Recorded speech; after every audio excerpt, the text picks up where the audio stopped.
Chapter 1. Such Lofty Connections. Northern England, 1812. The countryside pulsated with vitality and splendour, as the shooting party of local society's elite strutted and cackled across the lush grounds of the sprawling estate, their laughter echoing through the lush woodland. Amid this display of affluence and elegance, Miss Elizabeth Bennet, the spirited daughter of a modest country gentleman in distant Hertfordshire, found herself both entranced and somewhat out of place. Accompanied by her aunt and uncle, the gardeners, she now found herself in a world where wealth and privilege held sway. Clad in a modest olive-green muslin gown, with a tan spencer and a bonnet tied by unassuming dark ribbons, Elizabeth's appearance was a striking contrast to the lavishness surrounding her. A pang of self-consciousness tugged at her heart, as she wished, not for the first time that day, that she had paid more heed to her attire. Her aunt, Mrs. Gardiner, an amiable and elegant woman, and a favourite of Elizabeth and her four sisters, noticed Elizabeth's discomfort, and smiled reassuringly, taking her by the arm. "I've long heard of these shooting parties as being second to none," she said. "How fortunate that the timing of our trip to the north has allowed us to take part in the excitement." "It is nice to have such lofty connections," said Elizabeth, nodding and wondering what adventures lay ahead of them for the day.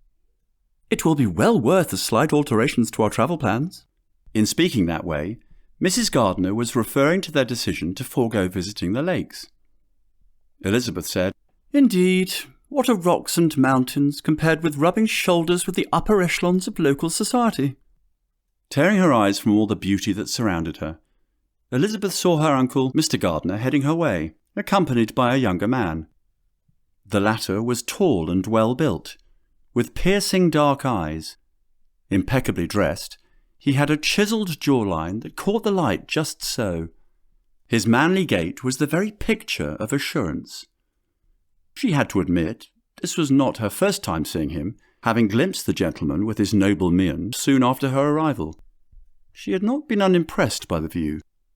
It was impossible for her not to notice the way his broad shoulders filled out his jacket, or the way his tan breeches clung to his muscular thighs. Nor had she missed the way eager young ladies had whispered and pointed in admiration of him as he passed them by. When they were face to face, Mr. Gardiner, a sensible, gentlemanly man, said, "Ladies, allow me to introduce you to Mr. Fitzwilliam Darcy of Pemberley in Derbyshire. Mr. Darcy, pray allow me to present my wife, Mrs. Madeline Gardiner." The younger man slightly bowed. "It is a pleasure to make your acquaintance," he said to the older woman, even though Elizabeth could swear his eyes were fixed on her. "Oh, the pleasure is all mine," said Mrs. Gardiner. "And this young lady is my niece, Miss Elizabeth Bennet," Mr. Gardiner said, motioning to Elizabeth. Clasping his hands behind his back, Mr. Darcy bowed again. "Miss Bennet?" "It is a pleasure to make your acquaintance, Mr. Darcy," Elizabeth said, curtsying. "Our esteemed hostess, Lady Cantrell, has paired the two of you, my dear Lizzie, as shooting partners, and I offered to make the introductions." A sudden warmth rose to her cheeks. Her aunt had forewarned her to expect the unexpected, owing to Lady Cantrell's predilection to upend conventions, but Elizabeth never imagined being partnered with what appeared to be one of the most sought-after gentlemen in the assemblage. What a stroke of luck to be the happy recipient of such a handsome gentleman's attention for the best part of the day. Now she really wished she had dressed with more than usual care that morning. Upon second thought, she considered that, judging by Mr. Darcy's air, he likely cared too much about his own appearance to be concerned with the appearance of others. The weather was pleasant, the company lively, and the spirits were high, as the group, equipped with gear, set off into the woods surrounding the estate. The air was filled with anticipation as Elizabeth and Mr. Darcy fell into step beside each other, while the Gardiners trailed a respectable distance behind. A tremor of pleasure ran through Elizabeth's body in anticipation. Surely such a handsome and alluring gentleman can only bring delight to one's spirit. "Do you often take part in such occasions as this, Mr. Darcy?" Elizabeth asked, glancing up at him with a small smile. "Yes, I enjoy the sport whenever I have the opportunity," he replied, his tone measured and polite. The couple talked casually, exchanging polite pleasantries about the weather and the beauty of the estate. But as they entered the forest, Mr. Darcy's demeanour changed. He became more serious, more focused, as if sizing up the woods, mentally mapping out the best spots for their purposes. "Have you handled a firearm before, Miss Bennet?" he asked, his voice low and steady. "I must confess, my shooting skills are not as sharp as they ought to be," Elizabeth admitted with a sheepish smile. "But I shall do my best not to embarrass you too abominably." His eyes sparkling with unspoken amusement, the corner of Mr. Darcy's mouth twitched upward. "It takes practice and patience to become an expert shooter, but with the right instruction, I have no doubt you will excel." Elizabeth felt a thrill run through her at his words. There was something about the way he spoke to her, the way he looked at her, that made her feel alive and excited. They descended into the woodland, accompanied by the sounds of leaves crunching underfoot and the distant echo of gunfire from nearby shooting parties. Elizabeth stole glances at Mr. Darcy whenever she could, admiring the way the sunlight caught in his dark hair. In the shadow of the woods, Elizabeth's heart quickened, her breath catching as she aligned her sights on the target ahead. Mr. Darcy stood behind her, his hands gently but firmly guiding her aim. Each adjustment of her posture sent a thrill through her. Even if she were the most accomplished markswoman in all the land, she would happily avail herself of such ministrations, secretly cherishing these brief moments of intimacy, innocent though they were, and with a stranger no less, among the whispering leaves and ancient trees. "Focus on your breathing," he said softly. "Take a deep breath, then exhale slowly, and remember to squeeze the trigger gently, not pull it." She tried to concentrate on the task at hand, but it was becoming increasingly difficult in the face of Mr. Darcy's proximity and his warm breath on her neck. She tried to push the thoughts from her mind and steadied her breathing. As she fired, she felt a sense of satisfaction when she successfully made her shot. "Well done, Miss Bennet. You have a natural talent for this," Mr. Darcy said, his voice low and encouraging. Alarmingly, a deafening crack split the air. It was too close. In an instant, Elizabeth found herself enveloped in a strong pair of arms, her body flushed against Mr. Darcy's as they tumbled onto the forest floor, Mr. Darcy's firm body shielding hers. For a moment, Elizabeth lay stunned beneath him, acutely aware of his hard chest pressed against her and his warm breath on her cheek. Their eyes locked, their faces a hair's breadth apart. Elizabeth's heart thundered wildly. Mr. Darcy leapt up to his knees with a sudden urgency, his face flushed with concern. "There was a stray bullet, Miss Bennet," he said, his voice edged with fear. "Are you unharmed?" he demanded, his eyes frantically scanning her body, searching for any signs of injury. Elizabeth nodded and was silent.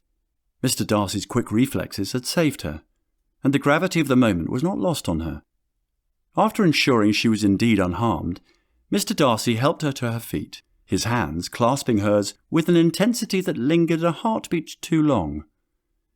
Their faces hovered closer than propriety generally allowed, eyes locked in a gaze that communicated more than words could express. The air seemed to crackle between them, tension and something more profound forged in a perilous moment. Elizabeth was too stunned to speak, still in shock at what had just happened.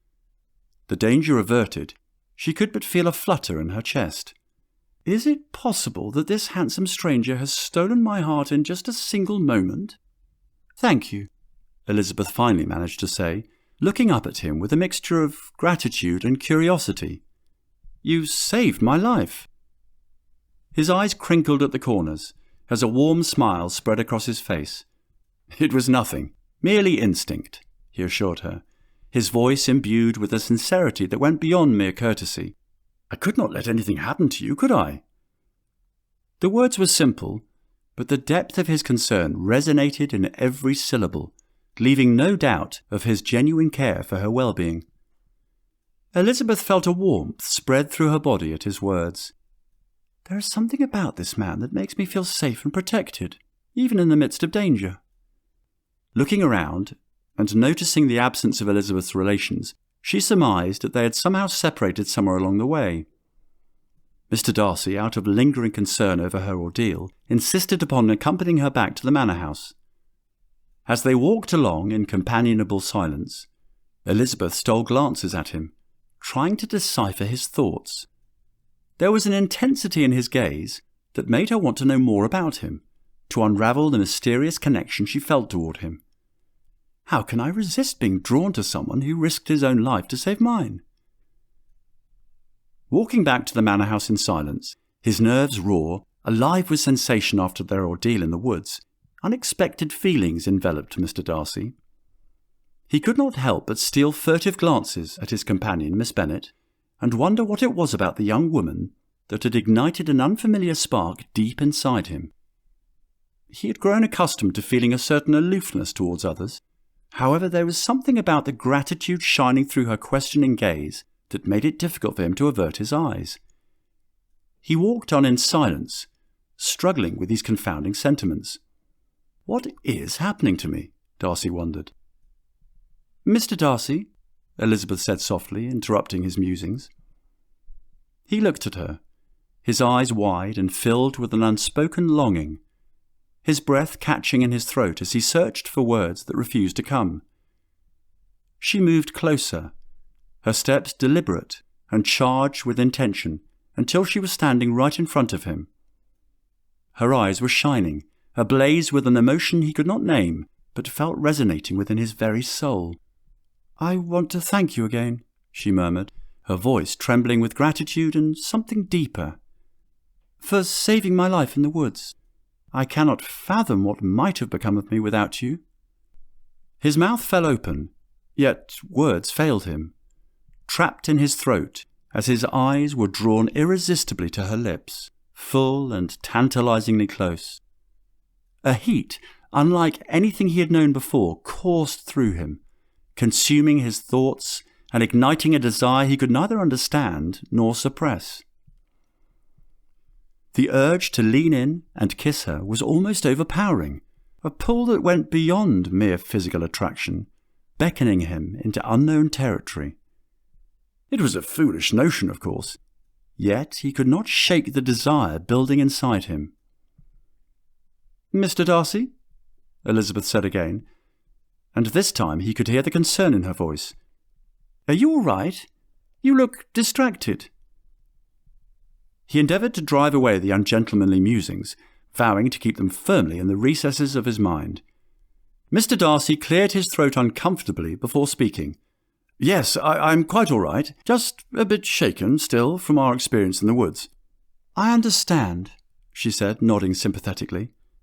"It was quite frightening, but you were very brave. I do not know if I could have done what you did." He felt the odd sensation through him again, this time with a hint of pride at her words.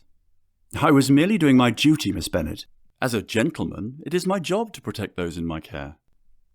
"And yet," she said, looking up at him with a smile that made his heart skip a beat, "you went beyond what was required of you in risking your own life. For that, I am eternally grateful." They stood there for a moment, the surrounding air charged with an unspoken tension.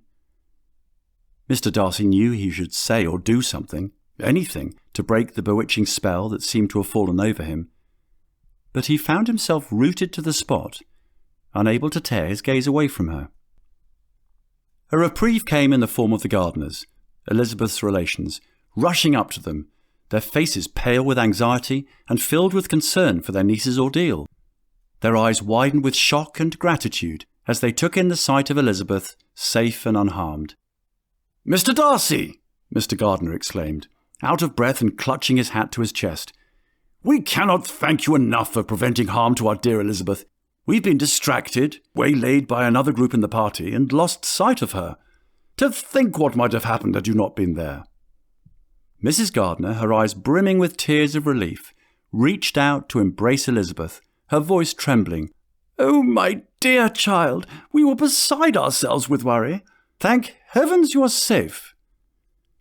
Mr. Darcy bowed slightly, his eyes never leaving Elizabeth's face. "It was my honour and duty to ensure Miss Bennet's safety. I'm glad I was there to assist." The Gardiners continued to heap praises and thanks upon Mr. Darcy, their gratitude palpable. The bond between them and their niece was evident, and the relief in their voices was matched only by their determination to keep her safe. "We shall take care of Elizabeth from this point," Mr. Gardiner assured Mr. Darcy, his voice firm. "But rest assured, sir, your actions today we shall not forget. You have our deepest gratitude." With those heartfelt words, the Gardiners led Elizabeth away, their arms protectively around her. But even as they departed, the intensity of the moment lingered, a connection forged between Elizabeth and Mr. Darcy that went beyond mere gratitude and circumstance. Even as the Gardiners led Elizabeth away, Mr. Darcy could not tear his eyes away from her. It was as though he was seeing her for the first time.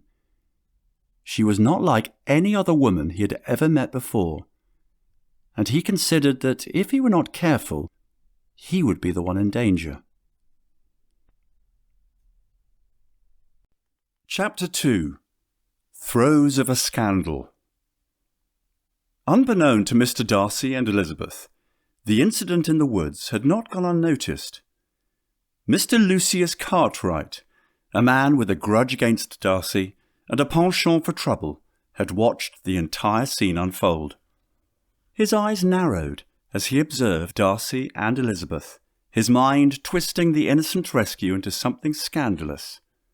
Here was an opportunity, a chance to exact his revenge against Darcy, and he did not dare let it slip away. His smirk grew wider with every passing moment in the aftermath of his nemesis' alleged rescue, the wheels of his revenge in motion. The haughty, unrepentant man he blamed for his sister's death was now in the throes of a scandal that would be on the lips of every single person at the country party by the end of the evening, if he had his way. Lucius Cartwright was a man of medium height, his physique neither commanding nor imposing. He wore a permanent expression of brooding intensity that seemed to darken his otherwise fair complexion. His eyes were the colour of an overcast sky, and his sharp gaze held a coldness that made one shift uncomfortably. The gentleman's hair was a rich brown, almost black under certain lights, and was perfectly styled, in contrast to his turbulent demeanour. His manner of dressing was always meticulous and well chosen, though lacking the refined elegance Mr. Darcy effortlessly exuded. There was something about Cartwright, perhaps his constant, lingering scowl, that put people on edge. His voice, though smooth, bore an icy undertone that could make even the simplest pleasantries sound like veiled threats. Despite his wealth, Cartwright was often viewed as an outsider among the higher echelons of society, his presence being endured rather than enjoyed.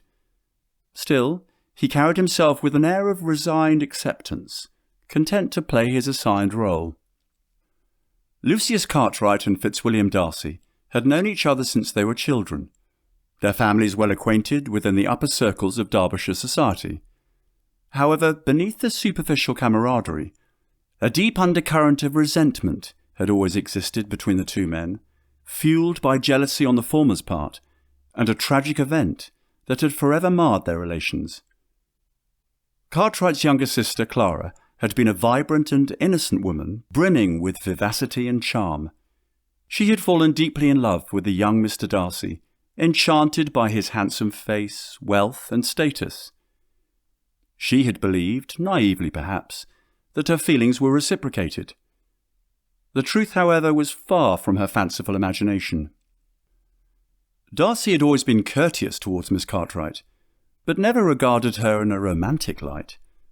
Clara, mistaking his gentlemanly conduct for deep affection, had assumed they would eventually marry. But the day came when she expressed her feelings to Darcy, and he, taken aback, gently but firmly declined her advances. Broken-hearted and humiliated, young Miss Cartwright was unable to bear the pain of unrequited love. Her health declined rapidly, and she died not long after, leaving Lucius, her doting brother, inconsolable and wrathful. Cartwright, blinded by grief and rage, put the blame squarely on Darcy's shoulders. In his mind, Darcy had toyed with his sister's feelings, leading her on before cruelly discarding her. He believed Darcy's actions, his indifference, and his lack of consideration were the causes of his sister's demise. Death from a broken heart. Thus, the root of Cartwright's bitterness towards Darcy, the catalyst of the rumour, and the driving force of his quest for revenge. The rumour he planned to spread would be ruinous, a perfect way to exact his retribution against Darcy at long last. After the alarming events in the woods, the party returned to the manor house, their spirits subdued. A quiet tension had replaced the jubilant atmosphere of the morning. Most of the guests were deep in their thoughts, having learned of Miss Bennet's near brush with death, but Cartwright's mind was racing. Throughout the afternoon, Cartwright discreetly approached one guest after another. He started his tale by weaving a story of a well-honed plan on Darcy's part, having employed his persuasive powers to partner with Miss Bennet, as opposed to one of the other young ladies in the party. His words were full of insinuation and intrigue, each retelling embellishing the story a little more. What had started as an act of heroism on Darcy's part had been twisted into a scandalous, clandestine rendezvous. The intricate layers of Cartwright's deliberately woven tale had worked to mask the truth, burying the genuine incident beneath a web of insinuation and intrigue. In the corner of the drawing-room, Cartwright approached Mr. Gregory Eastman, a rotund older gentleman known for his love of gossip.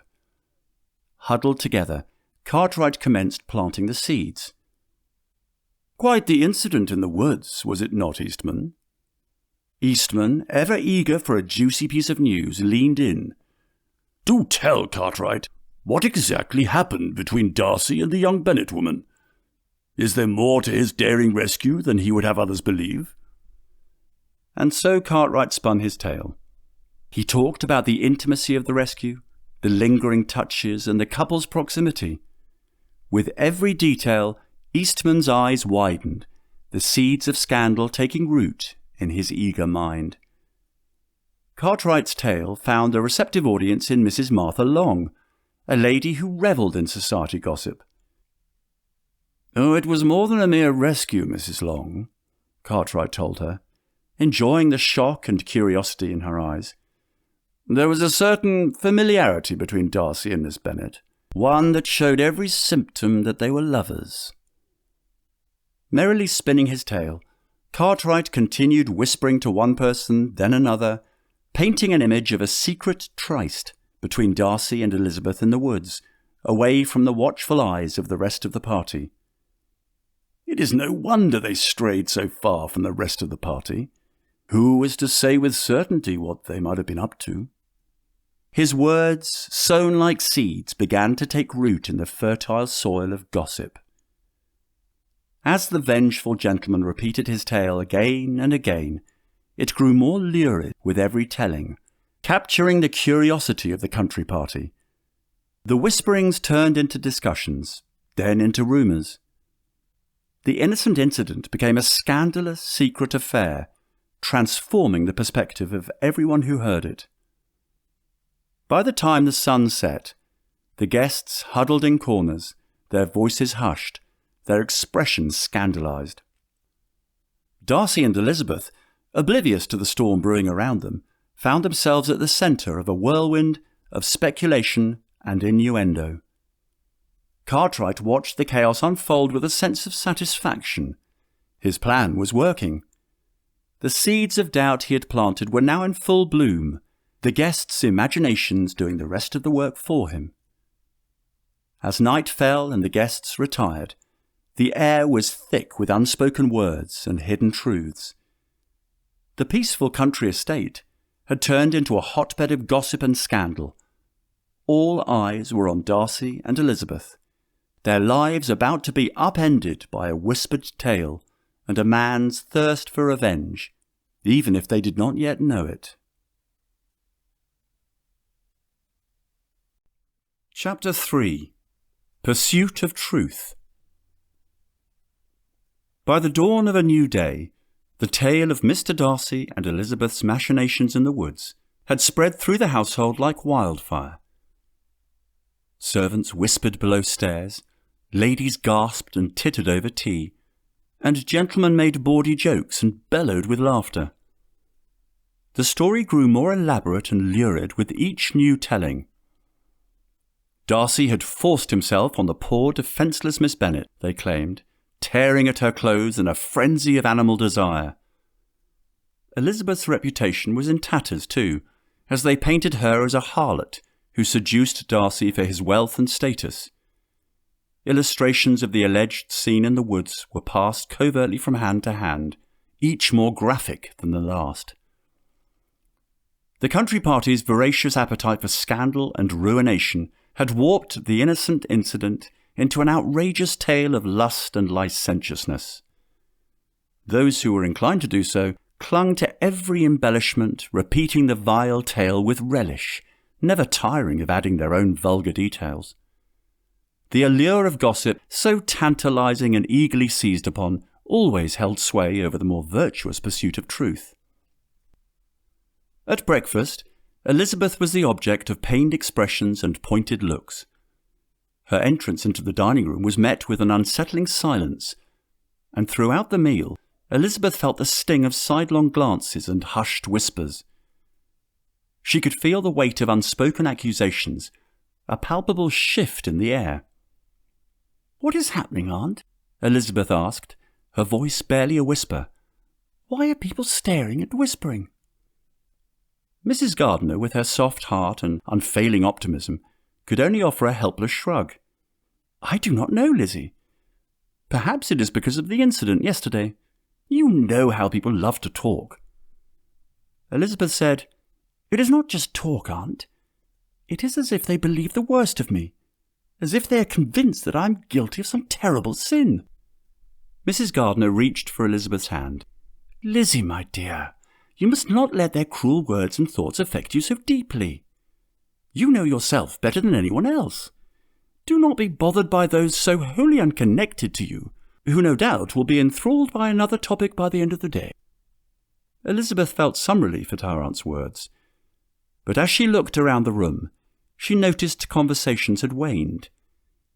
People's eyes were fixed on her and Mr. Darcy, who sat at the far end of the table, making her aware of their scrutiny. Even the servants seemed to stifle stares as they passed with trays. Elizabeth felt a sudden surge of anger rising within her as she realized the magnitude of what was happening around her. This is no fleeting distraction, subject to blow over with the ever-shifting wind. Everyone in the room had drawn their own conclusions about what had happened in the woods yesterday, and was no doubt speculating about a possible romantic entanglement between her and Mr. Darcy. An idea that was both absurd and terrifying at the same time. "I barely know Mr. Darcy, and yet these strangers have the audacity to pass judgment on my character. How could anyone possibly ridicule Mr. Darcy for his valiant sacrifice? He had risked his own reputation to save Elizabeth, yet his heroism was twisted into some caricature of villainy for the amusement of others." She felt an intense rage bubbling inside, unable to fathom how those around her could paint such an unjustified picture. The heat of embarrassment rose to Elizabeth's cheeks, and she quickly looked away, burying her face in a cup of tea, finding herself unable to meet any of the gazes that seemed to burn into her person, and wishing to be any place else in the world than there. Mr. Darcy, however, met every accusing glance head-on, with an imperious stare that dared anyone to challenge him. He cut a formidable figure as he calmly finished his meal, while all around him, conversations dried up and people shifted uncomfortably in their seats.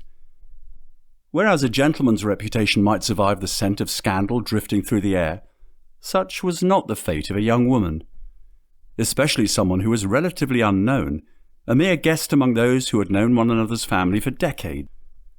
It was clear that action had to be taken. The situation was untenable, and the reputations of both Darcy and Elizabeth were now at stake. 'Darcy,' said Elizabeth, 'you must not let their cruel words and thoughts affect you so deeply. You know yourself better than anyone else. Do not be bothered by those so wholly unconnected to you, who no doubt will be enthralled by another topic by the end of the day.' Elizabeth felt some relief at her aunt's words, but as she looked around the room, she noticed conversations had waned. People's eyes were fixed on her and Mr. Darcy, who sat at the far end of the table, making her aware of their scrutiny. Even the servants seemed to stifle stares as they passed with trays. It grated upon Darcy when it dawned on him that Lucius Cartwright had taken such delight in what was unfolding around him. At the heart of every whisper, every innuendo that was brought to Darcy's attention was the mention of Cartwright as being its principal source of the intelligence. Darcy was no fool. He knew what needed to be done if their good names were to remain intact. He was a man of honour, and the thought of Elizabeth's reputation being tarnished because of a lie was intolerable.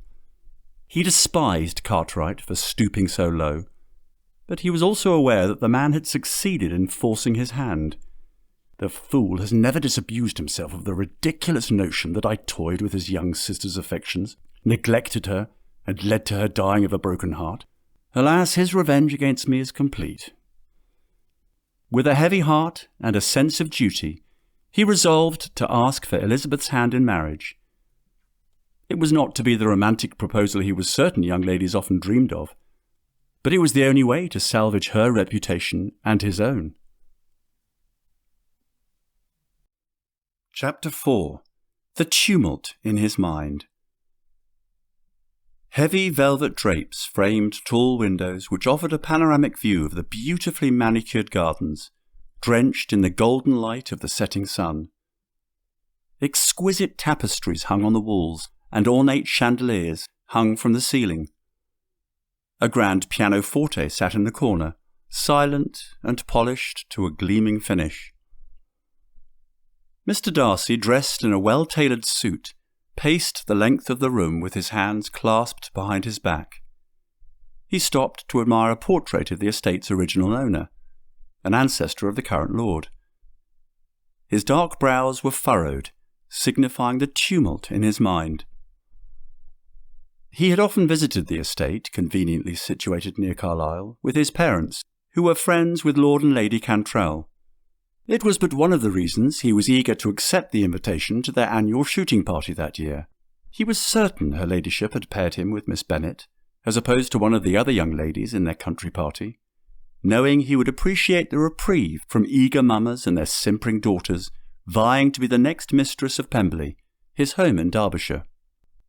Who would have imagined that something that was meant to be so innocent would turn out so wrong, with me being compelled to offer my hand in marriage to a near-perfect stranger? Darcy thought of Elizabeth, her spirit and wit, and the lively rapport they had shared. His interactions with her had been nothing but pleasant, but the events of the past days had thrown everything into chaos. The rumours had thrust them together in a scandalous dance they had not wished to partake. What little he knew about her was not enough to dissuade him from thinking fondly of Miss Elizabeth Bennet. He knew from speaking with her uncle that the gentleman was in trade. However, Mr. Gardiner seemed agreeable enough, a gentleman possessing both intelligence and refinement. It was not as though Darcy did not associate with those who, through no fault of their own, were beneath him in consequence. Everyone had their own roles to play. He had also surmised that Elizabeth was a gentleman's daughter, a fact that made her his equal, at least in principle. He recalled thinking while they were in the woods that the more time he spent with the young lady, the more time he wanted to spend with her. He also recalled thinking he owed Lady Cantrell a great debt for pairing him with such a delightful creature, when she might just as easily have paired him with a simpering fool who spoke only for his approbation. I know my position in society demands that I make a most advantageous match, but I cannot deny the attraction I feel towards this young woman.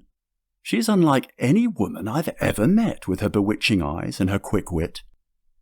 The undeniable force of my attraction to her seems to consume me. Whether it be mere infatuation or something more potent, perhaps even verging on lust, it is a sensation I cannot rid myself of. The intensity of this feeling leads me to question, can this not be the spark, the very foundation that ignites an agreeable, even passionate marriage? The idea of marrying for anything other than love was not and had never been of any great pressing concern.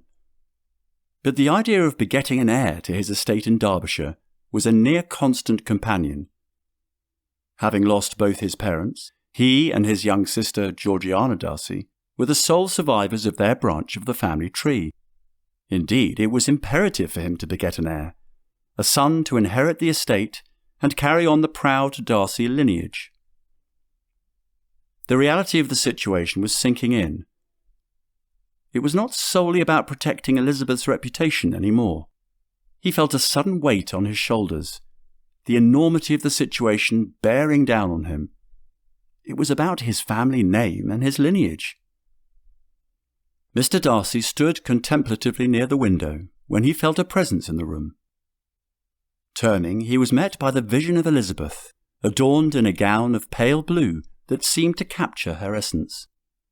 She hesitated at the threshold, her eyes fixed on him with an expression he could not decipher. A curious blend of anticipation and uncertainty seemed to dance in her eyes, holding him captive for a lingering moment. "Miss Bennet," he acknowledged, his voice betraying a hint of the emotion that welled within him, accompanied by a respectful nod and a bow. "Mr. Darcy," she replied, her voice steady. "My uncle informed me you wished to see me." He nodded almost imperceptibly.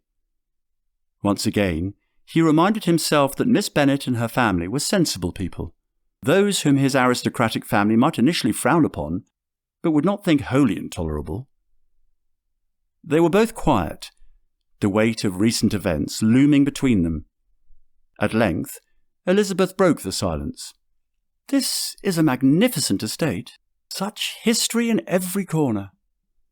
He nodded, appreciating the change in topic. "Indeed. The family who owns it has maintained it impeccably throughout the generations. Would you care for a tour?" She smiled a little. "I would like that." Their walk through the opulent rooms filled with artwork, antiques, and remarkable architecture evolved into an unexpected exploration of each other's minds. The initial tension that had hovered between them seemed to dissolve, replaced by a genuine curiosity that sparked in their conversation. They paused before a painting of a couple who appeared deeply in love.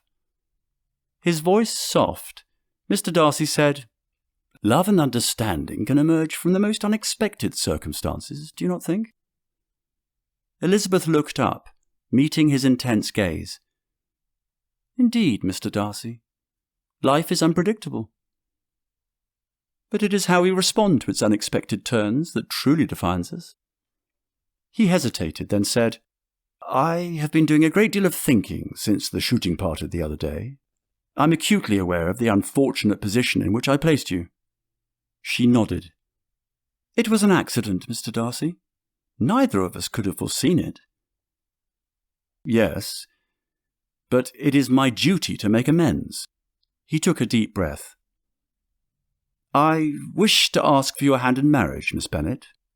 Despite this being the most viable solution to our predicament, I genuinely believe we can build something meaningful together." "Mr. Darcy," Elizabeth began, "I am surprised, to say the least. While I am not oblivious to all the falsehood swirling around us, I had not expected such a proposal." His expression unreadable, he said, "I understand, Miss Bennet. The circumstances are far from ideal, and this is not how I would have preferred things to unfold. But it is my duty to protect you and your family from scandal. I trust you understand that." Elizabeth was taken aback. The words hung in the air, their weight undeniable. Elizabeth stared at him, shock and surprise etched on her face. The proposal, though unromantic and forced by circumstance, had been made. She searched his eyes for any sign of deceit, but found none. Instead, she saw sincerity. She bit her lip, contemplating his words. There was no denying the truth in them. The scandal had the power to devastate not only their own lives, but could bring ruin to their families as well. And yet, can I really go through with such a loveless union? Elizabeth frowned, her mind still reeling. "I understand your motives, Mr. Darcy, but this is a decision that requires careful thought. I need time." "You must understand, Miss Bennet," Darcy said, his voice laced with an urgency that resonated in the very air around them. "Our situation is dire and does not lend itself to lengthy contemplation. An expeditious wedding is our only recourse to stem the scandal that threatens to engulf us." He paused, his eyes searching hers, the weight of their predicament heavy in his expression. "Time is a luxury we do not have," he warned, his words evidencing an unspoken plea. "I'm all too aware, sir. Yet I must insist," Elizabeth persisted firmly, unwilling to be coerced into a rash decision.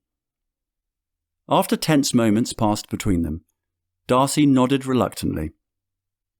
"Very well, then. But please, do not take too long."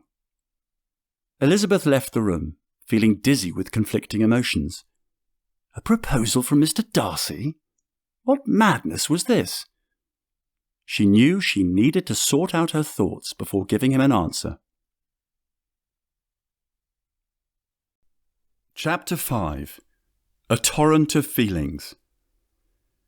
Trapped by the looming shadow of scandal and the weight of Mr. Darcy's sudden proposal, Elizabeth's mind reeled. She had not been blind to the sidelong glances, or deaf to the insidious whispers that marked her with an unseemly stain. Nor had Mr. Darcy's attentive behaviour escaped her notice. The very air seemed charged with expectation, and the full import of his actions struck her with a force that left her breathless. His proposal, as startling and disconcerting as it was, now appeared to be her sole refuge from ruin. She turned his proposal over and over in her mind.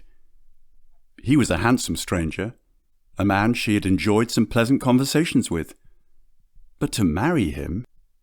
His sudden proposal, though shocking, had a ring of desperate necessity. She knew she should feel grateful for his chivalry, yet she could not dismiss the fact that she barely knew him. Well aware of the stakes, Elizabeth saw the practicality of the union. Her reputation would be saved, and the scandal would not taint her sister's. But she could not rid herself of the unease. She had not possessed the slightest inkling that their pleasant exchanges during the shooting outing would culminate in a marriage proposal, much less one compelled by the weight of scandal. A torrent of feelings cascaded over her. The rumours, the glances, the whispers, they all swirled around her. Yet she knew the importance of a happy marriage. Is happiness in such a marriage possible? Can I come to love Mr. Darcy? Can I see myself spending the rest of my life with him? Elizabeth's mind was a whirlwind of questions, each one harder to answer than the one before. She had no answers, only a difficult decision to make. She thought of Mr. Darcy, his words echoing in her mind. "The circumstances are far from ideal, and this is not how I would have preferred things to unfold, but it is my duty to protect you and your family from scandal. I trust you understand that." For the next few hours, Elizabeth wallowed in earnest contemplation. She thought about her family, the impact the scandal would have on her sisters. All of them could suffer the consequences of a scandal they had no part in creating. But was it wise to marry a man she barely knew, simply to protect her family? Elizabeth envisioned her mother's reaction with striking clarity, her voice ascending to a shrill crescendo of excitement, consumed by the eagerness for such an advantageous match. "Lizzie married to such a wealthy gentleman! Why, you shall have many fine carriages, a different gown for each day of the week, and more pin money than you can spend in a lifetime." Mamma would no doubt begin planning the lavish wedding of her dreams, never mind that the wedding ceremony had already occurred without her presence. Papa, no doubt, would be cautious. "Lizzie," she imagined he would say, "this is a decision that will impact your future irreversibly. Do what you feel is right, not what others tell you to do. Do not let the pressure of the situation force you into a hasty decision." She could envision his reassuring smile as he squeezed her hand in comfort. Her sisters invaded her thoughts, each with their unique disposition. Sweet Jane with her calm assurance, loyal Mary with her solemn wisdom, flighty Kitty with her youthful naivety, and reckless Lydia with her unbridled enthusiasm. In her mind's eye she saw Lydia's mischievous giggle, Mary's discerning raised brow, Kitty's astonished gasp, and felt the warmth of Jane's unwavering optimism. "Oh, Lizzie," she could almost hear Jane's gentle voice, "I cannot fathom the weight upon your shoulders. But remember, remain faithful to who you are, no matter what transpires. Follow your heart." Elizabeth longed to see Jane's gentle smile once more, to feel her sister's comforting embrace. Jane alone could appreciate the sacrifice she was making for their family's sake. Indeed, imagining what her elder sister might say calmed the tumult of Elizabeth's busy mind considerably. These visions of her loved ones swirled in Elizabeth's mind, a bittersweet mixture of reflection and indecision. They strengthened her resolve to make this difficult choice, even as her heart longed for some other way. Once again, Mr. Darcy's words came to mind. "It is my duty to protect you and your family from scandal." Can a marriage that is built on duty and necessity lead to happiness? Elizabeth swept her eyes over the sprawling landscape, and her mind wandered to her would-be betrothed. She considered his kindness, his respect for her, his own sacrifices, and the manner in which he was going out of his way to protect her. At that moment, she made her decision. With a heavy heart, she was ready to face Mr. Darcy, her aunt and uncle, and the gossiping assemblage. At length, Elizabeth made her way back to the estate. She walked with a determination she had not felt in days, her mind finally clear after hours of contemplation. She had made her decision and was prepared to face the consequences. Elizabeth sought Mr. Darcy, who was strolling through the gardens. She approached him, her heart pounding, but she held her head high. "There is no turning back now." "Mr. Darcy," she called out. Darcy turned, his surprise evident in his eyes. "Miss Bennet?" A hint of uncertainty creeping into his voice. "I was not expecting to see you so soon. Have you come to a decision?" Elizabeth nodded. "I have." "May we sit?" Darcy asked, gesturing towards a nearby wooden bench. They sat in silence for a moment, the tension between them palpable. Finally, Elizabeth took a deep breath and began. "Mr. Darcy, I appreciate your proposal and your intention to protect my family and me from scandal," she said. "I'm aware of the urgency and the necessity of the situation, but I cannot ignore the fact that we barely know each other, and that circumstances beyond our control have forced us into this position." His face unreadable, Mr. Darcy nodded. "I understand your reservations, Miss Bennet." "Elizabeth," she corrected. "If we are to have such a conversation as this, pray we cease such formalities. Please, call me Elizabeth." Darcy nodded. "Very well, Elizabeth." Elizabeth took another deep breath. "Sir, I have spent the last few hours in deep contemplation. I have thought about my family, about the potential consequences of the scandal, about my duty to protect my sisters." "And?" Darcy asked, his voice barely a whisper. "And I have come to a decision," Elizabeth said, her voice strong and steady. "I will accept your proposal, Mr. Darcy." For a moment he remained silent, surprise flickering in his eyes. Then he nodded. "Thank you, Elizabeth. I assure you that I will do my utmost to ensure your happiness." Elizabeth's lips quivered into a half-smile, her heart a tumultuous storm of emotion. A profound sense of relief mixed with anticipation washed over her. She had made her decision, a choice that would define her future, and she now stood on the precipice, ready to face the consequences with both trepidation and determination. By the end of the evening, news of their engagement had permeated every corner of the country gathering, travelling from ear to ear with an urgency that left no one untouched by the revelation. Many were shocked, few were delighted, and others remained sceptical. The gentleman whose loose lips and malicious intent had been the means of bringing it all about, Mr. Lucius Cartwright, seemed giddy and wore an odd smirk, as though he knew something the others did not.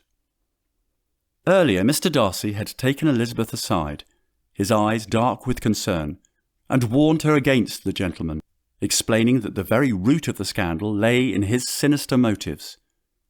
Elizabeth, feeling the weight of his words and the truth behind them, had wisely heeded his counsel, fully aware that such individuals would ever seek to undermine them.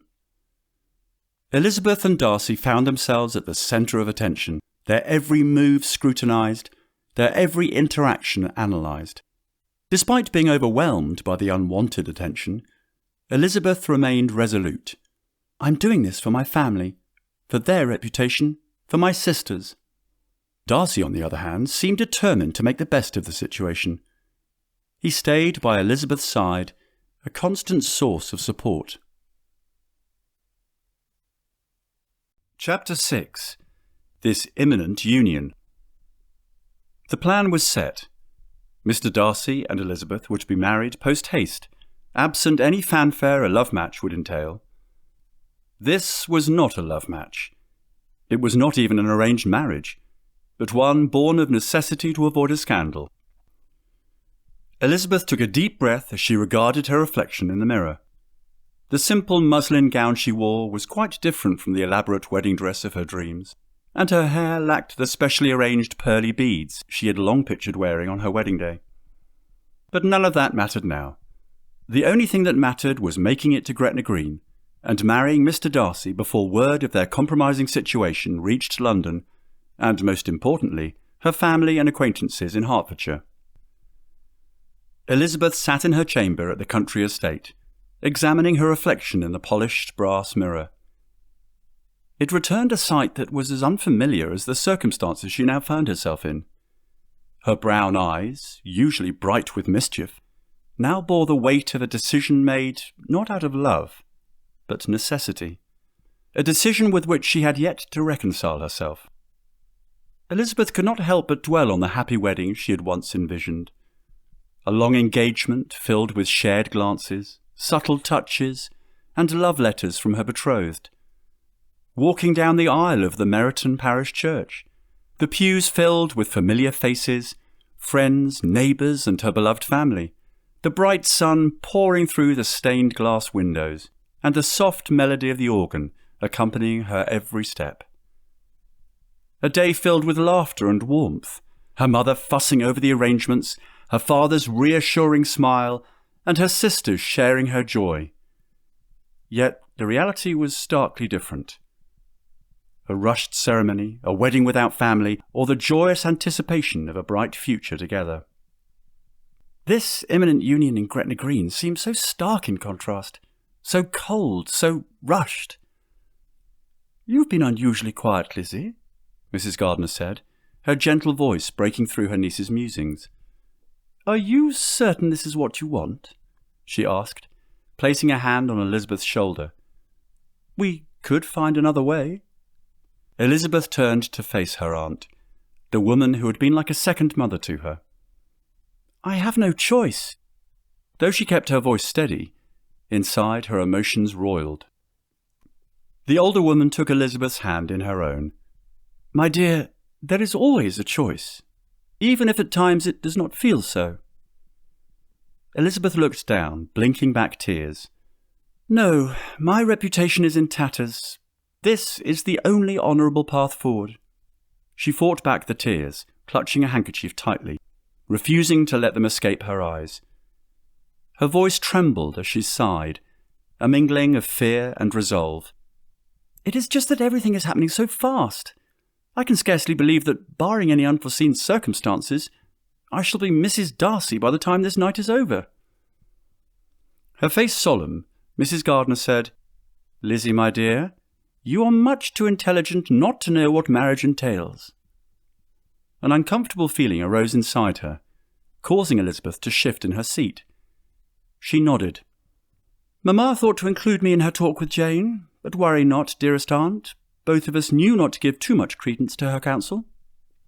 "A part of me knew you would say that. I'm happy to answer any lingering questions you may have in that regard." Biting her lower lip, Elizabeth shook her head. Mrs. Gardner nodded sympathetically. "I understand this is not the wedding day you dreamed of, but you are very brave to do what must be done." Elizabeth gave a sad smile. "I know in my heart that marrying Mr. Darcy is the only way to avoid further scandal and ruin for my family. Yet I cannot help feeling that by running off to elope, I am doing them a disservice." She turned to her aunt, her expression mirroring the turmoil within her. "Do you think they will forgive me?"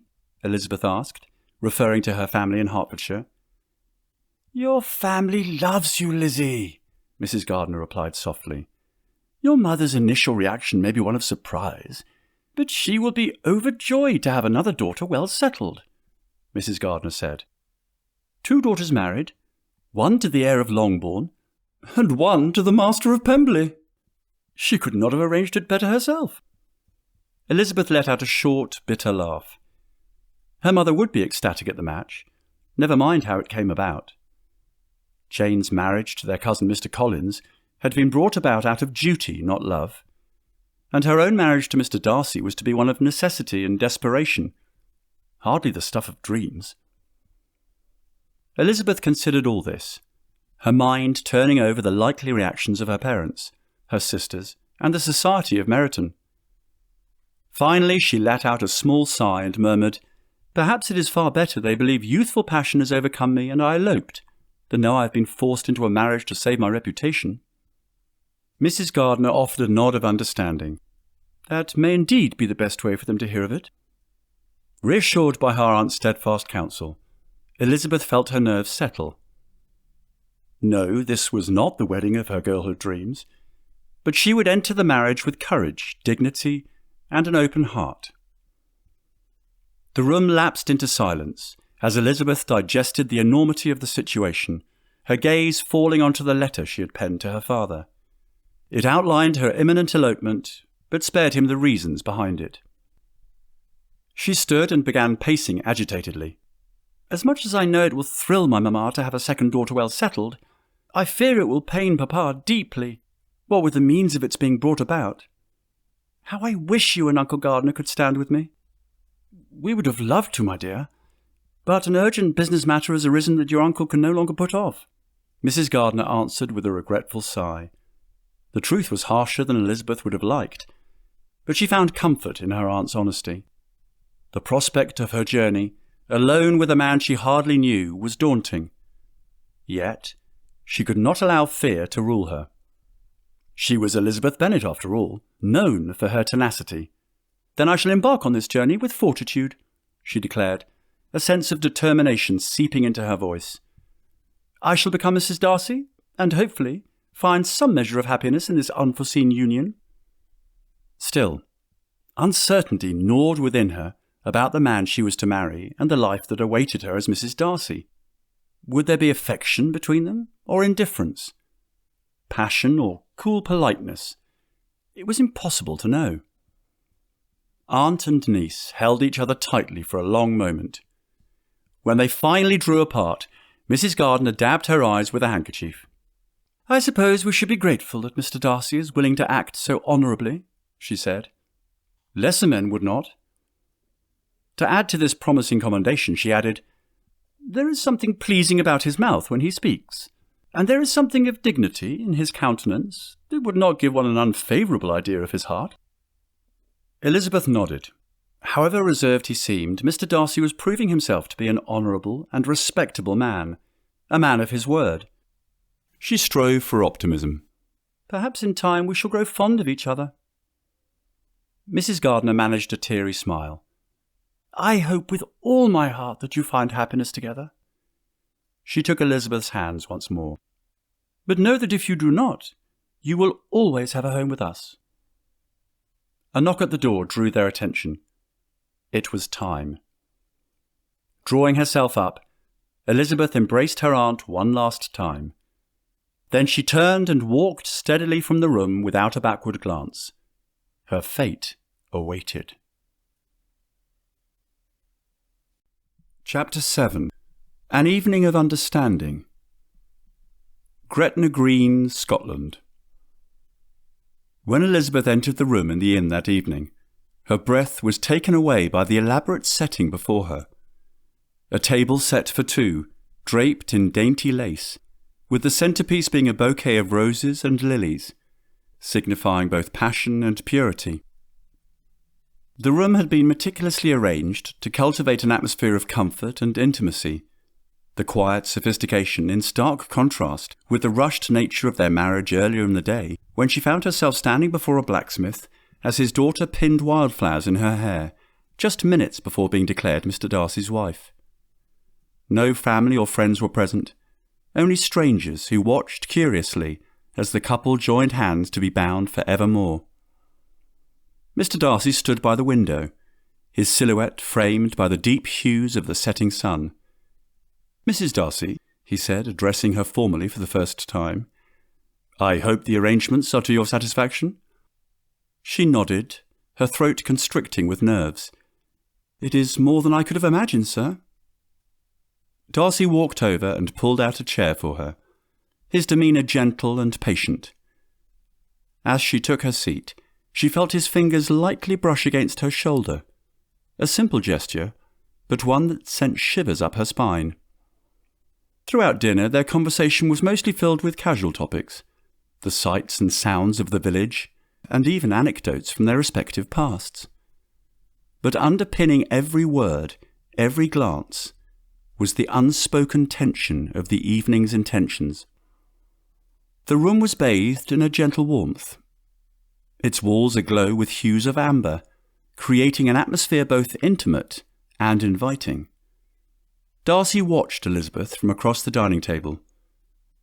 His gaze was not predatory, but held a certain intent she found hard to ignore. There was a quiet expectation in the air that made the room seem smaller, the walls inching closer with every passing moment. Throughout the meal, Darcy's gaze never left Elizabeth, his every word and gesture laced with a tangible patience and respect. "Elizabeth," he began, carefully choosing his words, "I know we find ourselves in unusual circumstances. However, I must express my sincere hope that, in time, our union will be seen as more than just a necessity." Elizabeth blinked, her mind racing. The air of confidence she usually exuded now showed a trace of hesitation. "I appreciate your candour, Mr. Darcy," she responded, mustering a brave smile. "In time, indeed."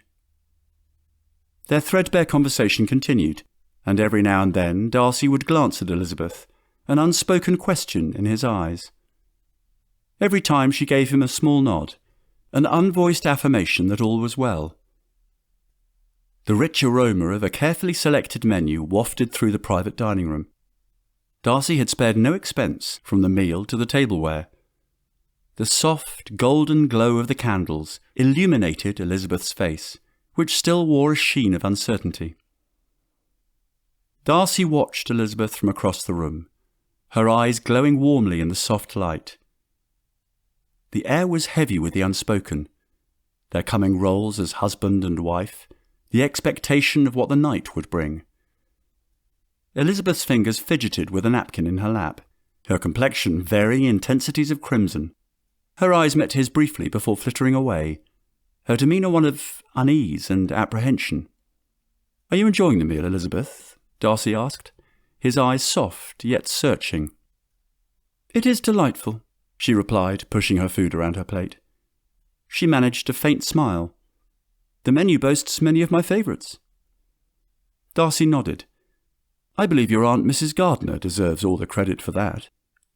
Throughout the meal, their discussion shifted gracefully from light-hearted remarks about their recent journey to the more serious topic of arrangements for their impending travel to Derbyshire. However, beneath the casual conversation, there was an undercurrent of tension between them, one that both were acutely aware of. Wanting to alleviate some of the tension, Mr. Darcy cleared his throat. "Elizabeth, may I be candid?" She looked up, her eyes meeting his. "Of course." "I'm aware that tonight holds many uncertainties for you," he began, carefully choosing his words.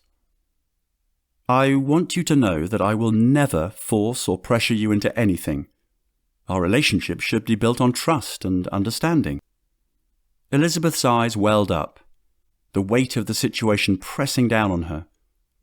"Mr. Darcy, I appreciate your understanding, but I am well aware of the responsibilities of a wife." He reached across the table, tentatively taking her hand. "But I want more than merely exercising one's responsibility. I'm well aware of the circumstances that have brought us together, but please understand that my intentions tonight are not solely born from obligation, Elizabeth. I desire a genuine connection between us."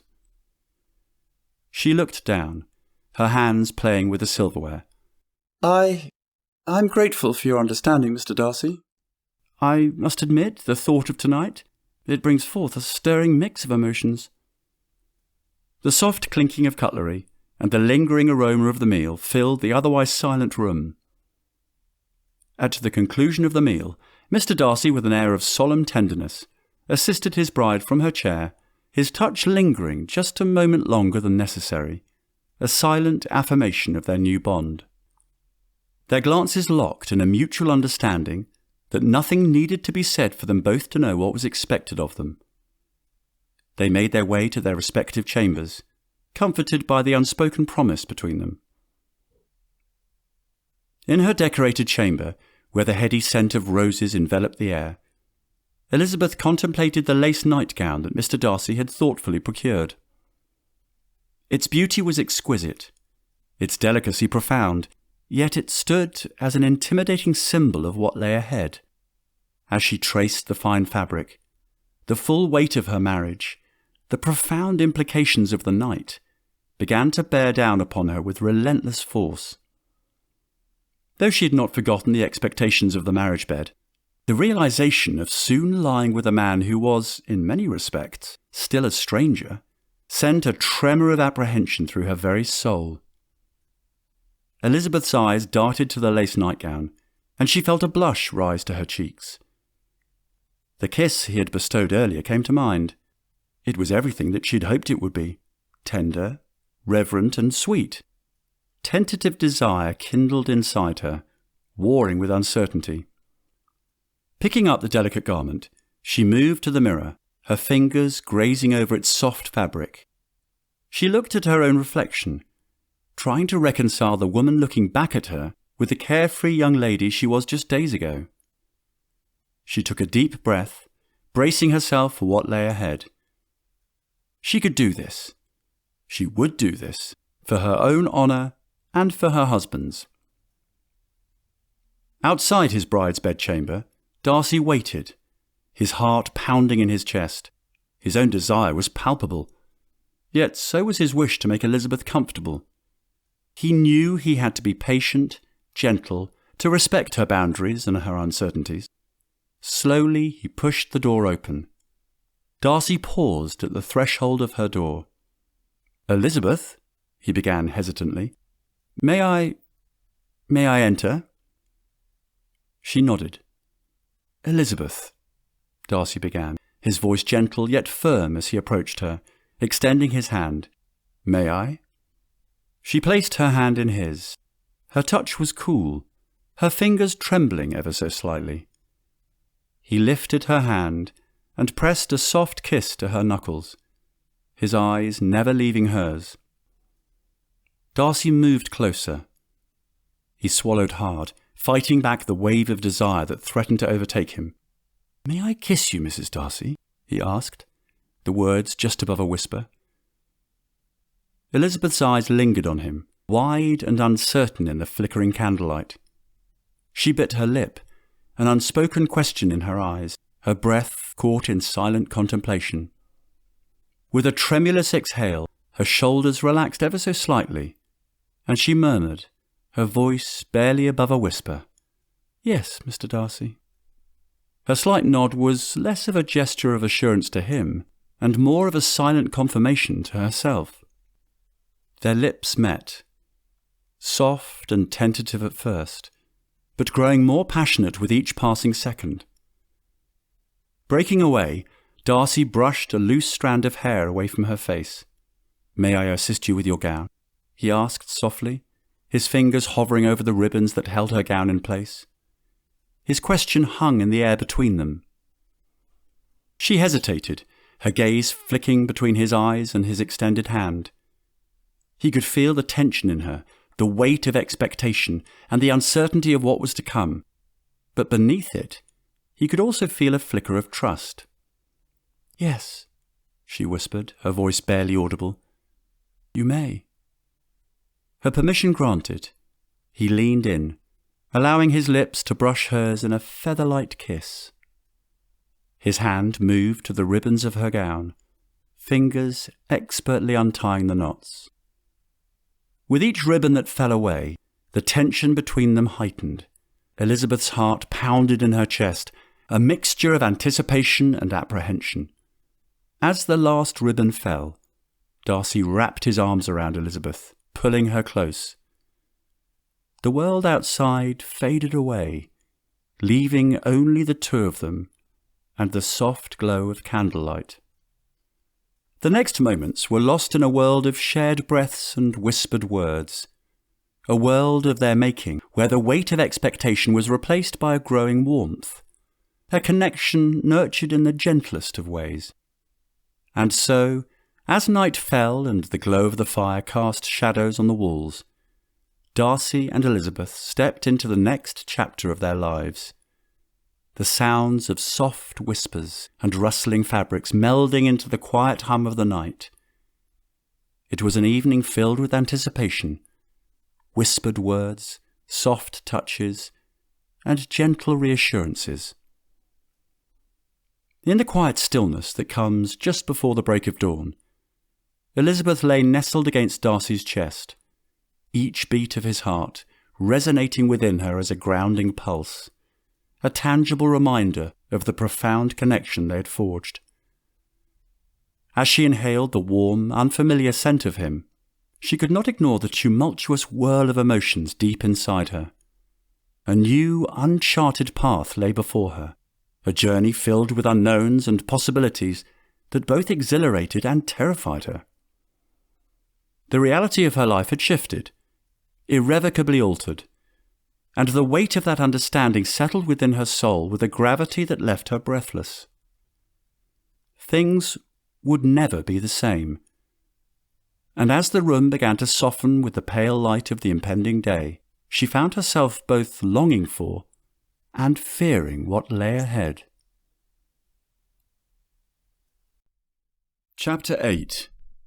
Mistress of All This. Pemberley, Derbyshire.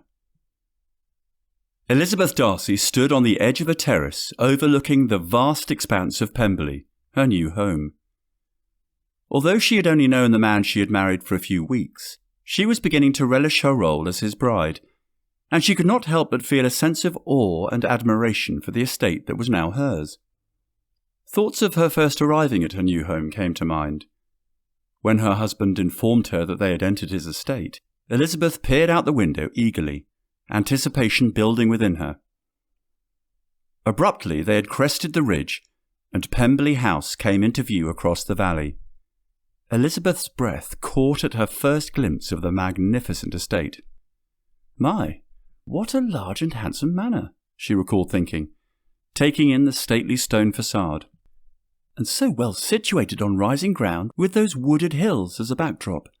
It looks as though it rose naturally from the landscape itself." Her eyes trailed over the handsome front gardens and the stream that swelled at the border. It was such a delightful setting, neither overly fussy nor ornate. "I much prefer the natural, unembellished style to the gaudy adornments so in fashion. This suits my taste perfectly." As the carriage rounded to approach the front entrance, Elizabeth took in the many windows looking over the valley. She imagined herself within, seated comfortably by a window with a book, and strolling those gardens on Mr. Darcy's arm. It all felt so real and so close now. Yet apprehension had lingered within her, even as excitement mounted. However abruptly it came about, Pemberley was to be her new home as Mrs. Darcy. She recalled silently praying that, within its walls, she might find happiness with her new husband. When the housekeeper, Mrs. Reynolds, gave her a tour of the interior, Elizabeth could scarcely focus, her mind swirling. She traced her fingers over the silk drapes and intricate woodwork, imagining herself mistress of this grand estate. Though Pemberley's beauty had surely impressed her, melancholy lessened her triumph. If only such a future had come about through happier means than protecting her family's reputation. Looking to the horizon, Elizabeth was struck anew by the beauty of Pemberley. The greens of the rolling hills seemed to stretch on forever, dotted with groves of trees and flowing streams. Elizabeth breathed in deeply, taking it all in. She was a wife, and, equally importantly, she was now a mistress of the house. Unused to the feeling of responsibility and importance, Elizabeth felt a measure of excitement and pride. She was equal parts proud and terrified, but she was determined to do her best. Later, as Elizabeth made her way through the halls of Pemberley, she could not help but notice how the house seemed to come to life around her. Servants bustled past her, carrying trays and linens, and the sound of laughter and chatter echoed through the halls. It was clear that although she was new to this world, she was not alone. Turning a corner, Elizabeth nearly collided with her husband. He looked up from the papers in his hand, his lips beginning to form a smile. "Good morning, Mrs. Darcy," he said, his melodious voice warm and inviting. "Good morning," Elizabeth replied, returning his smile. It was still strange to think of him as her husband, but she was slowly getting used to the idea. "What are you working on?" "Just estate business," he replied, holding up the papers. "I thought I would come and see how you were settling in." Elizabeth nodded, feeling a sense of gratitude toward her husband. Although their marriage had been far from conventional, he had been kind and respectful towards her from the beginning. "I'm doing well, thank you," she said, glancing around her. "I was just admiring the house and everything it has to offer. It is truly remarkable." "I'm glad you think so," Darcy replied, his gaze drifting toward the window. "It is important to me that you feel comfortable here." Elizabeth's heart swelled with appreciation toward her husband. It pleased her exceedingly that her husband was so considerate of her feelings and well-being. "Thank you," she said softly, her eyes meeting his. They stood there for a moment, gazing at each other in comfortable silence. The sentiments of mutual respect and admiration between them were palpable. Elizabeth felt a flutter in her stomach, a feeling she had become all too familiar with in the past few days. She was still getting used to the fact that her husband was a handsome and wealthy man. But more than that, she was getting used to the way he made her feel. As if sensing her thoughts, Darcy leaned in closer, placing a hand on her cheek. "You are so beautiful," he whispered, his eyes locking onto hers. Elizabeth felt her cheeks flush, the heat spreading down her neck and chest. She had never been one for flattery, but coming from her husband it felt different. She felt desired and respected, a combination she believed was essential for happiness in marriage. Without thinking, she leaned in and kissed him, her lips soft against his.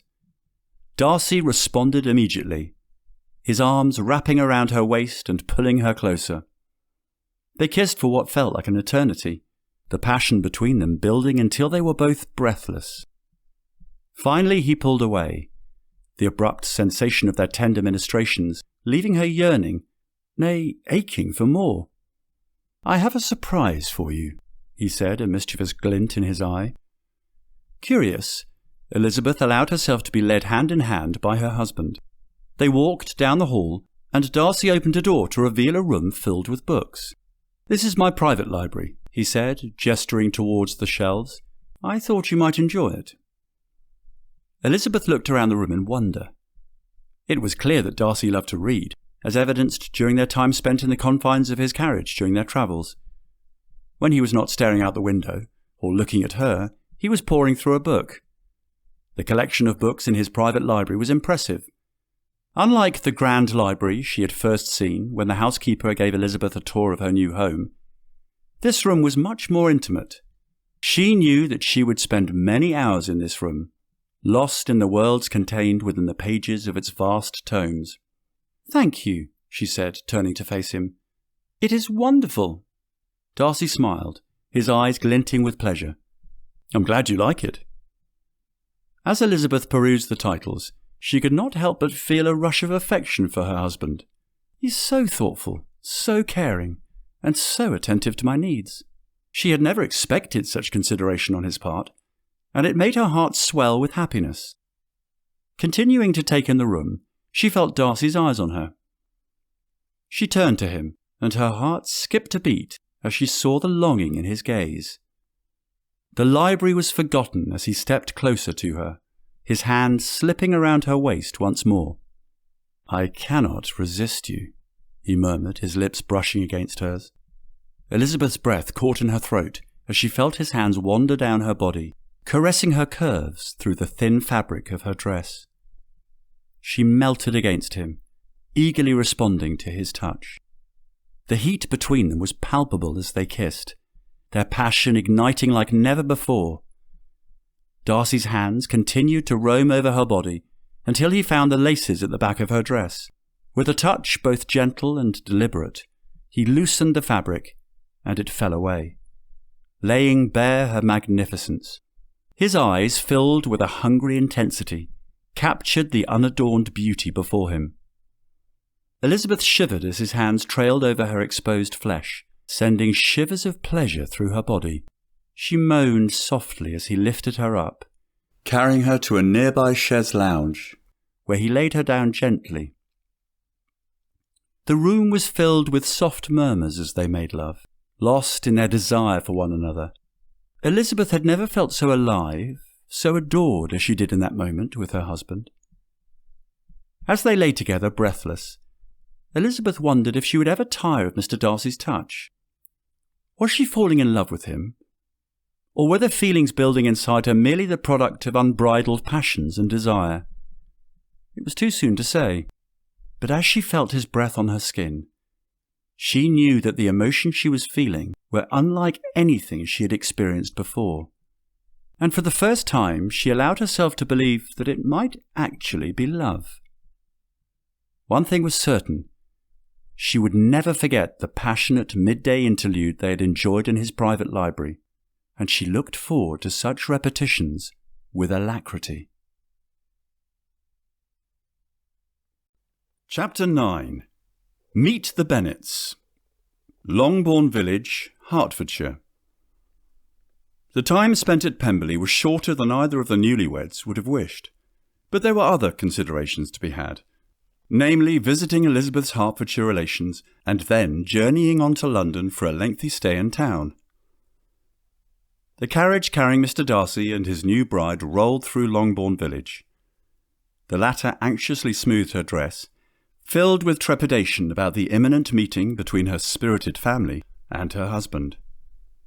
The rhythmic clatter of horse hooves ceased abruptly as the carriage drew to a stop in front of the Bennet family home. "Shall we, Mrs. Darcy?" he asked, extending his hand. His voice echoed through the carriage, formal and evidencing an unmistakable trace of unease. Elizabeth took his hand and, with his assistance, stepped out. Her heart pounded in her chest, an echo of the nervous tension that crackled in the air around them. Longbourn was not grand, certainly not by her husband's standards, but it was vibrant and alive, full of memories that flooded Elizabeth with a sense of nostalgia. She stole a sideways glance at Mr. Darcy, trying to gauge his reaction. His furrowed brows and pursed lips told her enough. He was a long way from Pemberley. Before they could take more than a few steps, the door of Longbourn burst open, and an older woman fluttered out, her voluminous skirts billowing around her as she swept Elizabeth into a fond embrace, greeting them with a shriek of delight. "Oh, Lizzie, how I've missed you! And look at you already wedded! What good fortune!" she exclaimed. Her excitement bordered on hysteria, and her voice rang throughout the yard. How Darcy wished the woman were an overzealous servant. His spirits plunged when he heard his wife address the woman as her mother. Mrs. Bennet paused, taking in Darcy's tall, imposing form, and clearly distinguished air. "And what a husband you brought home with you!" she gushed. And so wealthy, I'm told. I knew you could not be so clever for nothing." Darcy watched the spectacle with growing disgust. His wife's mother was exactly the sort of woman he despised. The woman chattered on without restraint, and her manners, or lack thereof, were an affront to his carefully cultivated sense of propriety. Elizabeth, cheeks flushed, formally introduced her husband. Yet Mrs. Bennet seemed incapable of reining in her enthusiasm. Her palpable excitement, instead of being heartwarming, grated on Darcy's refined sensibilities. However, he had little time to ruminate before 3 young ladies burst out of the house, surrounding them and assaulting Elizabeth with a chaotic barrage of uncensored opinions and questions that made his eyes widen in shock. The door opened again to reveal a gentleman whom Darcy could only assume was Elizabeth's father, Mr. Bennet. A man with an easy smile and sharp eyes, he approached with a casual stride. "So this is the mysterious young man who has ensnared my Lizzie. Welcome to our humble abode, Darcy," he said mockingly, giving a half-bow. Mr. Darcy's brows knitted in disapproval. The lack of a title before his surname was a marked departure from the formalities he was accustomed to from a complete stranger. Darcy and Elizabeth had hardly settled in their apartment, the same room Elizabeth had once shared with her sister Jane, before it was time for dinner. His brows furrowed in disdain, Mr. Darcy surveyed the dining room at Longbourn. He noticed the array of faded ornaments and dated wallpaper that characterized the scene before him. The table was covered with a pristine white cloth, but the silverware betrayed signs of regular use. To Mr. Darcy's eye, it was as if the disarray and disorder of its occupants had permeated every corner of the room. The dinner itself was a hearty affair, with the servants bustling to and from, presenting dish after dish of wholesome country fare. The scent of roasted meats mingled with that of freshly baked bread, a tantalizing combination that would normally have pleased Darcy's senses. His appetite, however, was curbed by the scene unfolding before him. Mrs. Bennet's incessant boasting about her daughters' marriages and her unquenchable thirst for attention grated on Darcy's nerves. Her high-pitched laughter punctuated the room, and her effusive compliments were ladled out with as much enthusiasm as the gravy that accompanied the meal. Mr. Bennet's casual attitude towards his family's impropriety was even more alarming. His teasing banter with Darcy, delivered with a sly wink and a knowing grin, set the younger man further on edge. Darcy's inner turmoil mounted with each passing moment. His sense of decorum was affronted by the very family into which he had married. "Mr. Darcy," Mrs. Bennet exclaimed, "you must tell us all about Pemberley. It must be so grand, so very grand indeed." "It is a fine estate, madam. I am fond of it," Darcy responded, his measured tone polite but distant. Mrs. Bennet's eyes sparkled with delight, and she leaned closer. "And the furnishings, Mr. Darcy? They must be exquisite. Do tell." Darcy's expression was strained, his patience wearing thin. "They are adequate to my needs, Mrs. Bennet." At the far end of the table, Mr. Collins' sycophantic fawning was equally unbearable. The gentleman and his wife, Mrs. Jane Collins, had arrived in Hertfordshire from Kent the day prior, ostensibly to meet Elizabeth's husband and enjoy a hastily planned reunion with the Bennets. Collins's constant references to Lady Catherine de Bourgh, his generous benefactor, and, incidentally, Mr. Darcy's noble relation, were delivered with a reverence that bordered on obsession. "Indeed, Mr. Darcy," he simpered, "to be connected to such a noble family is an honour that I cherish every day." "Indeed, Mr. Collins, it must certainly be an honour." Darcy's response was curt, his eyes flicking towards Elizabeth, seeking refuge but finding none. The younger Bennets added to the clamour their insufferable conversations concerning the officers in the militia encamped just outside of nearby Meryton, and other inconsequential topics, creating an uproar that reverberated in Darcy's ears. Amidst the tumult, only Jane's composed elegance presented solace. Her tranquil temperament, similar to his beloved sister Georgiana's, was a relief to Darcy's agitated sensibilities. As the meal drew to a close, Darcy wrestled with a profound sense of disquiet. His commitment to Elizabeth had led him to this family, but the disparities between their stations in life could not help but undermine it. The evening's events were a stark reminder of the challenges they faced, a test of his resolve, and a measure of his devotion. By the time he retired for the evening, Mr. Darcy found himself questioning his choice of bride. How had he not discerned sooner the low connections he had unwittingly attached himself to through Elizabeth? I must take stern measures to mitigate further damage such low connections will likely cause. The next morning Mr. Darcy escaped the chaos of the East Parlour, seeking solitude outdoors. As he strode briskly across the grounds of the Longbourn estate, his spirits momentarily lifted. Darcy could not believe his bad luck. Despite the means of bringing it about, he had married a woman he admired and respected. But her family was impossible. Mrs. Bennet talked non-stop and was always boasting about her daughters. Mr. Bennet was irresponsible and had abdicated his responsibility to ensure his family behaved in a proper manner, and the younger sisters were silly creatures who had no sense of propriety at all.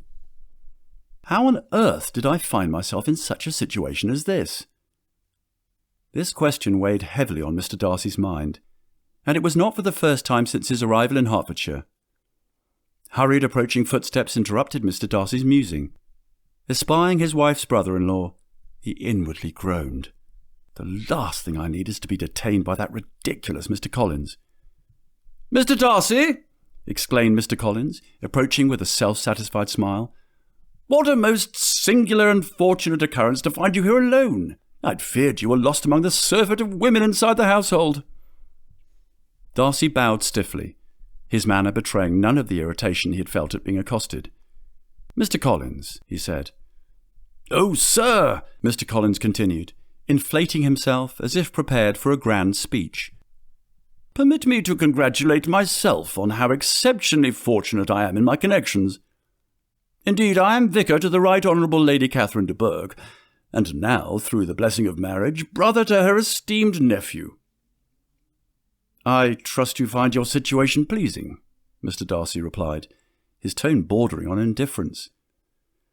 "Oh, indeed, sir, and, what a stroke of luck to be connected to two of the most sensible women in the county.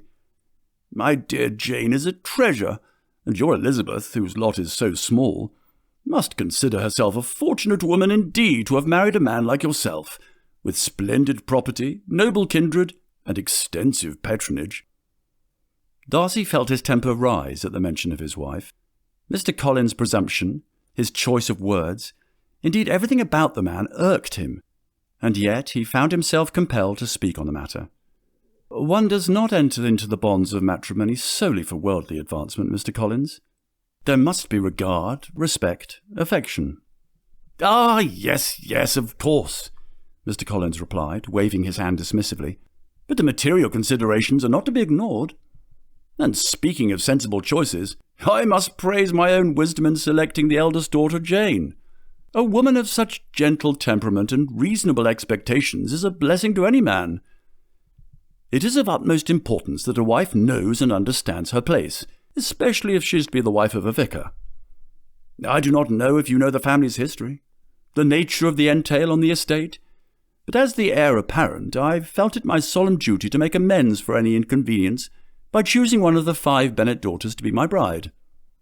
No doubt I could have chosen any of the 5 in theory, but with Jane being the eldest and by far the most beautiful, it seemed only right that I chose her, which indeed redounded to your benefit, did it not?"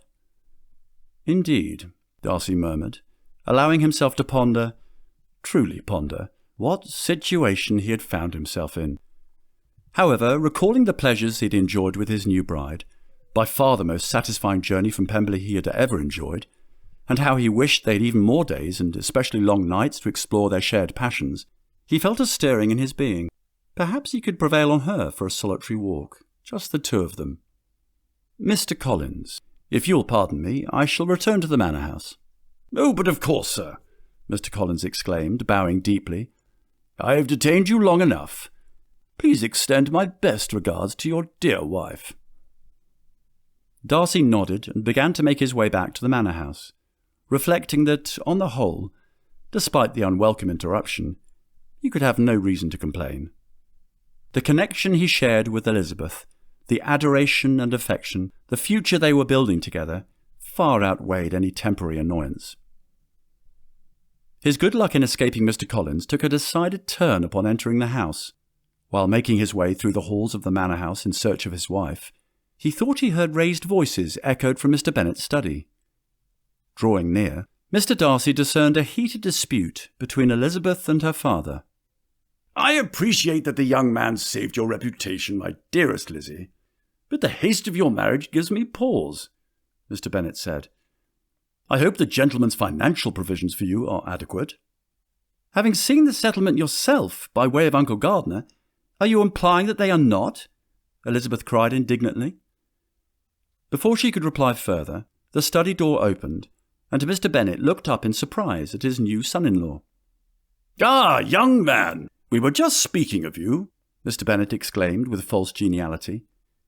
Ignoring the older man's feigned civility, Mr. Darcy entered the room and looked at his wife.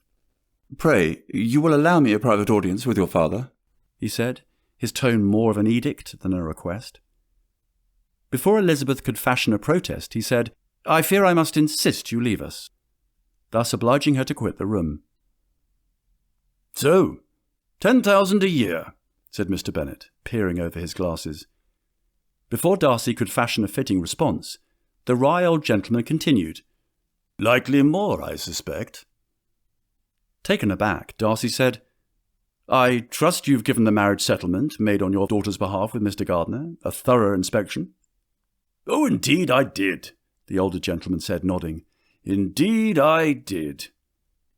"Then I trust you have no cause to repine." "Perhaps I do. Your language is very meticulous as regards what is to happen to my Lizzie in the event she survives you without having given birth to a male child. Heaven forbid you should find yourself surrounded by a household full of daughters, as in my case. It would be a most unfortunate prospect for my Lizzie indeed." "I assure you that any offspring of mine will be well provided for from its cradle to its grave." "As will my daughter, so long as she bears you a son." "Pemberley has been the Darcy family home for generations. So long as it is within my power, it will remain so for generations to come. I shall not apologize for my stance." "Be that as it may, the terms of the settlement are weighed heavily to your advantage, are they not?" "Why would they not be? I have asked nothing of you by way of a dowry. Everything on the table is there because I placed it there." "Oh, those are strong words for a young man who has robbed a young lady's family of the joy of seeing her walk down the aisle, meet the man she loves at the altar, and embark on a happily ever after journey." "Surely you must know our situation did not lend itself to such a fairy tale beginning, Mr. Bennet." "I know it all, even though I have kept the details from my wife and daughters. However, I feel strongly that once the engagement was announced, the urgency of a speedy wedding was reduced 100-fold. You might easily have waited for a more traditional approach."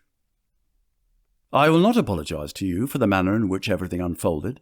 With all due respect, I have long heeded my own counsel, and I do not intend to abdicate my right to do so merely for the satisfaction of others. You are Elizabeth's father, which gives you some liberty to be concerned for her future, but certainly no rights. I am her husband. The decisions I make for my wife are not yours to question or to concern yourself with." Darcy stood, stretching his long legs and straightening his attire. "Now, if you will pardon me, I believe I shall seek the pleasure of my wife's company." "By all means, Mr. Darcy. Proceed with haste, and pray forgive me for taking up so much of your time." Mr. Darcy was gone directly. Chapter 10. Dinner at Longbourn. Despite his best efforts, Darcy found himself growing increasingly frustrated with the Bennet family. He tried to keep his distance, but Mrs. Bennet's insistence on a dinner party forced him to interact with them more than he would have liked. The walls of Longbourn's dining room echoed with the clatter of utensils and the intensity of spirited conversations. Though a hearty array of roasted meats and savoury herbs filled the air with pleasant scents, Mr. Darcy felt almost overwhelmed by the lack of etiquette around him, and was taken aback at such an unrefined display. Among the guests were Elizabeth's uncle, Mr. Phillips, an attorney who prided himself on his boisterous personality, and his equally uninhibited wife, Mrs. Phillips, a woman very much cut from the same cloth as her sister, Mrs. Bennet. Mr. Phillips was a robust man with a booming voice that filled the room. His hearty laughter was as loud as Mrs. Bennet's, and his ruddy cheeks bespoke a fondness for wine.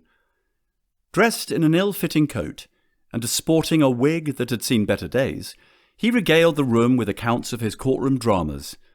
His animated gestures and florid descriptions were a stark departure from the genteel conversations Darcy was accustomed to. "And then, would you believe it, the magistrate nearly fell off his chair!" Mr. Phillips exclaimed, pounding the arm of his chair for emphasis. "I tell you, there's never a dull moment in court." The room erupted in laughter, but Darcy's smile was strained, his polite applause a hollow gesture. Mrs. Phillips was no better. Her appearance was as bold as her commentary, her excessive jewellery clashing with her brightly coloured gown. Her laugh, louder and more piercing than her husband's, grated on Darcy's nerves. Her conversation was brazenly vulgar, filled with innuendos and off-coloured jokes that made Darcy shift uncomfortably in his seat. "I always say there's nothing like a good scandal to liven up the neighbourhood," Mrs. Phillips declared, winking at her captive audience.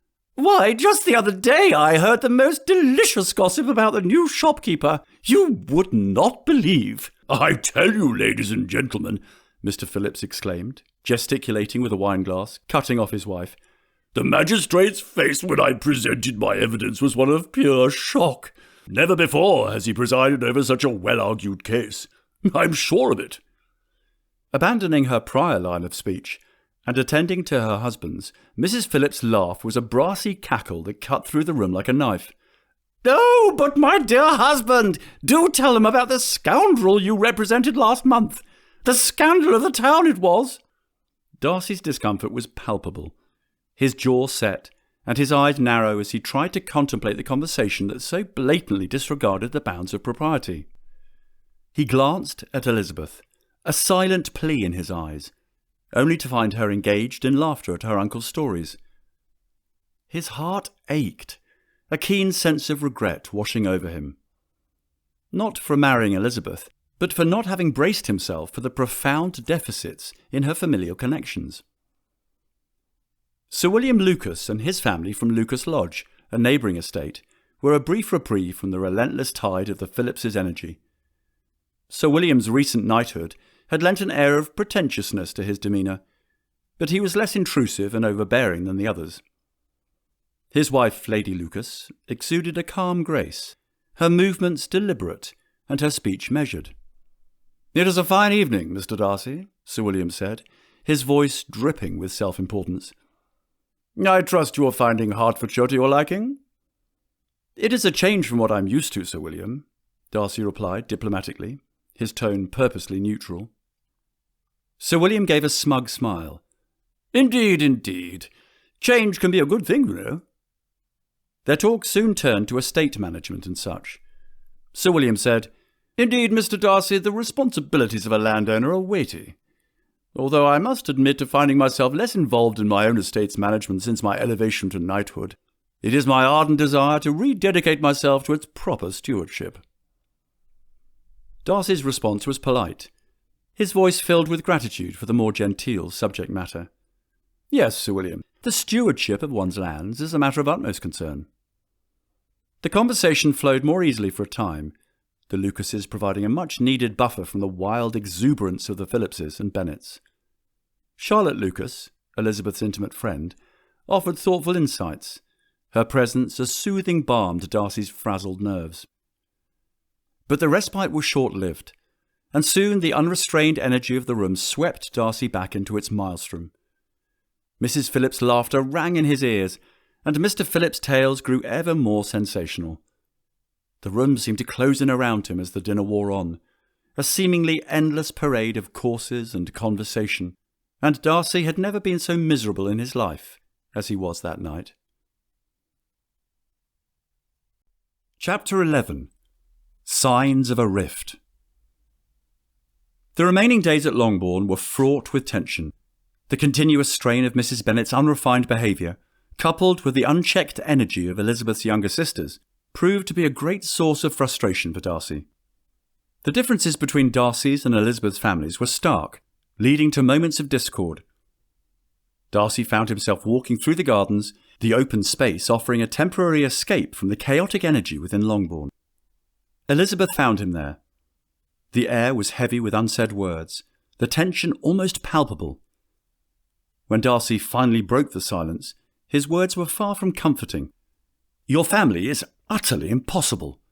They are woefully lacking in proper decorum, and they exhibit no sense of rank or manners.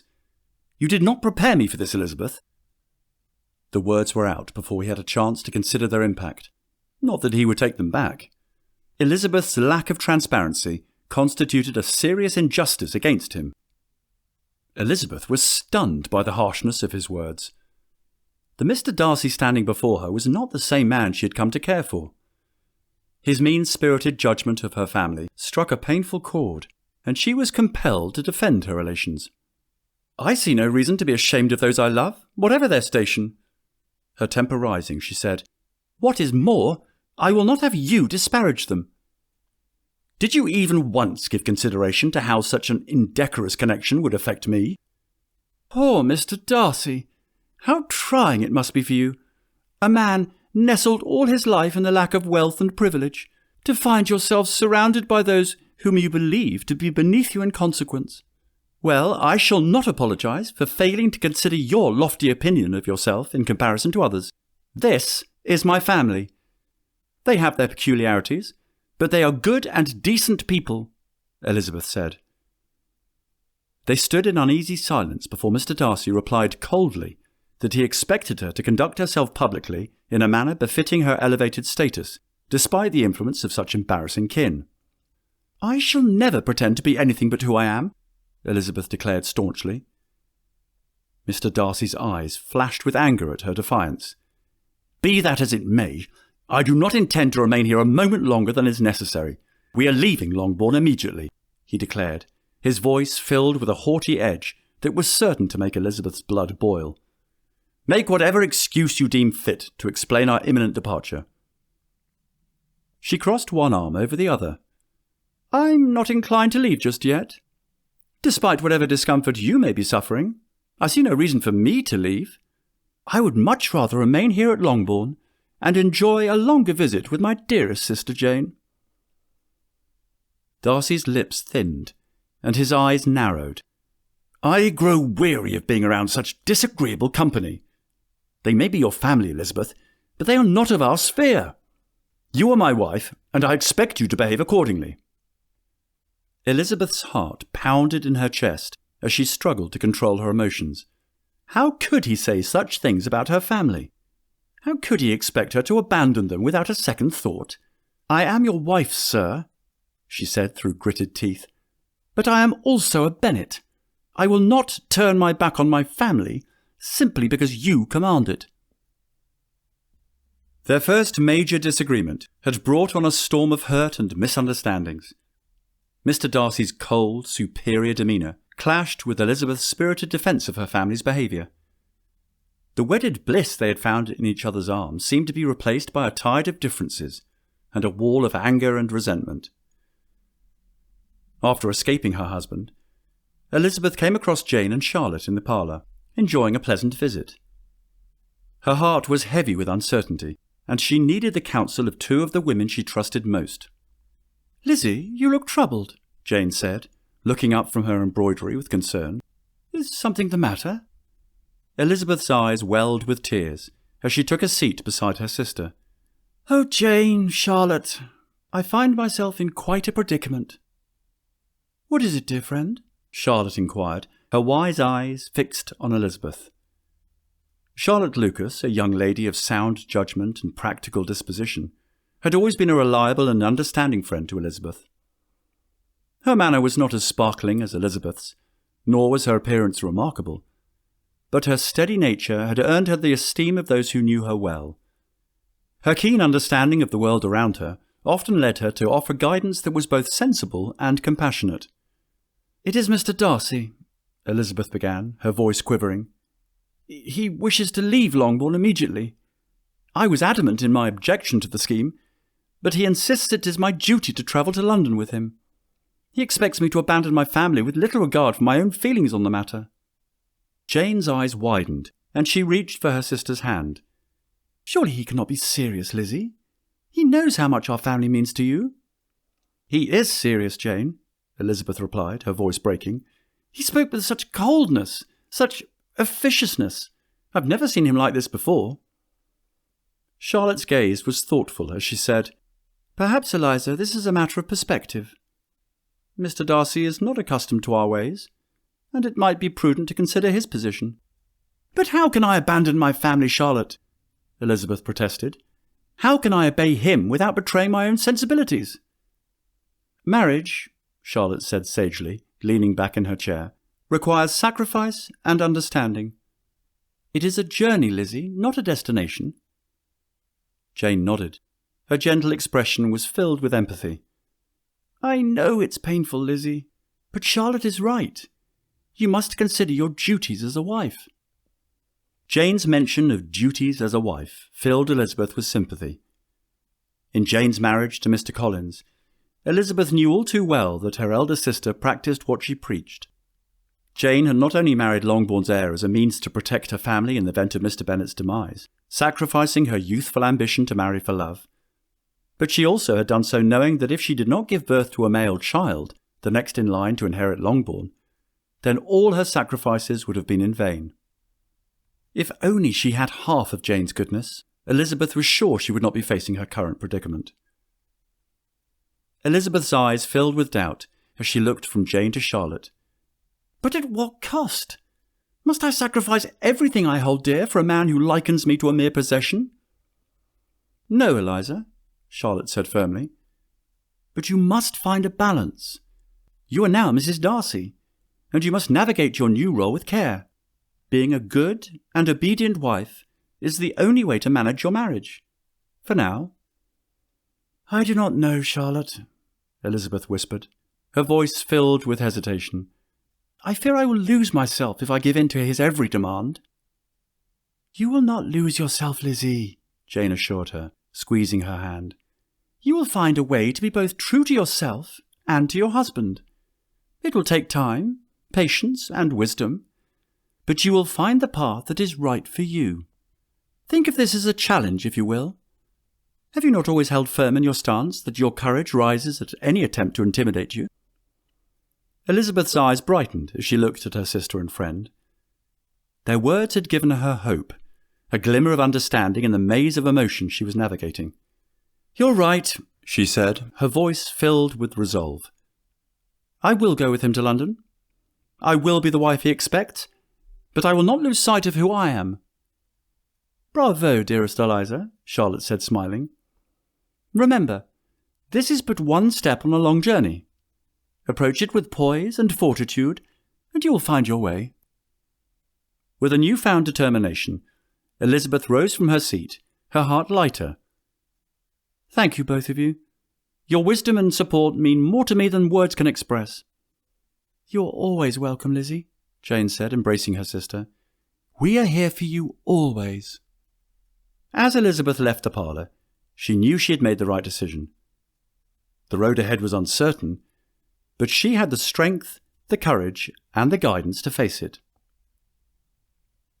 The remainder of their stay at Longbourn was marked by a silent tension. Their growing resentment cast a shadow on the once familiar and comforting halls of her childhood home. However, Elizabeth knew she had to balance her loyalties. As they left Longbourn, Elizabeth could not help but feel a sense of sadness. She was fully aware that the bliss of their initial time together as husband and wife was fading under the stark light of reality.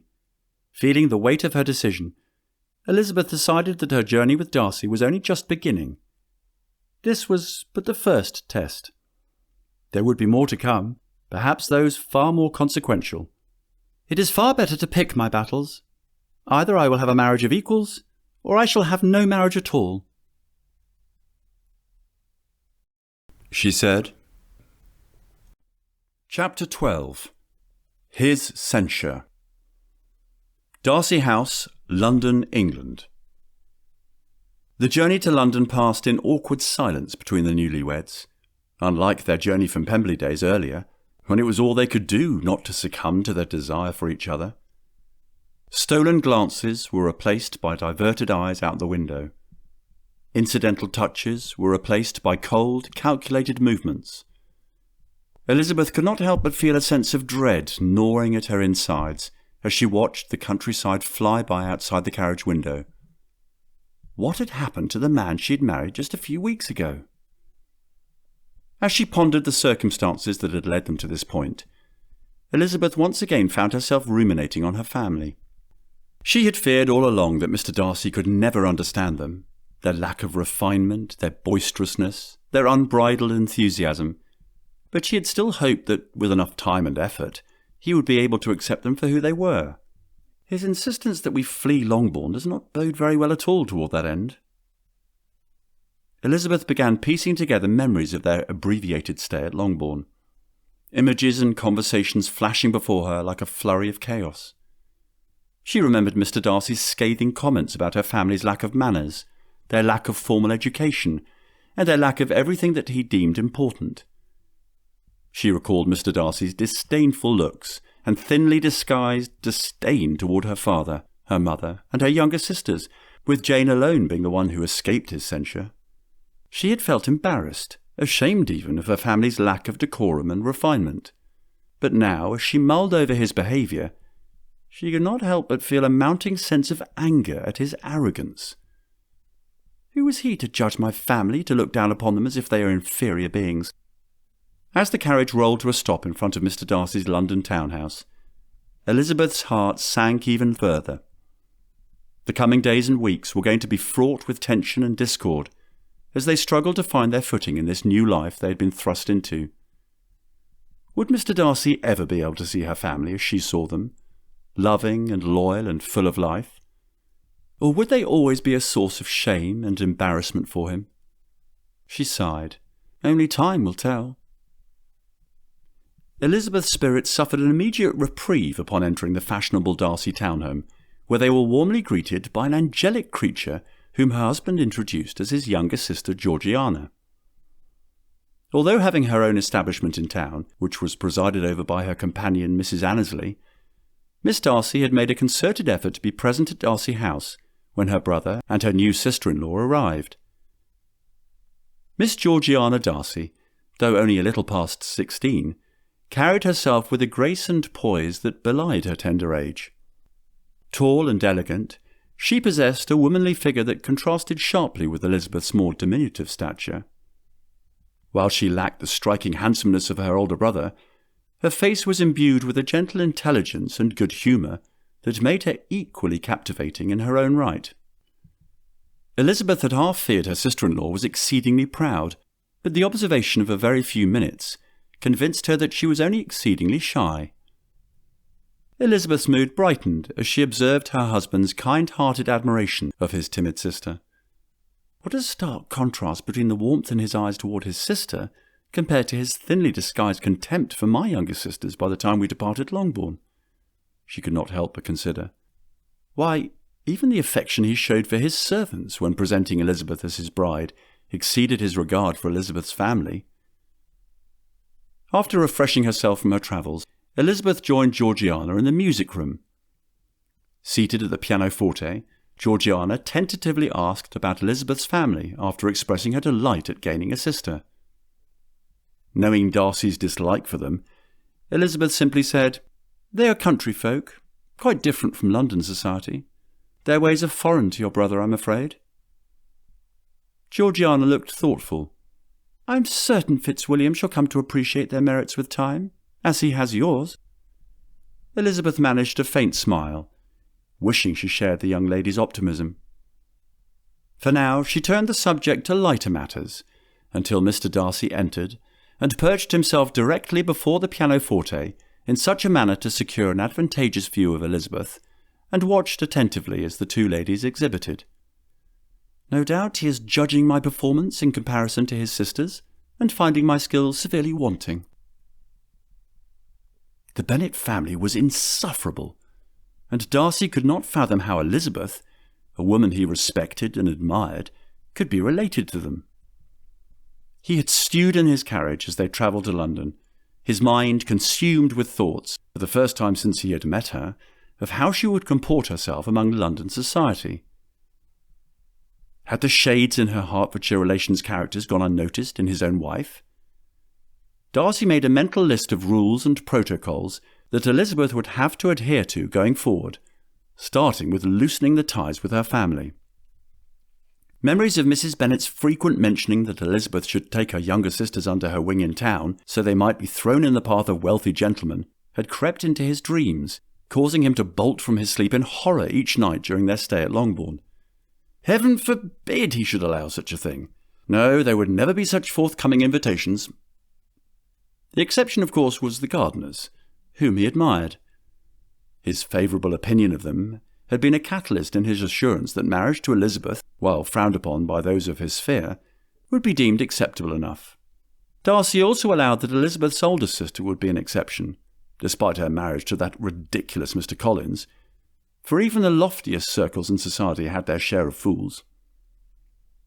He had to admit that introducing Elizabeth to his sister Georgiana was all that he had hoped it would be. Georgiana had taken to her immediately, and Darcy was grateful for the ease with which they were bonding. He knew that Georgiana's approval of Elizabeth was crucial, and he was relieved that his bride had passed the test. However, he could not shake off the feeling that his wife was not entirely happy with him. He had noticed her growing resentment toward him during their stay at Longbourn, and it troubled him. He supposed it had to do with his distaste for her family. But what was he to do? Pretend he did not find them wholly unacceptable? Disguise of that sort was his abhorrence. If their marriage were to stand a chance, he knew he had to do everything in his power to break the ties between Elizabeth and her wretched family. All of Mr. Darcy's aristocratic relations were gathered at Matlock House, the home of Lord Edward Fitzwilliam and the Countess Lady Ellen Fitzwilliam. Among them was Lady Catherine de Bourgh, whom Elizabeth finally met after hearing so much about from her brother-in-law, Mr. William Collins. Her ladyship had travelled from Kent specifically for the purpose of meeting the recent addition to the proud Fitzwilliam family. The Viscount Lord Robert Fitzwilliam and his wife Lady Kate were also present. The other guests comprised Colonel Richard Fitzwilliam, the Earl's second son, Miss Anne de Bourgh, Lady Catherine's only child, and Miss Darcy, of course. When it was time to adjourn to the grand dining room, Elizabeth found herself seated directly across from the formidable Lady Catherine. What a disadvantageous start to what Elizabeth had hoped would be a pleasant dinner, especially given her warm exchange with the Earl and his lovely wife upon meeting them. She felt a shiver run down her spine as she remembered the scathing letter Lady Catherine had written to her nephew upon learning of his elopement with Elizabeth. She had endured Mr. Collins's endless accolades about the woman before her with all the calmness she could muster while in Hertfordshire, and now, having the chance to observe her directly, she saw in Lady Catherine some of the same features she saw in her husband. She no longer wondered at his being just as officious. The dinner wore on, filled with discussions of weather, the latest news, and the occasional jest. But it was clear the tension was palpable, like a tightly drawn bowstring. Elizabeth felt it most keenly when Lady Catherine remarked, "You must know, Mrs. Darcy, it has long been the wish of this family that my dear Anne and my nephew would unite. She was to be the rightful Mrs. Darcy. Such a match had been the approval of all who truly mattered." A gasp filled the room, and an avalanche of none too subtle rebukes was aimed at Lady Catherine by Lord and Lady Matlock. Undeterred, Lady Catherine asked, "Who in this room will not attest to the truth of it?" Elizabeth's dismay would not be repressed. Turning to Miss Anne de Bourgh, whose pale face was downcast, she asked, "And what say you, Mr. Bourgh? Was your heart set on the match?" Manifesting an air of palpable discomfort at being the object of attention, Anne, a young lady of delicate constitution and reserved demeanour, scarcely met Elizabeth's eyes. Her pale complexion and timid bearing revealed the character unaccustomed to the direct scrutiny of others, reflecting a life led largely in the shadow of her mother's formidable presence. "You are out of line, Elizabeth," Darcy chastised her softly, his voice carrying the weight of an irrevocable reprimand. But Elizabeth, with her unwavering spirit, met his glare unflinchingly. Elizabeth was not one to be silenced, and she continued to speak her mind. "How am I to know if your cousin's sentiments align with your aunt's if I do not ask?" Anne shifted uncomfortably in her chair. I believe it's not my place to comment on such matters." "No, come now," Lady Kate chimed in, her voice filled with mirth. "Surely you have an opinion on such a pertinent subject?" Elizabeth shot a grateful look to Lady Kate, sensing an ally, or at least someone who relished prodding the bear. Lord Robert laughed heartily, his deep chuckle filling the room. "Oh, Elizabeth, you are a rare treasure indeed. I have always admired a woman with spirit, even if it does lead to disharmony." "The last thing in the world I would have expected was my nephew marrying so beneath him," Lady Catherine sneered, her eyes scrutinizing Elizabeth. Elizabeth raised an eyebrow. "And yet he managed to do so. Perhaps he found something in me that he could not find in such lofty circles as you frequent." Darcy, sitting beside her, tensed at her boldness towards his aunt. "Elizabeth," he began warningly, but she paid him no mind. A fitting payback indeed for his own behaviour in Hertfordshire, she surmised. As the evening was drawing to an end, Colonel Fitzwilliam, a gentleman of distinguished military bearing and engaging manners, approached Elizabeth, an approving glint in his eyes. His countenance bore the stamp of honour and amiability, and his speech carried a liveliness that marked him distinct from his more reserved cousin. "I do believe, Mrs. Darcy, that I find myself quite intrigued by your courage," he stated, leaning closer with an air of genial warmth. "I'm rather looking forward to our future interactions." Elizabeth smiled at him, feeling a strange mixture of relief and gratification. "I hope you're not easily bored, Colonel." The Colonel laughed heartily at her jest, the sound echoing through the hushed room. From the corner of her eye, she noticed Darcy watching them, a spark of something akin to jealousy flitting across his eyes. She hid a triumphant smile. "Mrs. Darcy," he began, his voice warm and sincere, "I cannot claim to know you well, but I dare say one would never suffer such fate in your presence. Your wit and candour this evening were truly refreshing."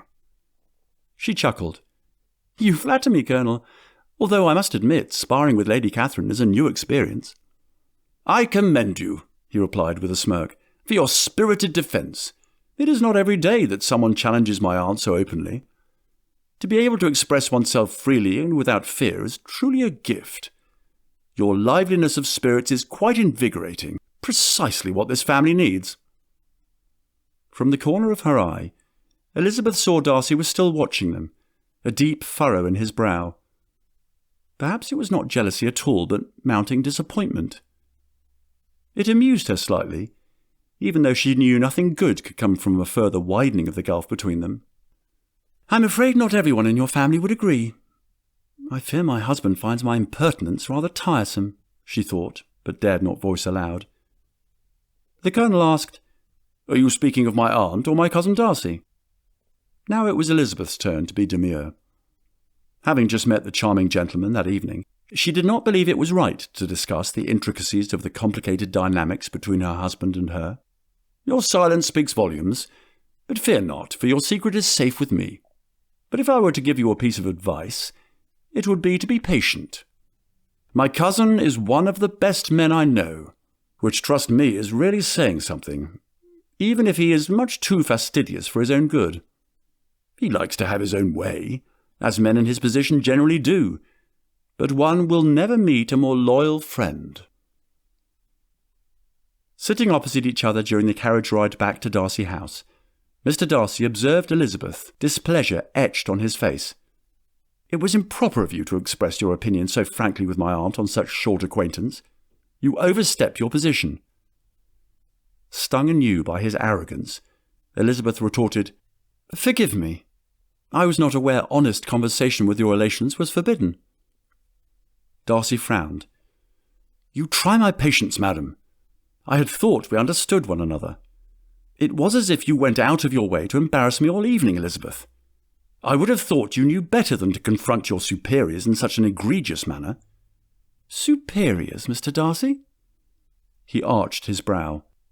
For the sake of putting an end to this discussion, I shall assume you meant to say elders. That said, it's about time someone challenged her ladyship, do you not agree? Did it have to be you?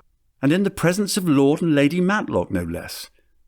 In a tone meant to sound conciliatory, he leaned closer and said, Elizabeth, while I appreciate your tenacity, was it necessary to be so opinionated this evening? She met his gaze steadily. Mr. Darcy, I have always been true to myself. While I will always strive for civility, I will not be silenced or cowed. He sighed deeply. Be that as it may, going forward I insist you exercise better judgment and restraint. By now they had arrived at the townhouse. It was clear that the conversation was over, and Elizabeth rose to leave the carriage and retreat to her apartment, seeking solace. Tears stung in her eyes as she walked away, feeling overwhelmed by the hostility between them. The outward civility they had both maintained while at Matlock House seemed like a thin veil covering up a widening gulf between them. She could still feel his words, "You try my patience, madam." Indeed, they echoed in her mind as she climbed the stairs. Even as her thoughts were consumed by the evening's events, a part of her could not help but congratulate herself. She and the proud Fitzwilliam family may have been thrust together by circumstance, but Elizabeth was certain of one thing. She would not allow these daunting relations, nor her husband, to suppress her spirited nature. Chapter 13. A Husband's Trials. More than anything, Darcy wanted to forget about the cause of the gulf with Elizabeth. He had grown to care deeply for her, and he was also eager to introduce Elizabeth to his world. He wanted her to experience the best that London had to offer, and had already planned for them to attend the theatre and frequent the most fashionable soirees. He hoped that Elizabeth would enjoy herself and forget about her troubles for a while. However, things did not go so smoothly as he had hoped. Elizabeth was polite and courteous to his friends and acquaintances, but he could tell that she was uncomfortable in their company. She did not seem to fit in with his world. Darcy's concerns were compounded when he noticed Elizabeth was purposely avoiding him. She seemed to be lost in thought most of the time, and did not engage in conversation with him as much as she used to. He tried on numerous occasions to spend time with her, yet she would obstinately decline his advances, citing fatigue or the onset of a disagreeable headache. Darcy did not know what to do.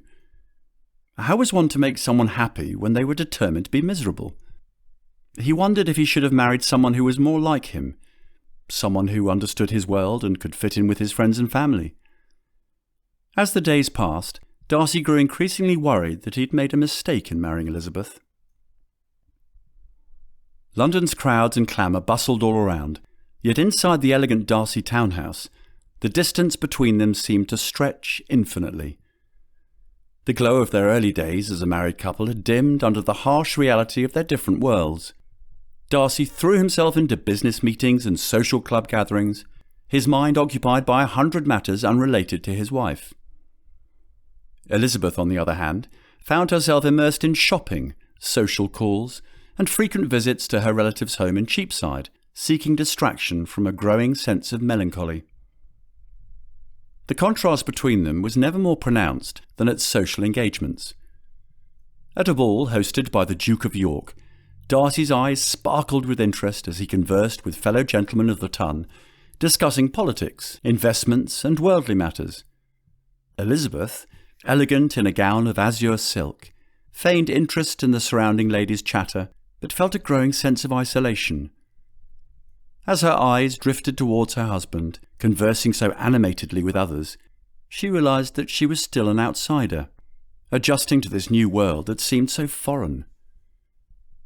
"My dear Mrs. Darcy, do tell us about your marriage ceremony. It is not every day that one of the most sought-after gentlemen of our society marries under such a veil of secrecy," one of the ladies inquired, her eyes filled with curiosity. Elizabeth's cheeks flushed as she recalled Darcy's strict edict on the matter. "I must beg your pardon, but that's a subject I'd rather not discuss," Elizabeth replied, her voice barely above a whisper. "Oh, but surely you can tell us something," the lady persisted, clearly intrigued by Elizabeth's reluctance. "I'm afraid I must insist," Elizabeth said firmly, her eyes flashing with a hint of defiance. "It is a private matter." The lady's expression tightened, but she said no more. Elizabeth's mind, however, was racing, consumed by Darcy's refusal to allow her to speak of their marriage location or circumstances. Was being associated with her so objectionable to him? Did he find their union embarrassing? It was not as though people did not know, even if they pretended otherwise. Later that evening, as they returned home, the silence between them was heavy, almost tangible. Elizabeth's mind was a storm of conflicting emotions, and she could no longer contain them. "Mr. Darcy," she began, her voice uneasy, "why must you forbid me from speaking of our marriage to others? Is being associated with me so abhorrent?" Darcy's eyes widened, and he stopped in his tracks, his face pale. "Abhorrent, Elizabeth? How can you even think such a thing?" "Then why," she demanded, "why must the circumstances of our union be a secret? Surely we are not the only two people in London to have married in Gretna Green?" "I shall not have our union be a subject of gossip and speculation," he decreed, his voice cold and unyielding. "Is that what I am to you?" Elizabeth cried, her voice breaking. "A subject to be hidden away, concealed from the world?" Darcy's jaw tightened, and he stalked off without replying, leaving Elizabeth standing alone, her heart aching with confusion and despair.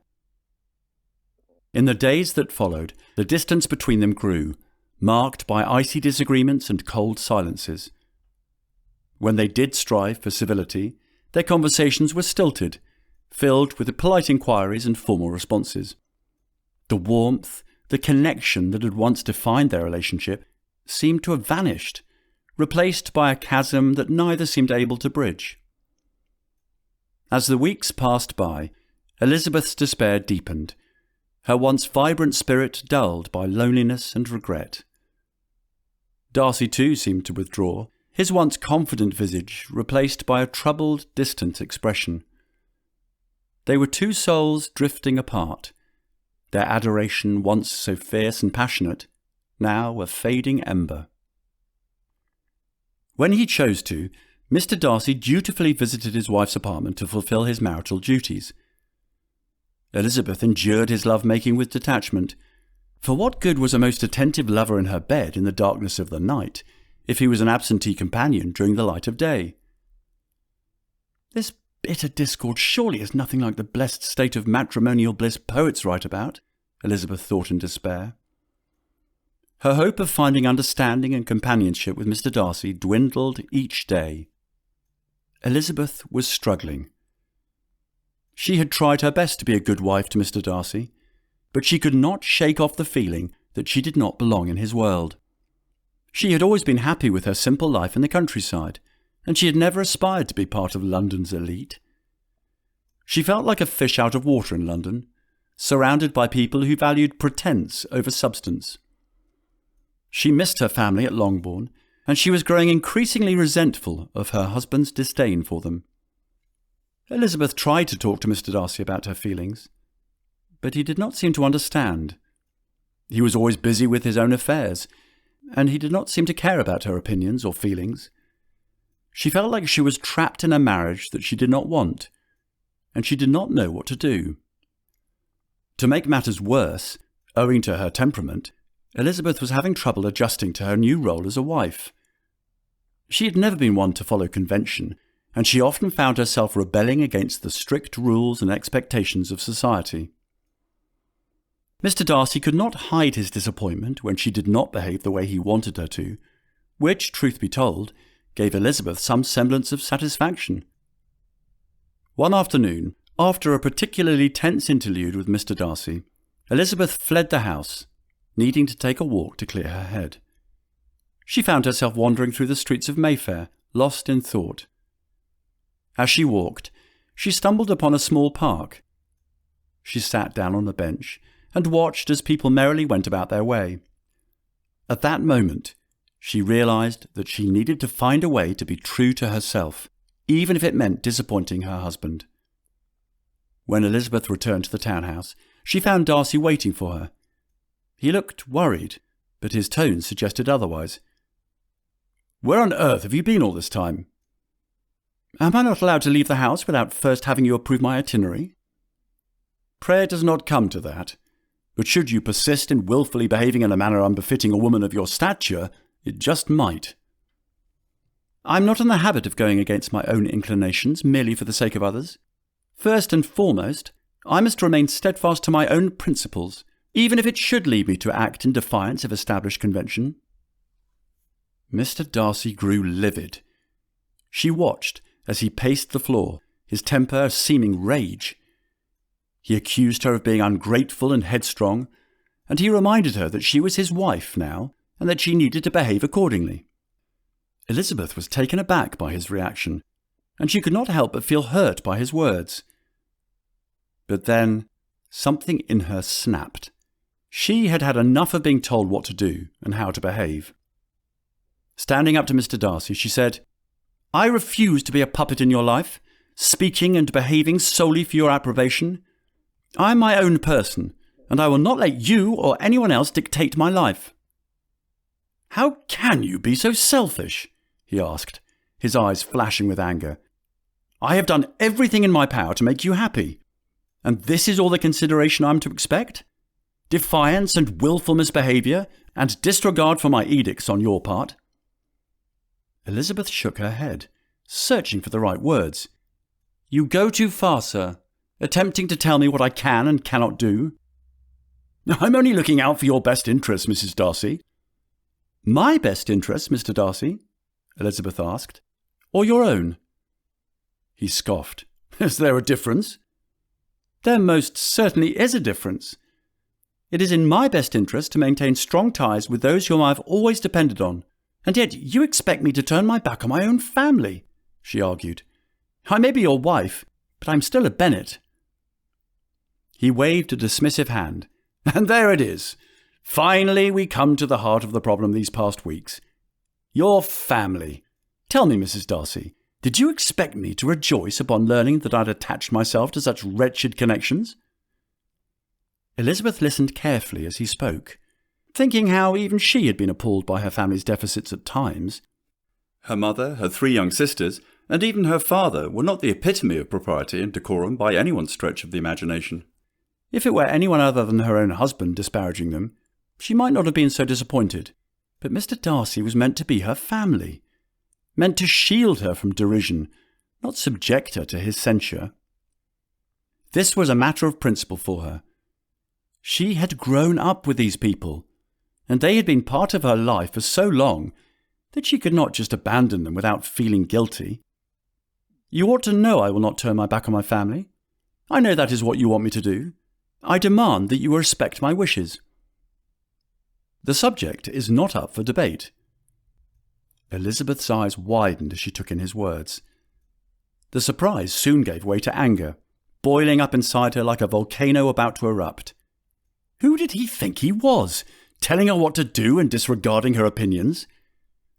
She clenched her fists tightly, biting back the retort that threatened to spill out of her mouth. She knew she had to choose her words carefully if she wanted to get through this unscathed. But deep down, Elizabeth knew that she could not just sit there and take it. Not when every fibre of her being was screaming at her to fight back.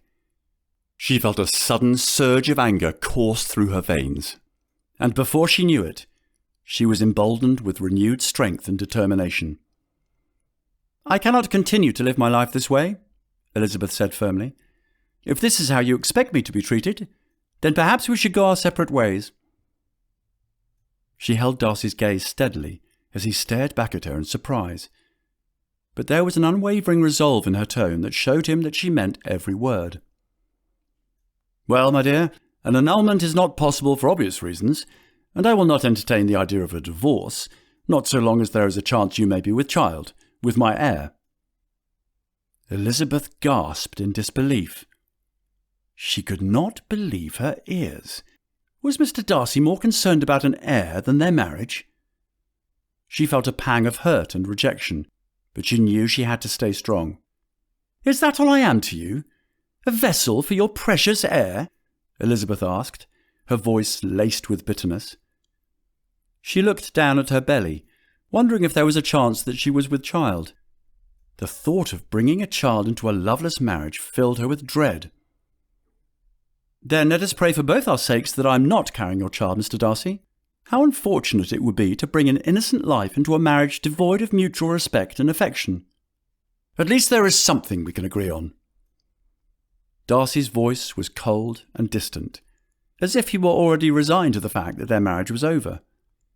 Elizabeth felt a sense of relief wash over her at his words. It was clear to her now that there was no hope for their relationship, and the time was now at hand to relinquish the struggle. With tears streaming down her face, Elizabeth turned and walked out of the room. She needed to be alone to contemplate what had just happened and figure out what to do next.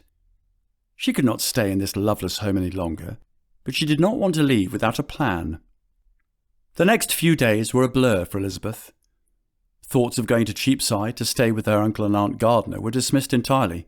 How could she, the wife of a rich and powerful man, entertain such a scheme that might lend itself to gossip and innuendo and possible embarrassment to her London relations? Besides, she wanted much more distance between Mr. Darcy and herself than that. Thus she packed her belongings and left for Longbourn, the place where she always found solace and comfort. She knew her family would be there for her, but she also knew that she needed to take charge of her life and make a fresh start. Chapter 14. An Estranged Wife. A chill crept over Elizabeth, despite the golden rays that danced through the carriage window, playing upon the folds of her silk gown. As she gazed out at the passing landscapes of Hertfordshire, the fields and trees appearing so familiar, an ache settled within her heart. The journey from London had drawn a heaviness over her soul. It was not supposed to be like this. Emotions tumbled within her, a mixture of sadness and relief, each vying for dominance. Her return to Longbourn was awash with a bittersweet hue, the landscapes that once promised comfort, now only reflecting the unrest in her mind. Elizabeth's eyes, once bright with anticipation, now dimmed with reflection, lost in thoughts that no scenic beauty could lighten. She let her mind wander back over the tumultuous weeks since her hasty marriage to Mr. Darcy. How quickly their initial connection and understanding had unravelled, giving way to resentment, disappointment, and finally estrangement. The passionate intimacy they had shared was but a distant memory now. When asked, while on the way to her awaiting carriage, of her plans, Elizabeth had informed Mr. Darcy she would remain at Longbourn indefinitely. If he wished to mend their marital rift, he would have to seek her there. His only reply was a curt nod, before disappearing into his study. With Longbourn village in sight, Elizabeth felt her spirits lift slightly amid the comforting environs of her father's home. She was determined to focus on her family and not the haughty stranger she had wed. At least at Longbourn she was loved unconditionally, not judged. As the carriage rolled to a halt, Elizabeth stepped down. Taking a deep breath, she relished the sweet country air, a welcome change from the suffocating perfumes of London society. Her eyes swept over the familiar rambling grey stone facade of Longbourn, her gaze lingering on an upstairs window where a curtain fluttered. The front door swung open with a suddenness that startled her. Jane, who was once again visiting from Kent, burst forth, her face bright with surprise. "Lizzie!" she exclaimed, enveloping Elizabeth in a tight hug. "We did not expect you home so soon." Elizabeth embraced her sister. Despite the confusion and uncertainty radiating from her entire being, she could not help but smile at Jane's grace and tact. Yet she was also aware of the surprise and curiosity emanating from not only Jane, but from other onlookers peering outside the windows. Linking her arm through Jane's, Elizabeth allowed herself to be guided inside, struggling with waves of conflicting emotions. "Come," said Jane softly, her presence a soothing balm in the storm. "Let us get you settled." As they stepped inside the manor house, a wave of nostalgia washed over Elizabeth. The familiar sights and smells of Longbourn embraced her like an old friend. The hum of activity, the warm glow of the hearth, and even the creak of the floorboards were a comforting balm to her troubled sensibilities. In the parlour, her younger sisters Kitty and Lydia were engaged in an animated conversation. On spotting Elizabeth, they paused mid-sentence, their eyes wide with surprise. "Lizzie!" Lydia squealed, rushing towards her. "You've come home. Now you must tell us all about London. And pray do not skip a thing." Clinging to Elizabeth and coaxing her further inside the room, Lydia asked, "Did you attend any balls?" "Yes, you must tell us everything," Kitty declared. "Did you meet any handsome lords and dashing dukes? Oh, you must tell us everything," exclaimed young Lydia. Elizabeth managed a strained laugh. "Slow down, both of you. One question at a time," her smile masking the turbulence of her inner torment. Sitting away from the others in his favourite chair, Mr. Bennet glanced over the rim of his newspaper, his bushy eyebrow arched. "With so much to entertain in London, we did not expect to see you again for quite some time," he remarked. Elizabeth could feel the lump rising in her throat as she fashioned a reply. "I missed home." She could not bear to look at her father, for fear he would somehow know what she was suffering. That it was not just the home she yearned for, but the life she had before. Her father regarded her shrewdly over his newspaper, but did not comment. His knowing nod gave her to understand he had rightly discerned that her sudden return did not bode well for his favourite daughter and the proud Mr. Darcy. His silent companionship spoke volumes at that moment, and Elizabeth found solace in the thought that he did not need to say anything else.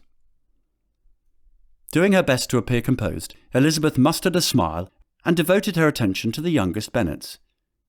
She regaled them with tales of grand balls and events, carefully skirting around the truth of her feelings, without giving away too much of the heartache she was carrying.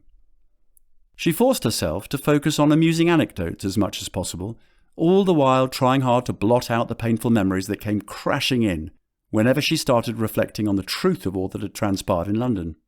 Mrs. Bennet, having arrived from nearby Meryton with her daughter Mary in tow, gazed upon the scene.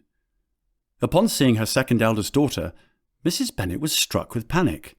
Her voice shrill and piercing, she exclaimed, "Oh, Lizzie! Where is your rich husband? Have you come alone?" She spun around on her heel before settling her eyes on Elizabeth once more. "Lizzie! What brings you here today all by yourself?" Her voice trailed off expectantly, as though daring her daughter to confess something she was not quite ready to hear. Elizabeth considered her words carefully, trying to keep her composure as she answered her mother's question. "I'm here because I missed my family, Mamma," Elizabeth replied. "As for Mr. Darcy, he remains in London, attending to business matters." It was not a complete falsehood, Elizabeth supposed. The gentleman, no doubt, was buried in papers, ensconced in his study, as he had been most of her time in London. Still, Elizabeth could see the disappointment on her mother's face, and she could not help but feel a pang of guilt. Mrs. Bennet's eyes narrowed as she regarded her daughter. "Well, it is a shame he could not spare the time to accompany you here," she huffed. "But I suppose it is the fashion. Rich men have their own priorities, after all. Else they would not be so rich."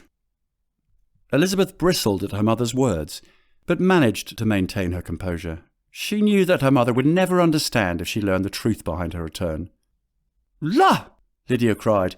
"If I had a house in town and such fine things as Lizzie, wild horses could not drive me away." "There is more to life than what we can see and touch," Elizabeth said.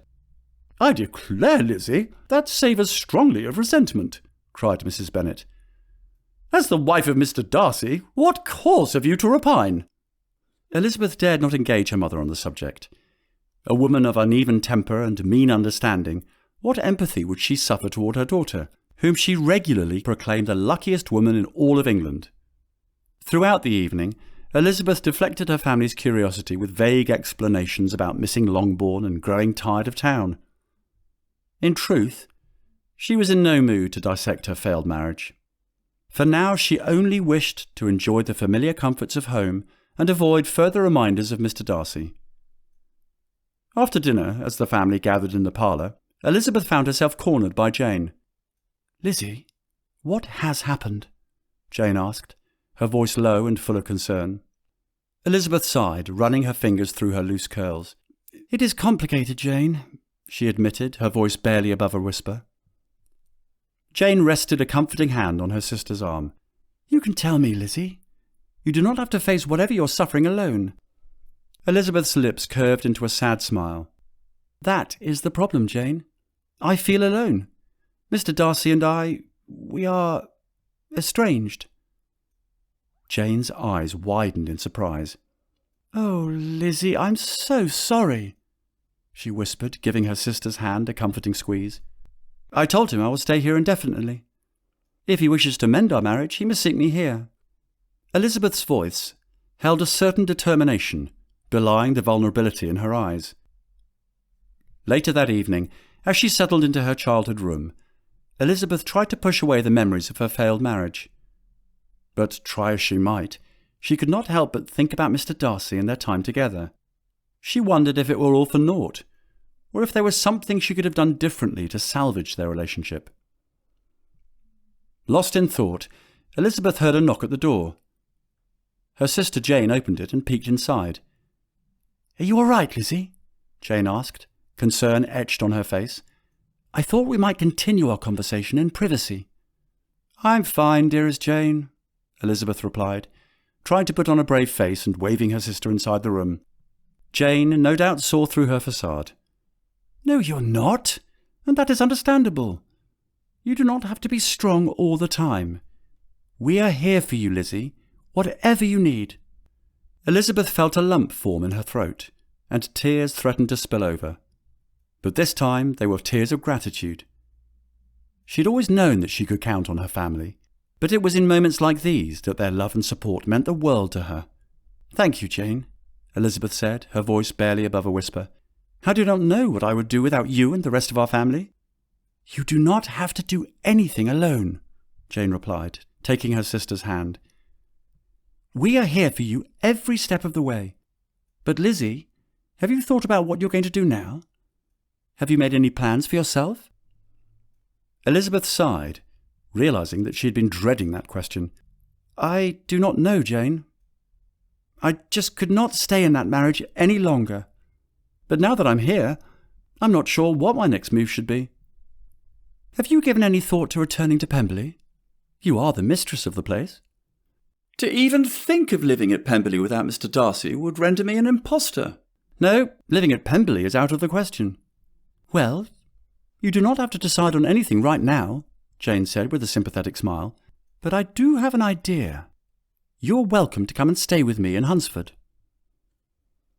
Elizabeth shook her head. "And live under the scrutiny of Mr. Darcy's haughty relation, the Right Honourable Lady Catherine de Bourgh?" she said mockingly. "You, more than anyone, know how her ladyship's low opinion of me has poisoned her once favourable opinion of you. Can you not imagine how much worse things would be if I were to come to Hunsford for a visit, much less stay with you? I appreciate your offer, but I dare not even consider it." How grateful Elizabeth was for her sister's presence. Aside from Lady Catherine's interference, Elizabeth suspected her sister was also in want of a matrimonial reprieve herself. If such were the case, Elizabeth could not fault her, for Mr. Collins could not be easy to live with. He was just as ridiculous as her own husband was officious, which was really saying something. "Of course I understand," Jane said quickly, as if not wanting to push her sister too far. "But if you ever need someone to talk to, or if you change your mind, I'm here for you. And who knows, maybe Mr. Darcy will come back into your life one day soon. I'm sure he's missing you already." Elizabeth smiled weakly at the thought. Given the manner of their parting, she could not imagine any reason she would want to entertain such a hope. Later, as Elizabeth readied for bed, she traced her fingers over the delicate flowers she had embroidered on her linen handkerchief as a girl. The Elizabeth who had worked so diligently on this piece could never have envisioned the tumultuous path she now walked, married to a rich and powerful gentleman, yet living once again under her father's roof. Sighing softly, she finished braiding her long dark hair and slipped beneath the covers. At least here, between these walls that had sheltered so many of her dreams, she could find temporary respite. In the morning she would be strengthened to face whatever lay ahead, including the lingering heartache she could not yet articulate, even to herself. Lying in bed that night, Elizabeth tossed and turned in want of restful slumber. Now knowing how it felt to be a woman and a wife, Her situation was even more pitiable for her equanimity. Her body ached for the one man in the world that her heart and mind told her she must forget. Chapter 15. Beginning to Unravel. Weeks later. The clink of silverware and hum of chatter filled Longbourn's dining room as the Bennet ladies had breakfast. Shafts of morning light danced across the table, glinting off the crystal glasses. The mood was lively as Mrs. Bennet prattled on about local happenings. Elizabeth's eyes swept around the table, lingering on each of her sisters. Jane's gentle smile, Mary's contemplative gaze, and Kitty's playful grin. The chair Lydia usually filled was empty, her trip to Brighton leaving a noticeable calm in its wake. The atmosphere hummed with a subtle sense of peace, a balm on the wounds of her recent trials.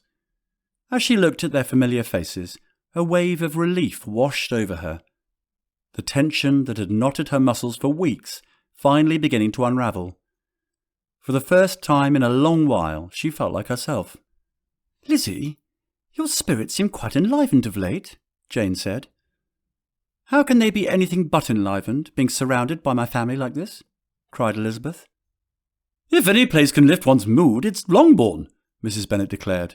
"Why, with your being so rich, I already have plans to—" A frantic pounding on the door halted Mrs. Bennet's speech and aroused everyone's curiosity. Moments later, Hill entered the room, looking distressed, a letter clutched in her hand. "Pardon me, but an urgent letter has come from Mr. Bennet." Longbourn's master had left the house earlier that day and had yet to return. With a feeling of foreboding, Elizabeth took the missive and broke the seal with trembling fingers. Her face drained of colour as she scanned the contents. "What is it, Lizzie?" Jane asked in concern, reaching to clasp her sister's shaking hand. "Lydia," Elizabeth said. She has thrown herself into the power of Lieutenant Wickham." Elizabeth's mind raced. Her thoughts jumbled in panic. The calamity that had befallen the Bennet family could be traced back to Mr. Bennet's fateful decision to allow Lydia to go to Brighton in the first place. Despite Elizabeth's fervent pleas for him to reconsider, knowing and understanding her younger sister's wild, untamed spirits as she did, Mr. Bennet could not withstand Mrs. Bennet's hysterical entreaties on the matter. Desiring peace and quiet more than anything else, he had given Lydia his blessing, insisting she would be under the watchful eye of Colonel Forster and his wife, the latter of whom had befriended Lydia while the militia was encamped outside of Meryton before heading to Brighton. For a moment, Elizabeth thought of Lydia's situation compared to her own, for had she not fled to Gretna Green with a man she hardly knew for the sake of preventing a scandal from ruining her family's reputation? A further perusal of Colonel Forster's hastily penned missive to Mr. Bennet confirmed the two situations were not to be compared, for while Elizabeth's motives had been to protect her family, Lydia's had been carelessly crafted to injure them. Young Lydia, giddy with the prospect of fun and flirtation, had immediately attached herself to the militia officers upon arriving in Brighton. When a recruit, Mr. George Wickham, captured her notice, she became utterly besotted and threw all caution to the wind. Enamoured by Wickham's practised charms, she convinced herself they would marry. When Wickham proposed they run off together, Lydia agreed, full of foolish notions about their impending wedding. In truth, Wickham harboured no real intentions of marrying Lydia. His true aim was to take advantage of her innocence and then abandon her, ruined in London or thereabouts. A query of the officers who knew Wickham best confirmed he had often boasted of such plans when deep in his cups. Clutching the letter from Colonel Forster, Elizabeth fought back her tears. And now such a scandal would taint the honour of all the Bennets. Their reputation would be left in tatters. A bitter taste rose in Elizabeth's throat as she imagined Mr. Darcy's reaction. He would see this as proof of her family's frailties. He had been forced to connect his esteemed name to such relations as these, and he was to be repaid with disgrace. Upon hearing Elizabeth's declaration to Jane, a collective gasp rose around the table. Mrs. Bennet's teacup clattered into its saucer as she swayed alarmingly in her chair. "My baby, run off with a scoundrel! Oh, we are utterly ruined!" As Mrs. Bennet dissolved into hysterics, Elizabeth continued to fight back her tears. Foolish, reckless Lydia to trust such a deceitful serpent of a man. How could he justify ruining her sister's life and prospects? This news would condemn not just Lydia, but all the Bennets, leaving them socially exiled. While her older sister comforted her mother, Elizabeth resolved to speak with her father, who had been absent amid the chaos. She found him standing by the pond, staring off into the distance. He was too calm to have heard what had unfolded. "Oh, Papa!" Elizabeth cried, summoning his attention. He turned and stared blankly at her. "I suppose you've come bearing the news." You know?" "No doubt all the country knows by now. Your dear mother's wailings are hard to ignore." "Mamma is beside herself with grief. We all are. Are you not? Have you no interest in what exactly has befallen your youngest daughter? Our entire family?" "Is that not your purpose in seeking me out? Having found me, by all means do tell." This was hardly the encouragement that Elizabeth had expected, but she would not be deterred, and she spoke at length on all she knew. "Oh, Papa!" she exclaimed with energy. "How is such a man as this vile Mr. Wickham to be worked on? What is to be done to recover her?" "I have long supposed Lydia would never be easy until she's exposed herself in some public place or other. The silly girl only wanted an opportunity to make her family ridiculous. If I may paraphrase the poet Southey, chickens always come home to roost." "Papa, do you mean to do nothing to mitigate the damage of your youngest daughter's reckless behaviour and blatant disregard for the rest of us?" "What is to be done? I surely lack the means to deal with such a scoundrel. Your husband, on the other hand—" "Mr. Darcy?" Mr. Bennet shrugged. "What is the purpose of having such a wealthy son-in-law if not for situations just like this?" "Surely you do not expect—" Interrupting Elizabeth's protest, Mr. Bennet said, "This Mr. Wickham of whom you speak, this is not the first I've heard of him. Indeed, I have it on good authority that he and your husband have a particular connection. A shared history, if you will, what with the two of them having been reared together at Pemberley. Why, they're as good as relatives, because I understand the late Mr. Darcy was Wickham's godfather." "How could you possibly know such a thing?" "Did you expect me not to have your husband investigated upon learning what transpired up in the north?" Here Elizabeth scoffed. "And yet you lack the same curiosity where Lydia is concerned?" "Your Mr. Darcy will know exactly how to act once he learns what has occurred. I suppose the question is, my Lizzie, will you inform him of what has unfolded, or shall I?" "No, I forbid you to speak to Mr. Darcy." "Well, Lizzie, what can I say except that I shall leave you here to ponder the matter? Scandals arise and fall like the ebbs and flows of the tides, but I hardly need tell you that, do I?" Mr. Bennet was gone directly, retreating further along the path and away from the manor house, leaving Elizabeth to stew. And this was the man she had spent her entire life thinking as the best man in the world? A man who would so easily abdicate his parental responsibilities to a near-perfect stranger, for all intents and purposes, given our tenuous situation? Thoughts on what other option she had led her to consider her uncles, but surely Mr. Phillips was not a consideration, for he was of lesser means than her father. The idea of prevailing on her uncle Mr. Gardiner was quickly dismissed as well. Not that he lacked the means, but he had his own family. A wife and 4 little children who must surely be his primary responsibility, not a gentleman of leisure who spent his time secluded in his library, neglecting his parental obligations. His success in life was not the result of his lineage, but rather active participation in the management of his warehouses. When her thoughts flickered to her brother-in-law, Mr. Collins, Elizabeth knew she was bordering on desperation. Why, he was almost as abhorred by Lydia's wild animal spirits as was Mr. Darcy. No, he would want nothing to do with the fallen young girl now. Not ever, and would likely embrace Mr. Bennet's apparent approach to cast her off. Later, when the house was calm, Elizabeth sat with Jane in the parlour. Elizabeth clasped her hands tightly in her lap. She knew precisely the only recourse left to them, though the prospect made her recoil with dread. "I must inform my husband," she pronounced quietly. Jane's eyes filled with sympathy. "Oh, Lizzie, I know how bitter the estrangement between you and Mr. Darcy has become. To involve him now would be the deepest humiliation." Jane had spoken nothing but the truth, but Elizabeth and Darcy were bound by law and duty still.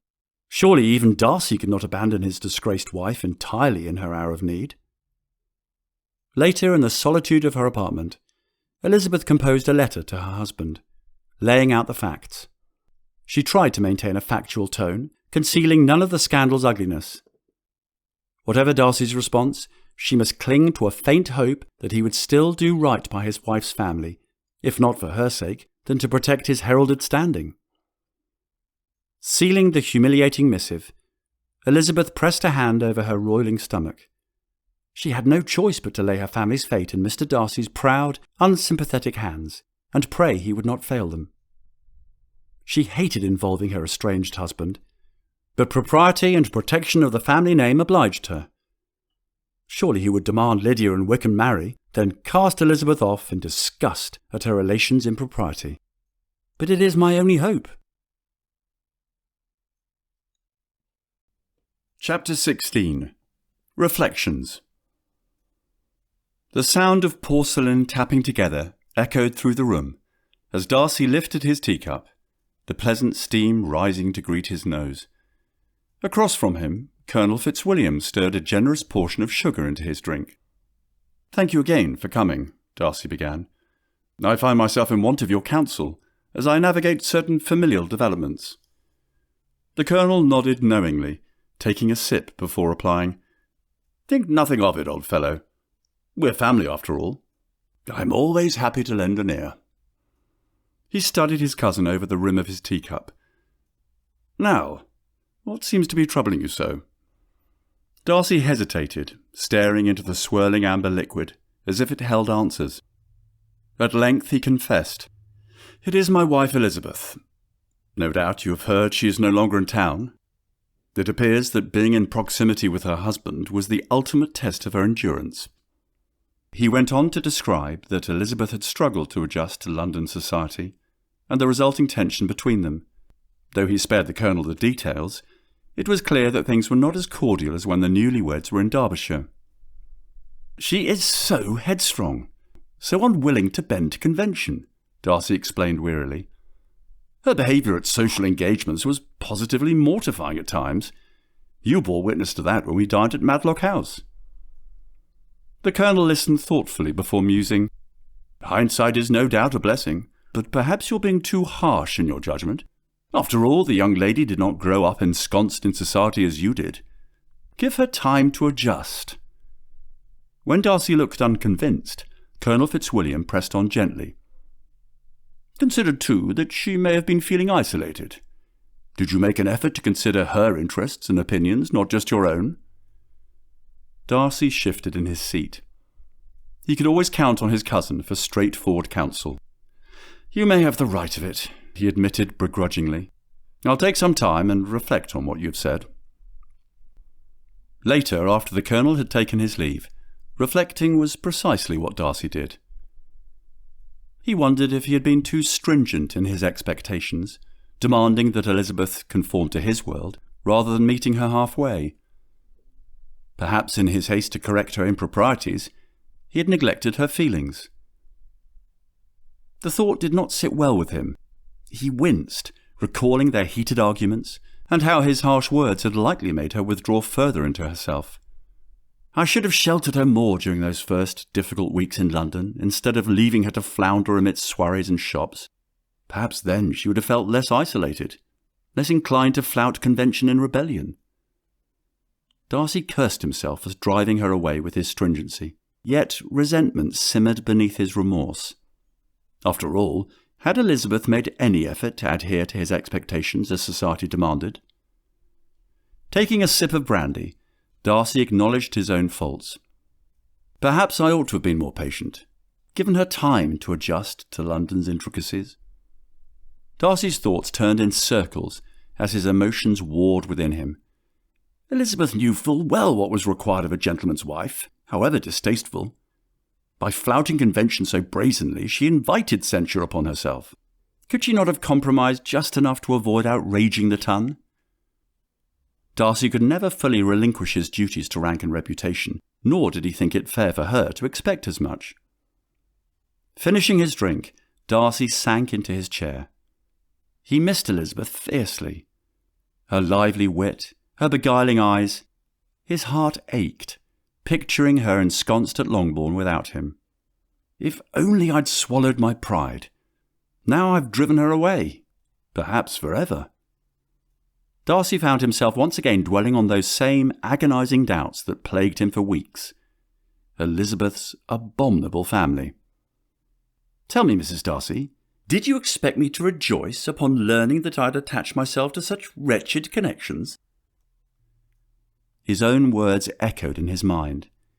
Words that, even until that day, all alone in his townhouse, a townhouse that felt cavernous and desolate ever since Elizabeth fled to Longbourn, he refused to recant. Brooding into the fire's dying embers, Darcy felt rising frustration. Why could his wife not meet him halfway? Did she give no thought to his efforts in introducing her to society? For heaven's sake! I even turned a blind eye to her regularly visiting her relations the gardeners in Cheapside, that God-forsaken place, exposing herself to who knows what. Was my tolerance repaid with anything but more complaints? Shaking his head, Darcy tried to dismiss his cyclical thoughts, but the same tormenting questions kept creeping back in. Draining his glass, Darcy acknowledged that he had been far from the ideal husband. But, he reasoned, reconciliation required two willing parties. If Elizabeth proved unwilling to temper her behaviour and expectations, what hope remained? Just then, a footman entered with an express letter for Darcy. His heartbeat quickened, seeing it was from Elizabeth, though he could not fathom her reason for writing so urgently. Such pain he never thought possible filled his heart. Not that they did not exchange letters, but never through such means as this. Has something happened to Elizabeth? He tore it open and read what his wife had to say. Sadly, the subject matter did not surprise him. Elizabeth wrote of young Lydia having run off with George Wickham, how the scoundrel had boasted of abandoning her once he tired of her, how Elizabeth's family was at a loss to know what was to be done. How was such a man to be worked on? All hope was lost. George Wickham. It had been years since Darcy had reason to think of that vile man. Indeed, the two gentlemen shared a history that stretched back to their childhood at Pemberley. Mr. Wickham was the son of a very respectable man who had managed the Pemberley estates for years.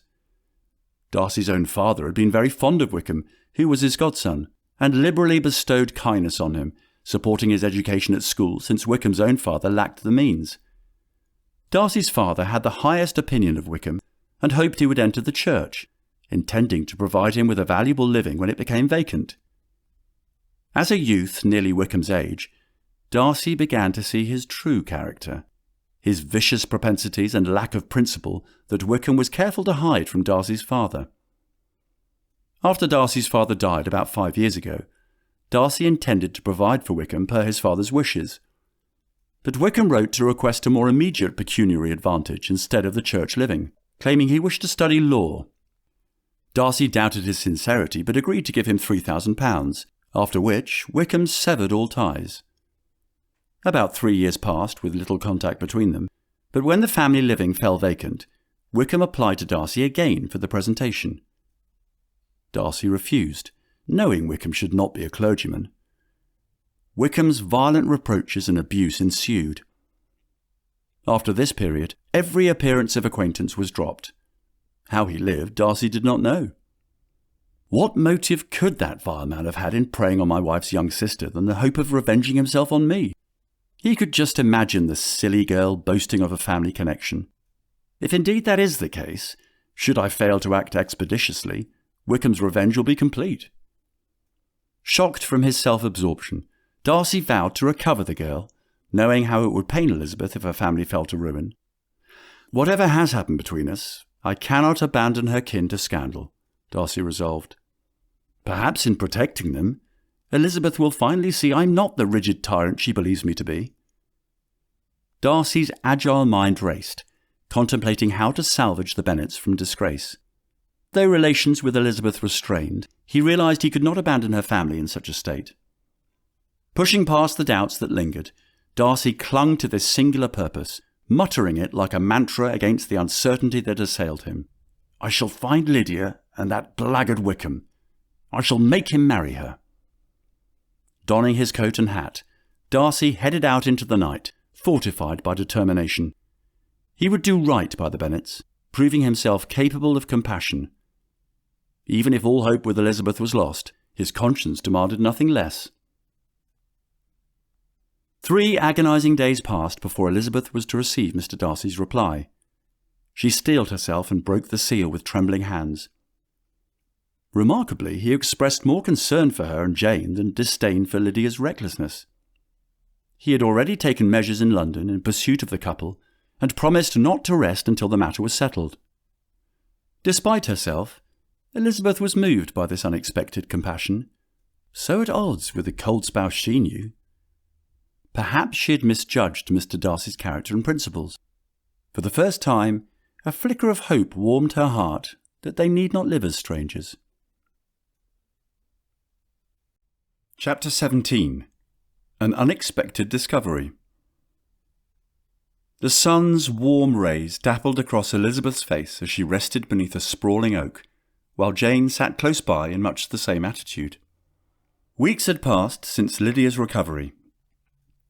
Though Wickham at first had refused marriage, Darcy had made him an offer he could not refuse, one that entailed paying all his gambling debts and purchasing him a new commission in Newcastle, ensured by the hope that the couple would be in nobody's way once there.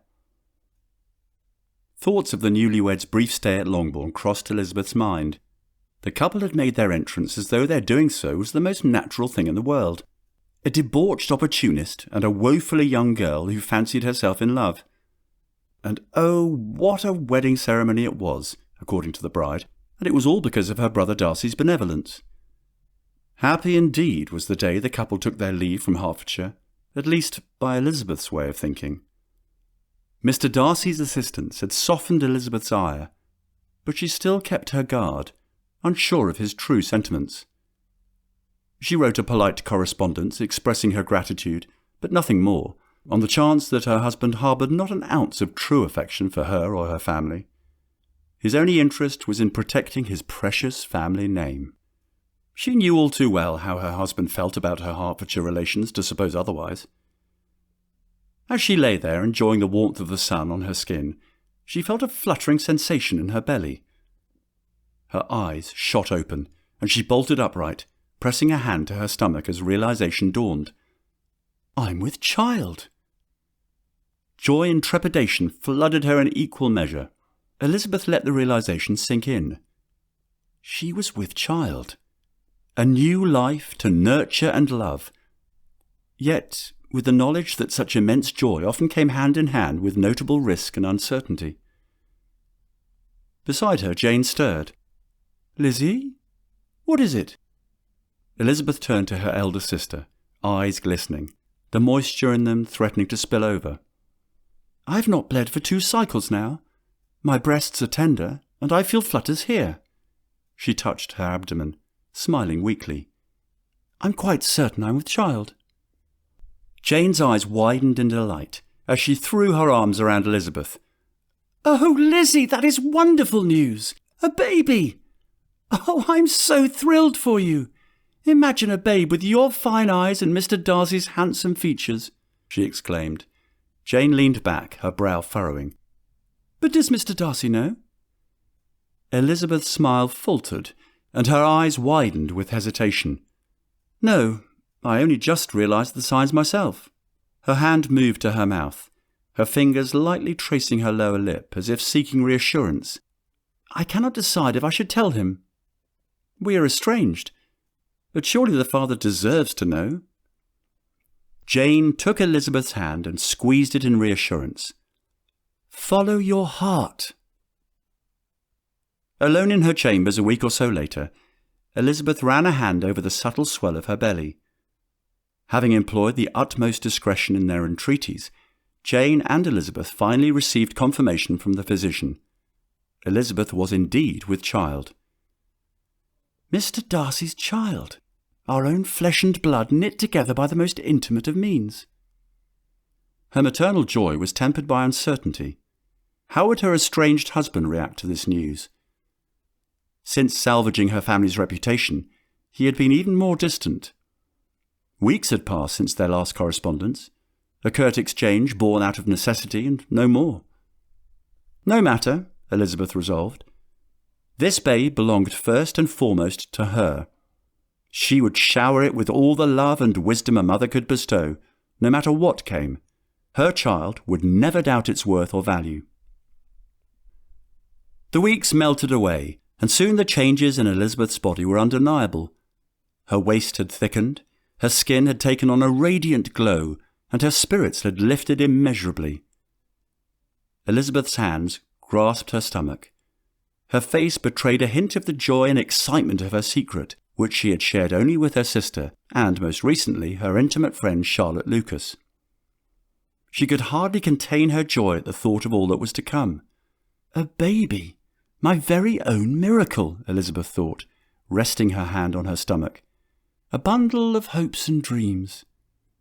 She spent hours imagining the life she would create for her child, the games they would play, the lullabies she would sing, the stories she would tell.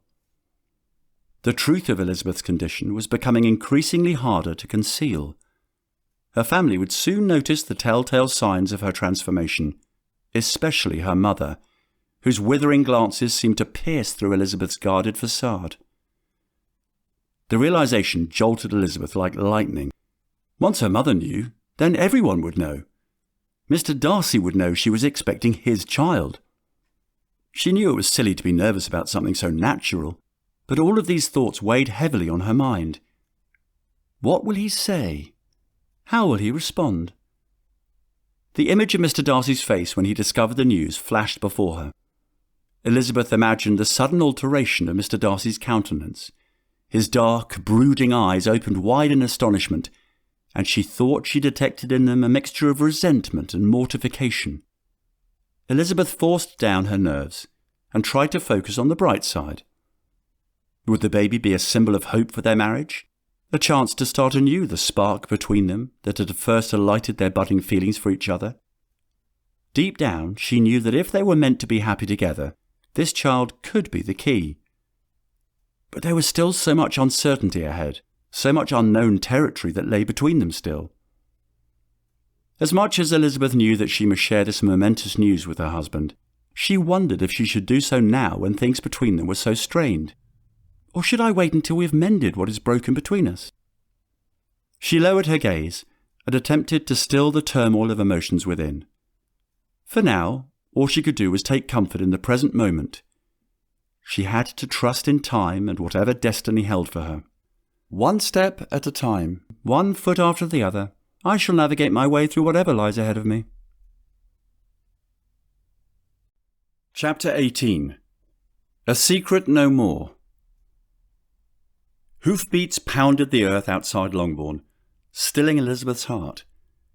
Peering out her apartment window, she saw none other than Mr. Darcy handing off his stallion before striding inside. Moments later, Hill announced his arrival. Elizabeth's legs trembled. One hand rested over the swell of her pregnancy, hidden by loosened laces. She had not seen her husband in months, yet his imposing presence still sent nervous flutters through her belly. Elizabeth reeled in shock. Mr. Darcy here? After months apart, what could have prompted him to descend to Longbourn unannounced? Had he found out? Suddenly light-headed, she leaned on Jane's arm for support. "Breathe, Lizzie," Jane urged. "All will be well. Come and greet him calmly."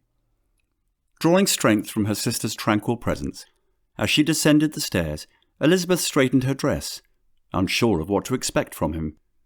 The sight of him from her window had made her feel both anxious and excited. She paused outside the entrance to the parlour and steadied her breathing before pushing open the door. There, standing rigidly by the hearth, was her estranged husband. At her entrance, his piercing gaze swept over her, no doubt taking note of her widened figure. "Mrs. Darcy," he uttered formally, "forgive my lack of warning. I hope I found you well?" Ignoring the innocuous question, Elizabeth lifted her chin. To what do we owe the honour, sir? Darcy's jaw tightened. Clearing his throat, he said, There are apparently developments about which I was not informed. His eyes dropped to her midsection. When were you anticipating enlightening me about my child? She flinched. Her hand protectively covered her abdomen. Who told you such a thing? There are eyes and ears everywhere, Darcy replied impatiently. Do not play games with me, woman. Are you carrying my child? Elizabeth lifted her chin in defiance, though her voice wavered uncertainly. I am. Darcy sank heavily into a chair, staring at the floor. At length he raised his eyes to hers. You should have informed me. His tone was devoid of anger, only exhaustion laced with disappointment. Yes, you deserve to know, Elizabeth admitted. I was afraid, uncertain how you would react, given our circumstances. As we are estranged, I saw little cause to hasten to inform you. How did you think I would react? Darcy asked, his voice suddenly sharp. Before Elizabeth could fashion a response, Darcy passed a hand over his face. No matter, you will return with me to Pemberley at once. Our child must be born there. His tone brooked no argument. Indignation flared in Elizabeth's chest at his high-handed demand. Must? The babe is mine, Mr. Darcy, to nurture as I see fit. The child will be born regardless of where I reside. Mr. Darcy's lips twitched, and his eyes burned with anger. He slammed a fist against the side table, his carefully measured facade cracking. The thud of his fist against the wood sounded like a hammer striking an anvil. With a violent jolt, the table lurched, sending a decanter flying through the air before it crashed to the floor, splintering into gleaming shards. The sound of the shattering glass rang through the room, an apt symbol of the tension that filled the air. The child you carry is a Darcy. He must enter this world amidst his rightful heritage. You still bear my name, madam. Seeing Darcy behave thusly, Mr. Bennet, who had been a silent spectator until now, intervened. Now, son, surely we can discuss this civilly. Darcy silenced him with a glare before turning back to Elizabeth. You will return with me to Pemberley at once. I insist the child be born there, as is his right. Incensed by his high-handedness, Elizabeth threw back her shoulders. I shall not. You forfeited any rights over me, sir. Enough, Darcy exclaimed, now standing and his fist connecting with the mantel and making them all jump. As long as you remain my wife, I will be obeyed.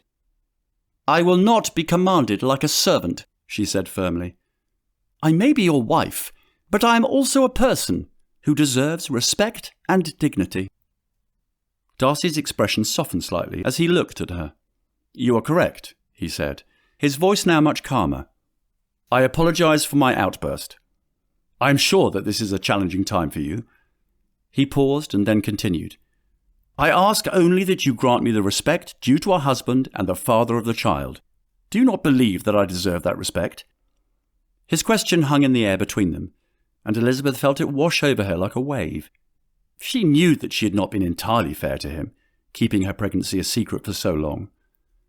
Looking at him now, she could see the depth of hurt in his eyes, but angry people did not always think and behave rationally.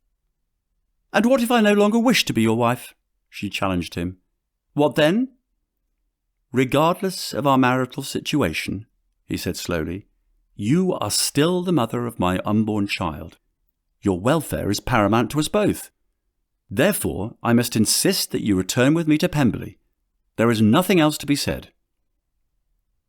His tone was firm but gentle, and Elizabeth knew there was no other option for her. Despite her inner turmoil, she nodded her assent. Darcy walked over to her side. He reached out a hand and placed it gently on her shoulder. His voice thick with emotion as he spoke once more. I will always make sure you are well provided for, he promised her softly. You do not have to fear for your future or that of our child. Elizabeth closed her eyes against the tears threatening to spill down her cheeks. She allowed herself a small moment of comfort in Darcy's embrace, before she stepped away from him and straightened her posture once more, all too aware of the watchful eyes of her father and her sister Jane, observing their exchange in silence. Clearing her throat, Elizabeth gave Darcy a single nod before addressing the room at large with a quiet determination in her voice. "Very well then," she said firmly. "I shall accompany you back to Pemberley." She would be subject to his demands for the babe's sake. Their estrangement must end, though whether intimacy could take its place remained to be seen. Chapter 19. What child is this? Months later. Pemberley, Derbyshire. Gritting her teeth against the agony of the contractions racking her slender frame, Elizabeth clung to the midwife's strong hands. She bore down upon the relentless contractions, straining to birth a child who linked her irrevocably with the man she had once thought to love. "I cannot do this," she sobbed, collapsing back against a mound of pillows, her body slick with sweat. "You must," the other woman insisted. "The child comes!" Screaming from the depths of her soul, drawing on her last dregs of strength, Elizabeth bore down hard and felt the baby slip free in a gush of blood and fluid.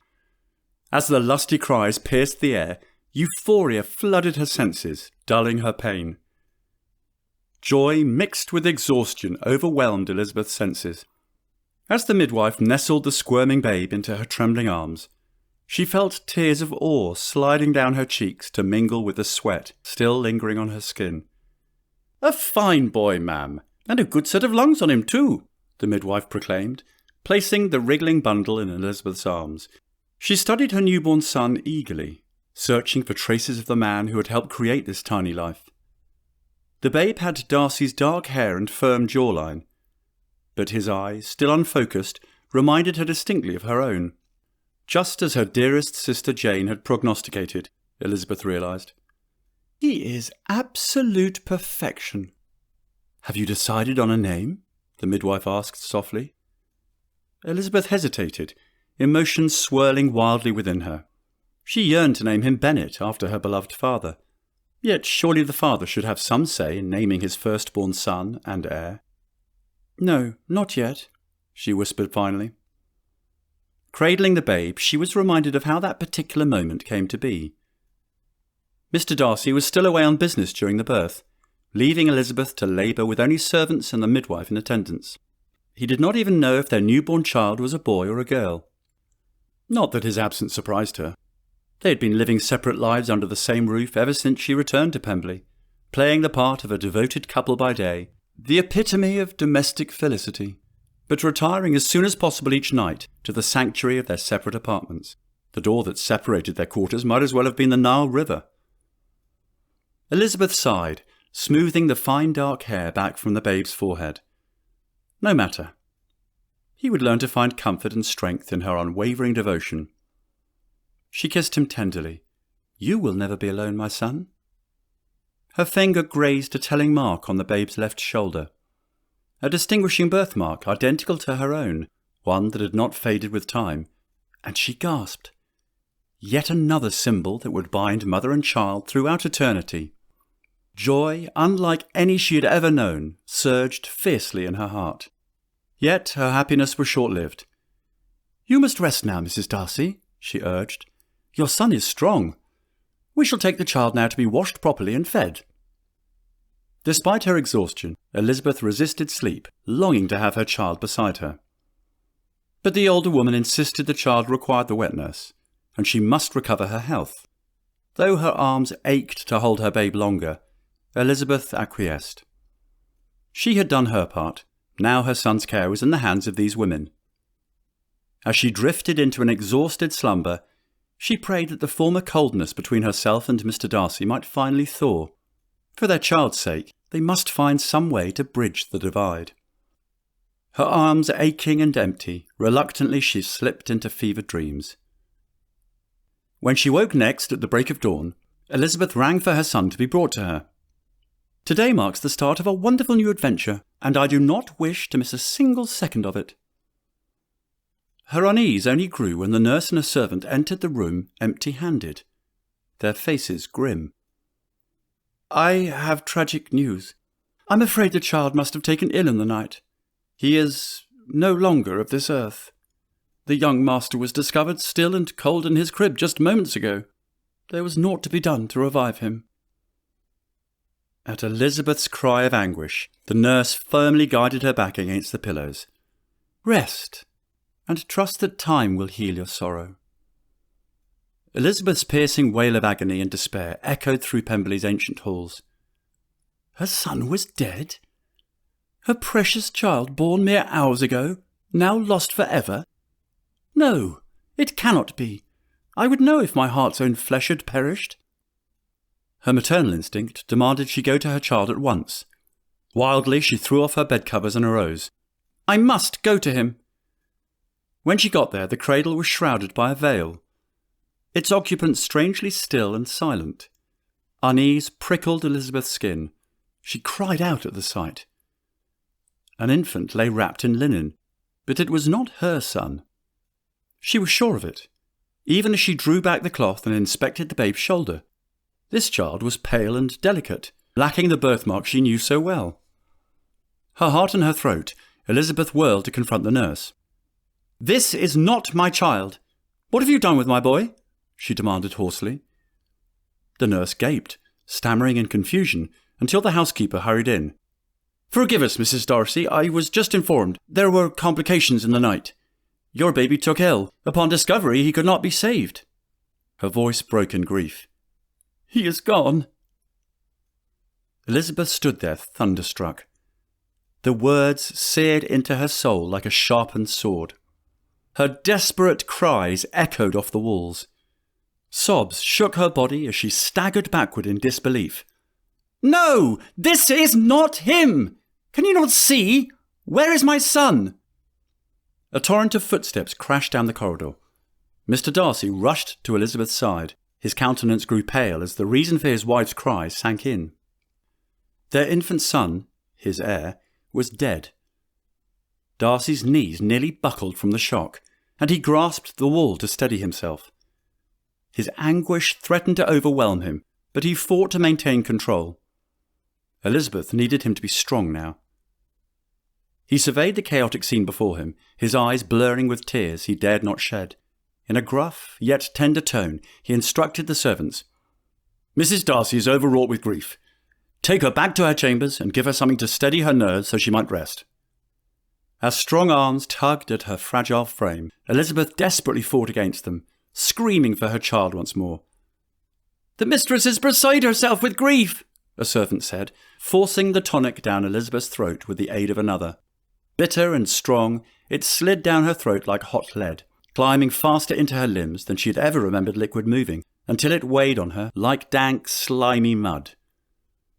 Holding her fast to the bed, drowning her. With determination in her voice, before the darkness swallowed her whole, Elizabeth mumbled one last plea that lingered in the air. He is not dead! I know my baby boy still lives! It had pained Darcy to see Elizabeth being led away. He had picked up his son's lifeless body and held it, allowing the truth to sink in before surrendering him, staggering into the nearest room, and collapsing into a chair. He dropped his head into his hands, as heart-wrenching sobs racked his body. His first-born son, his precious boy, gone. It was too much to bear. Darcy wept bitterly, cursing the cruel hand of fate that had stolen his child in the night. He thought of Elizabeth, her fragile emotional state, and the comfort she needed from him, despite his own crushing grief.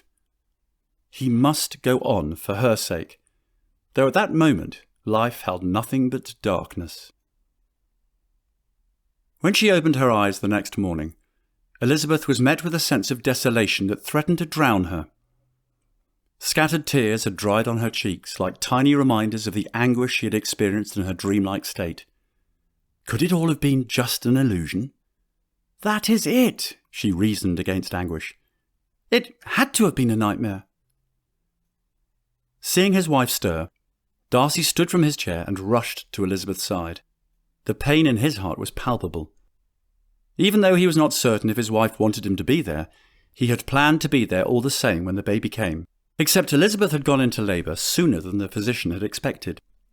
The birth of his first child was not something he would have missed for anything in the world. The past misunderstandings and any lingering bitterness between them seemed trivial now.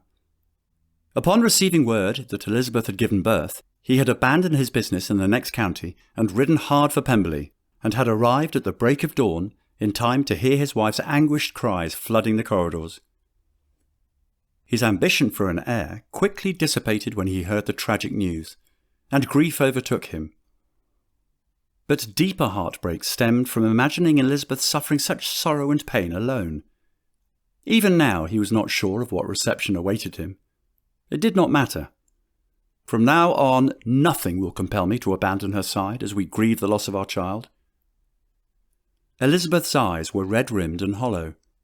"Our son," she began. "Did you see him?" Darcy frowned in confusion. "See him?" She looked imploringly at Darcy, clutching his arms desperately. "Our son lives. I held him in my arms. He bore a port wine stain here." She touched her shoulder. "But the dead infant lying in the cradle bore no such mark." Tears shimmered in her eyes as Elizabeth pleaded, "Please believe me." Darcy's heart wrenched, stunned by his wife's declaration. He gently reached out for her hands, trying to provide comfort where he could, but his words only seemed to make matters worse. "The physician who was brought in confirmed the child was lost," he murmured soothingly. "You must accept this sad truth." Elizabeth wrenched away with a choked sob. "You think I'm mad," she accused bitterly. "I can see it in your eyes. Our child was stolen from his cradle, I swear it." Darcy reached out to her in a desperate attempt to offer some kind of comfort, but his touch only enraged her, and she violently threw off his arm. She locked herself in a steely embrace and kept her face hidden as if her grief was too intimate for even her husband to bear witness to. He stayed for a while until finally he quit the room, knowing nothing he could say or do would bring her relief. Leaving her to the soothing ministrations of her lady's maid, her cries echoing down the hall. Darcy felt a deep emptiness inside. He was the one who was meant to comfort his wife. How he wanted to reach out and take her in his arms. But the shadows of doubt around her and her mental anguish engulfed him and kept him from coming too close. His chest collapsed with deep and unbearable pain. He fought back tears, wanting desperately to help her escape this prison she was creating for herself. But how was he to reach out to her in such a dark abyss of despair? Chapter 20. Mourning and Disbelief. Elizabeth passed a fitful night, Darcy's discouraging words ringing in her mind. The physician confirmed the child was lost. You must accept this sad truth. If even her husband, who had created the child with her, refused to trust her memories, how could she make anyone else believe her? She tossed and turned, despair threatening to consume her. As the first rays of light penetrated her window, she rose, no longer able to lie idle. She must act, or the clutches of madness beckoned. Ignoring her lady maid's protests, she dressed herself and fled her apartment. The manor was just stirring to life as Elizabeth moved through its halls like a ghost until she reached the cold, quiet room that had been prepared for the child. Her breath hitched at the sight of the beautifully carved crib, empty save for a linen shroud draped over a small, motionless form. Heart pounding, Elizabeth slowly approached and drew back the shroud. Her lips curled in a cry of anguish. Here lay the pale, lifeless stranger she had been shown the day before. Gently replacing the shroud, she backed away, resolve burning in her. She would cling to the truth and make Mr. Darcy see, no matter the cost. Voices sounded outside, and Elizabeth turned to find her husband standing in the doorway, face etched with concern. "My love, what are you doing here?" he asked. Such an endearment gave her pause. She faced him directly. "You love me, sir?" Mr. Darcy nodded, most ardently. Judging by the look in his eyes, he seemed to believe he did. Elizabeth had other thoughts on the matter, and was not so easily persuaded. Not after all they had suffered. When did you discover that? I cannot fix on the hour, or the spot, or the look, or the words which laid the foundation. It's too long ago. I was in the middle before I knew that I'd begun, he confessed, his voice tender and loving. I must say you did a masterful job hiding it. You gave me no encouragement, which is no excuse, I know. I could have done better. Elizabeth scoffed. You will pardon me if I don't take your words to heart? I sincerely wish that you would. He drew closer. I'm sorry for all the hurtful things I have said to you. My disregard for your feelings, the disparaging words directed towards your family. If I could take back every bit of it, I surely would. I have not always been there for you as a husband should. But I'm here now.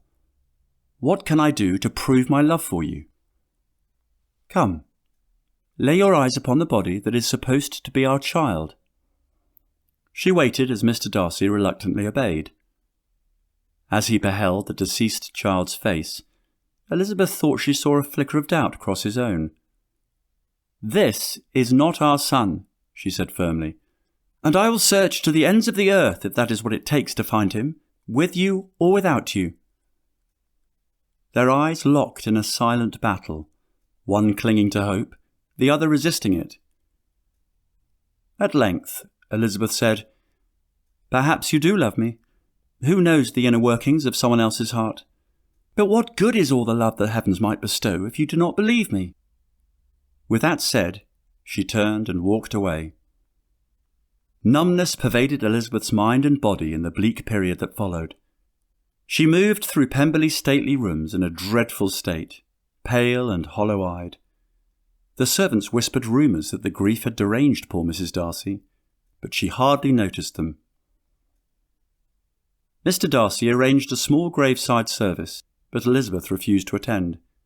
She could not stand over a pitiful coffin, pretending it held her son's body, when her heart knew he still lived.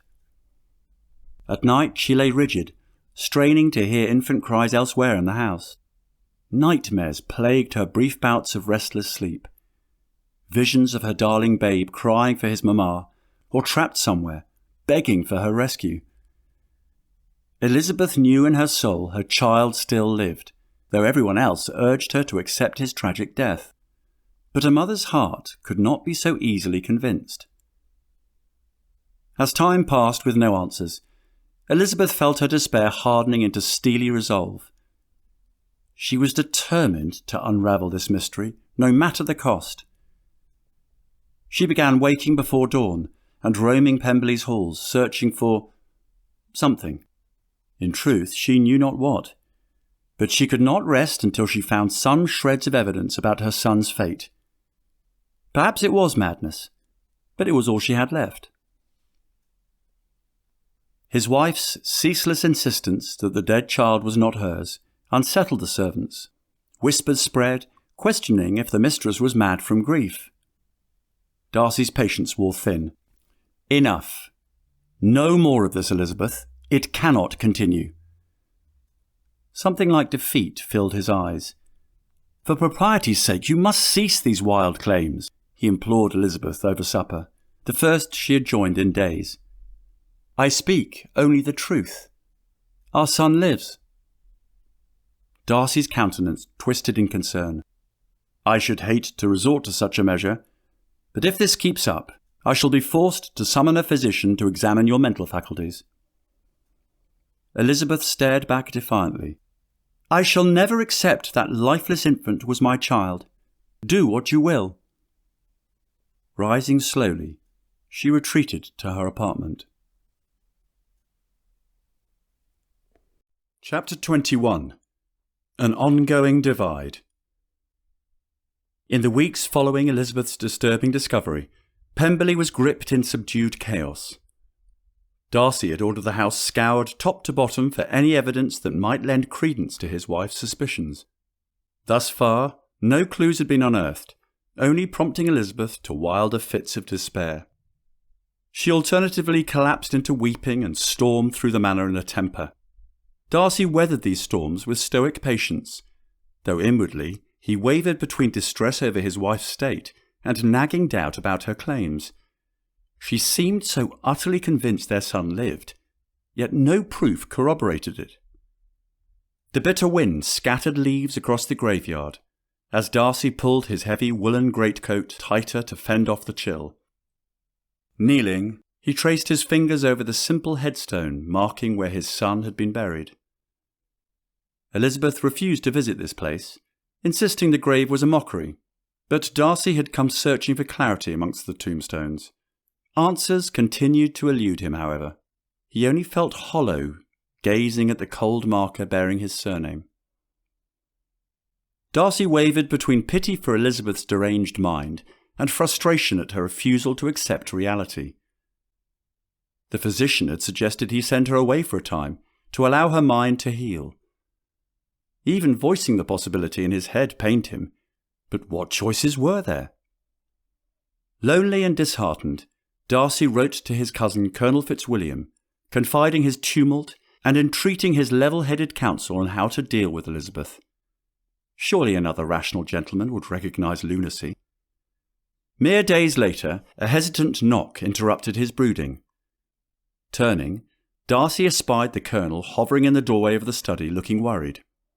The two gentlemen had always been the closest of friends. Darcy knew his cousin, his senior by 3 years, was the one person in the world he could lean on during such troubling times as these. "I rode from Matlock as soon as I received your heart-wringing letter." Darcy nodded tersely, moving to pour them both brandy. "I confess I'm at a loss, cousin," Darcy began wearily, collapsing into his desk chair. "Every effort I make to calm Elizabeth seems only to agitate her further." He described her increasingly erratic behaviour and adamant claims about their deceased son. Colonel Fitzwilliam listened intently, occasionally stroking his chin. When Darcy finished, the Colonel leaned forward. "Humour me here, old fellow. Could Elizabeth's wild claims possibly hold some truth?" Darcy recoiled reflexively at this. "Do not be absurd. How could they? I saw our lifeless son's body lying in the cradle myself." "Perhaps." Fitzwilliam held up a hand placatingly. "But might it still be worth investigating further, if only to give Elizabeth peace of mind? Even if you engage in a bit of subterfuge, it might be well worth the effort, while allowing her the time she sorely needs to heal. She need not know the true extent of your efforts, or in this case, the lack thereof." Darcy stared at the other man, temptation warring with disbelief at this advice. Did he mean to suggest that he should pretend he had disregarded the physician and his own eyes to chase after phantoms? Having the manor house scoured for evidence of his wife's claims had been an exercise in futility as it was. "You know very well that disguise of any sort is my abhorrence," Darcy said, running his hand through his hair. "Besides, I have too much respect for her to deceive her so wilfully as you suggest. In such cases as this, desperate times call for desperate measures. Whatever you decide, cousin, I shall stand by your side and support you in any way I can." Later that same day, Elizabeth walked into the drawing-room and saw her husband seated opposite Colonel Fitzwilliam. She acknowledged the visitor with a polite but uneasy greeting. Elizabeth could not help but feel a sense of tension in the room. She and Mr. Darcy had become practised at feigning civility when there was none. This time would be no different, she supposed. Elizabeth pointedly asked her husband if he had invited the Colonel to visit, her annoyance at the unexpected guest clear in her voice. Colonel Fitzwilliam appeared taken aback, but he quickly recovered and replied, "I'm not just any visitor, though, am I? I hope I can visit the two of you without needing an invitation." Elizabeth reflected that, aside from his sister Georgiana, she had always favoured Colonel Fitzwilliam the most of all Mr. Darcy's relatives. "It would have been nice if I had known in advance of the Colonel's visit," she said, directing her words to her husband. "We have not had many guests of late, aside from a steady parade of prying physicians," she thought, but did not say. Mr. Darcy sighed. "I believe my wife is disappointed I've discouraged Georgiana from visiting." Directing his speech toward Elizabeth, he said, "I believe it is best, given your current state of mind." Elizabeth bristled at his words. "My current state of mind is due to everyone trying to convince me that our child is dead when I know he is alive." Colonel Fitzwilliam shifted uncomfortably, no doubt realizing he was caught in the middle of a tense domestic situation between the Darcys. He cleared his throat. "I posit the harsh, unpredictable weather must make for unpleasant travels." "But of course," Elizabeth replied. "To say nothing of the inconvenience of a mad mistress," she said, directing her comment at her husband. Darcy ignored her retort and attended to his drink by standing and crossing the room to refill his glass. Turning to the Colonel, Elizabeth continued, "No doubt my husband has been commiserating with you about my apparent loss of sanity, since he seems to believe I have completely taken leave of my senses." Mr. Darcy interjected, "You know that is not true.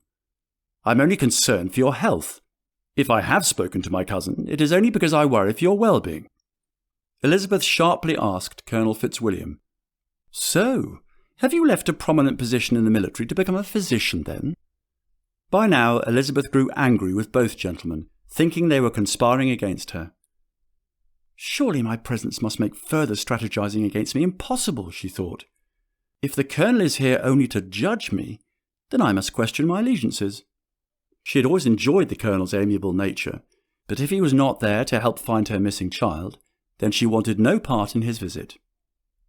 With a deep breath, Elizabeth excused herself, suggesting that she must return to her primary employment, continuing to unravel the mystery of her missing child, even if she was the only one who seemed to care.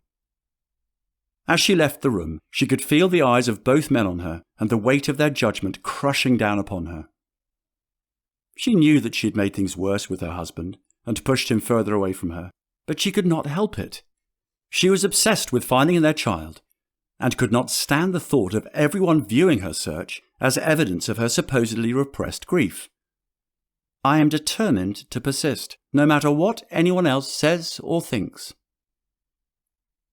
Days later, once his cousin had taken leave of Pemberley, Darcy found himself lost in deep contemplation over an earlier incident with Elizabeth. He endured his wife's outbursts stoically, but scepticism lurked beneath his sympathy. Privately, he had conferred with the latest physician about Elizabeth's state of mind.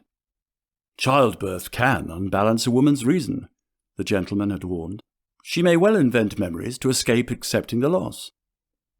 And so Darcy watched Elizabeth warily, torn between pity and doubt. Her behaviour became increasingly frantic as she tore apart the nursery, seeking clues and interrogating servants for the true whereabouts of her son. All of a sudden, Elizabeth burst into Darcy's study, wild-eyed after yet another fruitless search. Confronting him directly and grasping his lapels, she cried, "Why will you not help me? My son needs his mother!" Gently prying her hands loose, Darcy said, "The babe rests peacefully now. You must abandon this fantasy, for it will only wound you deeper." Elizabeth recoiled as if slapped. "How dare you presume me a liar? I bore our child inside my body and held him in my arms." Anguish contorted her features. "If you cannot trust your own wife, then I have no recourse left," Elizabeth had shouted with eyes blazing. "I should never have thought you incapable of fighting for your own flesh and blood. But why would I be surprised? It is not as though you wanted the child, the sacred Fitzwilliam bloodline tainted by Bennet blood." Her accusatory words stole his breath away. "You are not being fair. Our child meant as much to me as he did to you. Both of us have suffered an unimaginable loss, one no parent would wish to endure. That makes this situation even more pitiable, because deep down in my heart, I know that my child, our child, lives." Stung, Darcy retreated to his study, doubts about his wife's sanity resurfacing. Perhaps distance would calm her mind, or, at the very least, allow him to gain perspective. Returning reluctantly to attend to business matters, Darcy found little distraction from his troubling thoughts. He reflected again on what the physicians had to say on the subject of hysteria in grieving mothers. Their abstract reassurances provided little comfort or clarity. Late that same night, Darcy sat despairing over a nearly empty brandy bottle, Elizabeth's anguished voice echoing through his mind. The alcohol burned away his reserves of reason. What if she was right? What if their child lived, while he sat there wallowing in indecision? Was he failing them utterly? Chapter 22. A Concerned Relation. Elizabeth was in the nursery, her eye drawn to the vacant cradle. The room was silent except for her thoughts, whirling like a tempestuous storm. Months had passed since she discovered her infant son was missing, yet no one had paid for the presumed crime. Sometimes in her darkest moments, doubt crept in. What if the babe she remembered birthing had simply been too frail to survive? What if what everyone around her kept saying was true? Since their last heated and tempestuous disagreement over summoning physicians, the Darcys' interactions had been reduced to nothing more than strained and calculated cordialities. Every glance, every word added another stone to the barrier that was growing between them. At length, her husband slipped into the room. Steeling herself, Elizabeth lifted her chin. "I know you think me mad, Mr. Darcy." Darcy flinched and looked away. His prolonged silence spoke for itself. Elizabeth released a harsh, bitter laugh. "Even now you still believe our son lies mouldering in the ground? You do not trust a mother's memory of her own babe." "I do not know what to believe," Darcy said, his voice a mixture of frustration and hopelessness. Regaining his composure, he continued, "Perhaps in your grief you only imagined—" He faltered beneath her severe gaze. "Speak plainly, sir," Elizabeth commanded, eyes glaring. "You think me hysterical, inventing memories to escape my grief?" She stepped closer, searching his conflicted face intently. "Say it is so, if you truly believe it." Darcy opened his mouth, but could force no words out. At length he turned away, looking utterly defeated. "Let us speak no more of this, wife. The child is gone. We must look forward." His hollow words chilled Elizabeth to the core. All remaining hope within her was on the brink of shrivelling. If even her husband could not bring himself to trust her, the child's father, what chance did she have of ever proving her memories true? For the first time since her loss, the enormity of her loneliness and futility washed over Elizabeth, threatening to pull her under into darkness. Wrapping her arms around herself tightly, she quit the nursery, unable to bear Mr. Darcy's presence a moment longer. Elizabeth knew that if she did not find some way of unburdening her mind, she might indeed go mad, thus confirming what her husband and now even his relation already believed. In the heart of the Derbyshire winter, travelling to Hertfordshire was out of the question. Mr. Darcy would employ every bit of his power to prevent it. She was practically a stranger to her husband's relations in Matlock, what with her and Mr. Darcy's estrangement occurring so soon after meeting them in London. Even if she could travel to Longbourn, or have a member of her family visit her, she was certain they would side with her husband on the matter of her sanity. She could well imagine her mother urging her to get busy with the business of producing another heir to get over the loss of the first. As for Jane, who was far away in Kent, their last letter had confirmed that she was now with child, and much too far along to even consider being away from her own home. Elizabeth thought of writing to her Aunt Gardner in London, but how would she account for her continued conviction that her child lived? She could not bear the thought of others thinking her unhinged as Darcy did. Better they believed the conflict stemmed from lingering grief over losing a child than an obsession with a phantom babe. "Do not be absurd," her mind whispered. "This is my dear Aunt Gardner of whom I'm thinking. She would never judge me." With that sentiment in mind, Elizabeth reached for her pen and paper and poured her heart out, illuminating as best she could what had led to her dire predicament, and seeking advice on how she ought to think and feel and act henceforth.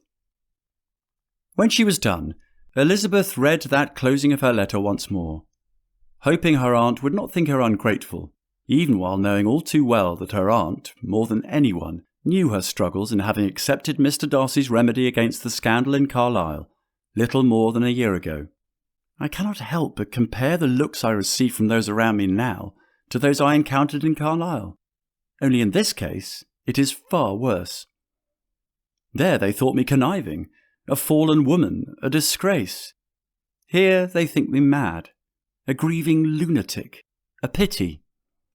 Still, how can I regret the path I chose, the path that led me to motherhood, my greatest gift, despite it being the path that led me to my greatest despair?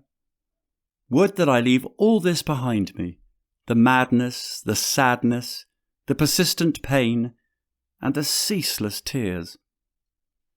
But alas, I stay, wandering the halls for answers that are not there by day, and, surrendering myself over to sheer exhaustion each night, I pray.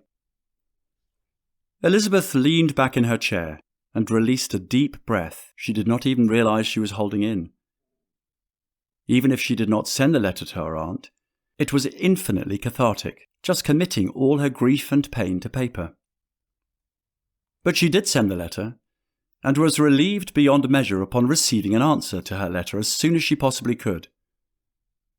The first thing Elizabeth noticed was the missive was thinner than those she usually received from her aunt, and she began to fear the words contained therein were not what she had hoped her aunt would convey. Her eyes lingered on the part that read, "Oh, my dear, what a dreadful ordeal you've endured. Your mentioning that your husband threatened Bedlam if you did not relent was met with all the abhorrence you must suspect. But surely Mr. Darcy cannot truly mean to send you away to some dreadful place, as if any woman in her right mind could simply accept her child being ripped away. Perchance, such egregious speech is a product of his own confused state of mind. It cannot be easy for a man of sense and education to rely solely on faith when all evidence points towards the facts that lay before him. Would that I could rescue you from your current predicament, to offer you shelter from the greatest trial you have ever faced. But as Mr. Darcy retains every legal right over you as his wife, he is the ultimate decider. You will forgive me for sounding so cool in speaking in this manner, but being the rational creature that I know you to be, I know you will find the right path. And if I might go one step further, I implore you not to give up on Mr. Darcy. I genuinely believe in his heart of hearts he is a good man, whose greatest wish is to see you through this dreadful period, but for the first time in his life, he does not know how. My dearest Lizzie, with all my heart, I pray that you will muster the strength to show him the way." Chapter 23. Elizabeth's Plea. Rain lashed the windows as Darcy stood alone, brooding. Perhaps I should not have involved my cousin in such a private affair for all the good it did. If anything, his efforts had only worsened the situation. Elizabeth was now more fixated than ever on her wild claims that their son lived, and further angered that he had subjected her to censure for condemnation among his haughty Fitzwilliam relations. Was there any wonder he had refused his sister's request to join them at Pemberley in the wake of their grief? The Darcys inhabited Pemberley like ghosts, condemned to haunt the same corridors. Even meals were taken separately now. Darcy was plagued by doubts. Were the physicians right that grief had shattered Elizabeth's reason and fabricated memories? The last physician insisted time would gradually return her to reality, but each passing day seemed to only fuel her convictions. Or am I failing her by refusing to allow for the possibility she may be right in her belief that our son lives? A timid knock interrupted his troubled musings. Turning, Darcy was startled to see Elizabeth's slender frame in the doorway. Elizabeth stepped inside, clutching a shawl around her shoulders. He had not expected her to seek him out. They had barely spoken in the days since quarrelling over his relentless summoning of physicians. Surely any substantive conversation now would end in fresh conflict. But looking at his wife's drawn, sorrow-ravaged face, Darcy felt his sentiments soften. "What is it, Elizabeth?" She looked down, fingering a thread on her shawl. "Do you truly think me mad, Fitzwilliam?" she asked baldly. "Truly in your heart, Do you believe I only invented memories in my delirium?" Darcy tensed, instinctively defensive at her probing. "I think you endured a traumatic loss no mother should suffer," he replied carefully. "In your grief, perhaps you only wished to believe—" "Enough," Elizabeth cut him off, eyes flashing with renewed hurt. "You need not strain to spare my feelings.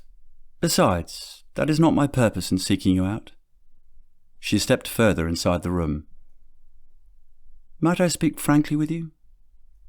Her voice was a ragged whisper, her eyes downcast.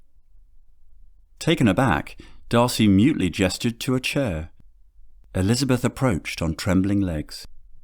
"Fitzwilliam, I apologize for my outbursts of late. You do not deserve such abuse."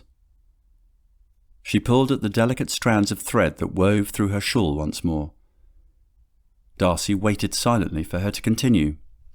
"Perhaps my grief has consumed me to the point of madness. I have pushed away those trying to comfort me, including you." At last Elizabeth lifted her eyes to meet his. "Yet I must ask you to hear me once more. Not the rantings of before, but a rational wife and mother." Resolutely she again recounted every detail surrounding their child's birth and subsequent disappearance that had been seared into her mind. Darcy listened intently, surprised by her composed candour. As she described the babe's distinctive features, unwavering conviction rang in every word. Still, could such memories be trusted after trauma? His doubts warred with fresh uncertainty. When she finished, Elizabeth clasped his hands tightly, as if to convey her sincerity through touch. "I know how I must sound, but as your wife, as the mother of our child, I swear to you every word is true." Elizabeth wept. "I cannot let this rest." Darcy was torn, yearning to offer comfort. At length he squeezed her hands gently in return, and, weighing his words carefully, espoused the only sentiments he could. "I believe you, Elizabeth. I will do everything in my power to find our son and bring him home. For you, for him, for us three."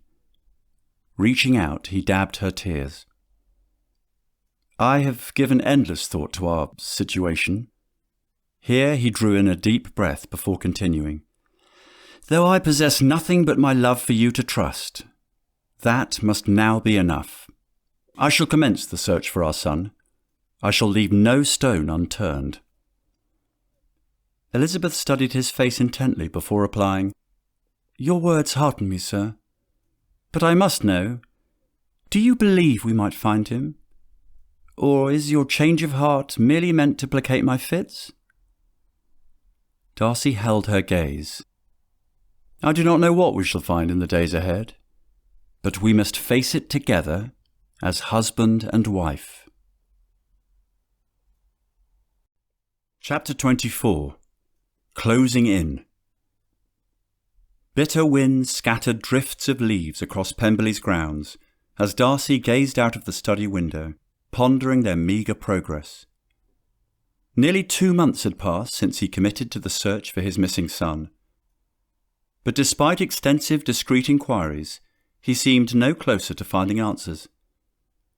His list of detractors he catalogued and pursued with alacrity, all roads shielding them from culpability. Chief among them was Lucius Cartwright,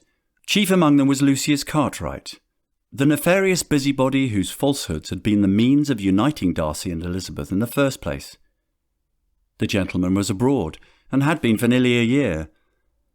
Unless he was especially spiteful, he would have had no knowledge of the birth of Pemberley's young master. No such list would have been complete without the inclusion of George Wickham's name. An exhaustive inquiry proved the innocence of the man who reportedly boasted of a familial connection to the Darcys. Not that Darcy was above suspecting a family member, specifically his aunt Lady Catherine de Bourgh. Her attempts to endear herself to him during his estrangement with Elizabeth all those months in town had only served to draw a wedge between the aunt and nephew. He may have been separated from his wife, but that did not mean he had given up on the possibility of a reconciliation, despite his aunt's insistence that he must divorce Elizabeth at once and marry her daughter Anne. The task of investigating Lady Catherine, however, was one he relegated to Colonel Fitzwilliam. Every angle was investigated to the end, and Darcy was more than a little relieved that his aunt's hand had played no part in his son's disappearance. Darcy heard light footsteps behind him, and turned to see Elizabeth entering the room, her countenance weary but resolute. What a stark contrast to their first days spent at Pemberley as husband and wife. Will we ever rebuild that level of trust, and dare I wish, affection, after so many months of doubting each other's sanity and motives? "Are there any new developments today?" Elizabeth asked hopefully. Darcy shook his head. "No one I've interrogated thus far will admit to knowledge of anything out of the ordinary the night our child went missing." She sighed heavily. "In truth, I begin to fear we are chasing ghosts. Perhaps those we seek have long fled." Darcy's shoulders slumped at her words. Each day diminished hopes of uncovering the truth, but Elizabeth had endured doubt and disbelief for so long. How could he consider surrendering now? Steeling himself, Darcy crossed the room to take his wife's hands. "We may feel discouraged, but I refuse to abandon our son. I'm devoting every resource at my disposal toward finding him, wherever the trail may lead." Elizabeth searched his face intently. "And do you believe now that he lives? That I have not spun this from madness?" Darcy squeezed her hands. "You are many things, my dear, but not mad. We should have begun this quest together long ago. But no more regrets. We will find him." Misty-eyed, Elizabeth pulled Darcy into a fierce embrace. "Thank you," she whispered through tears of relief mixed with gratitude. For now it was enough simply to cling to each other, to cling to faith. If the two of them persisted, the rest would surely follow. That morning's aimless drifting led Elizabeth to Pemberley's kitchen just as the scullery maids were starting breakfast preparations. Seeing the mistress, the girls dropped nervous curtsies, but one maid eyed Elizabeth with particular wariness. A young girl called Agatha, one of several newly hired servants while Elizabeth was expecting. She beckoned Agatha nearer and spoke in a low, urgent tone, broaching the subject of Pemberley's missing heir and the continuing search. "Please, Agatha, if you know anything of my son's whereabouts, I implore you to share it with me." The smallest hint of fear appeared on the maid's face as she shook her head uncertainly. Elizabeth grasped her hand tightly and offered reassurance in an even more pressing voice. "You have nothing to fear. You will face no consequences for your honesty. I must know the truth." The scullery maid twisted her apron strings, darting glances at the others, who pretended not to listen. Softly she replied, "Forgive me, mistress, but I know nothing." With that she fled the kitchen. Elizabeth's mind raced. Her pulse drummed with possibility. The maid's enigmatic behaviour all but confirmed her suspicion something was afoot. By the time Elizabeth shared her suspicions with Mr. Darcy, and the latter summoned the housekeeper to tell him all she knew about the girl, Mrs. Reynolds announced that Agatha had absconded from Pemberley on the heels of her hurried discussion with the mistress. Chapter 25. Revelations. The Darcys' search for answers had taken them far from Pemberley, yet all leads had been unfruitful. For days they had scoured the countryside, pursuing each new lead, no matter how faint, in their tireless search for answers about their son. Perhaps this day would be different. The countryside peace was broken by the sound of hooves and wagon wheels as the Darcy carriage rumbled down the road. Inside, Elizabeth gazed pensively out the window and clutched her husband's hand. "Do you think this latest lead will amount to anything?" she asked, unable to keep the sceptical note from her voice. So many false starts and dead ends had led nowhere. Darcy squeezed her hand reassuringly. "I know it's difficult, my love, but we must pursue every possibility, no matter how unlikely. We will find our son." Elizabeth managed a brave smile, bolstered as always by her husband's steadfast determination, even as her own sometimes faltered. The carriage rolled to a stop outside a dilapidated inn on the outskirts of a ramshackle village. Darcy helped Elizabeth down, keeping her hand tucked firmly in his. This place already looks ominous, Elizabeth thought, suppressing a shiver. What if this lead proves as worthless as all the others? She hardly dared to hope any more. Inside, the inn was dim and clotted with pipe smoke. Ruffians gathered at tables, casting suspicious glances their way. Elizabeth pressed closer to Darcy's side as they approached the innkeeper. "We're seeking a woman called Agatha who works here," Darcy announced without preamble, his voice echoing through the cavernous room. The barkeep shrugged, his eyes narrowed. "No one here by that name." Elizabeth's heart sank, but Darcy pressed on. "She recently started working for you. A young woman with chestnut hair. We were told you hired her." "I think I'd remember hiring a lass fitting that description, which I don't," the man insisted. Sensing he was being deceived, Darcy protested, but the innkeeper silenced him with a subtle shake of his head. "I cannot help you, folks," the burly man declared loudly for all to hear. "Best be on your way." He disappeared into the back, leaving Darcy and Elizabeth perplexed. A moment later, he emerged and slid a scrap of paper across the counter when no one was looking. Elizabeth pocketed it swiftly. With a nod of thanks, they turned and left the inn. In the carriage, she unfolded the paper to reveal a hastily scrawled address. "Do you suppose he risked his safety to help us?" Elizabeth asked. Darcy squeezed her hand. Hope rekindled. "That I cannot say. Whatever his motives, we are closer than ever thanks to that good man," he replied, hoping this was not another road leading to nowhere. A glimmer of hope turned into a bright ray of optimism. Finally, they were headed to confront the scullery-maid Agatha, their most promising clue yet. Though the girl had fled Derbyshire on the heels of arousing Elizabeth's suspicions, Darcy's dogged inquiries tracked her to a country estate 2 counties away. Darcy's chest swelled with raw hope. Could their son be so close? Gripping Elizabeth's hand protectively, they shared a poignant look. Hopefully the truth was within reach at last. "We must tread carefully," he said, his voice sober. "We do not know what kind of situation we are walking into." Though not as grand as Pemberley, which was renowned as being one of the finest estates in all of Derbyshire, Landover Place was fine enough. Its grounds well maintained, with towering trees framing the pathway leading to the manor. As they neared the door, Mr. Darcy took a deep breath and rapped firmly upon it. The door creaked open to reveal the butler, a stern-looking older man. "Good afternoon," Darcy said, his voice firm. "I am Fitzwilliam Darcy of Pemberley in Derbyshire. This is my wife, Mrs. Darcy." Attired in sombre black, the butler bowed with a deferential air.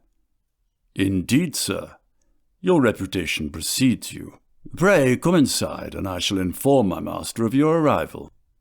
With a respectful gesture, he stepped aside, inviting them to enter. "Under different circumstances, I am certain I would be honoured.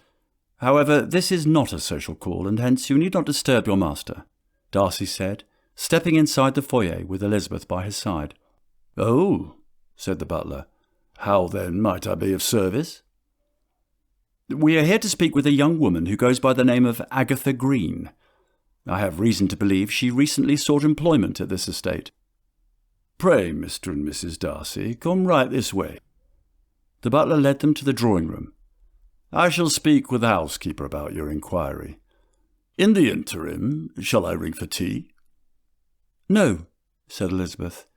"I thank you, sir, but I believe the fewer people who are aware of our being here, the better." "Mrs. Darcy is correct. Our desire to speak with the young woman requires the utmost discretion." Nodding his understanding, the butler bowed and then quit the room. When they were alone, Darcy commenced pacing the floor, his temper he dared not vouch for. Elizabeth approached him and squeezed his arm. "Be gentle with the girl, Fitzwilliam," she implored. "She may or may not be a pawn in this web of deceit, but at this point I fear she is our last best hope." Darcy's jaw clenched, but he gave a terse nod of understanding. Soon enough, the young woman entered the room, her head hung low, trailing behind the butler, who was accompanied by the housekeeper. Though she displayed clear signs of guilt, as evident as any Darcy had ever seen, he proceeded with caution, heeding Elizabeth's advice. The maid's eyes were wide with fear upon looking up and taking in the sight of the Darcys. Darcy took a step forward, his voice firm but gentle as he spoke. "May I prevail on the two of you for a private audience between the young woman and my wife and me?" "I beg your pardon, sir, but I believe the decision rests with young Agatha. What say you?" asked the housekeeper, directing the question to the scullery maid. The young woman's nod was barely perceptible, but it was enough to send the housekeeper and the butler on their way, with the promise of staying just outside the door in case they were needed.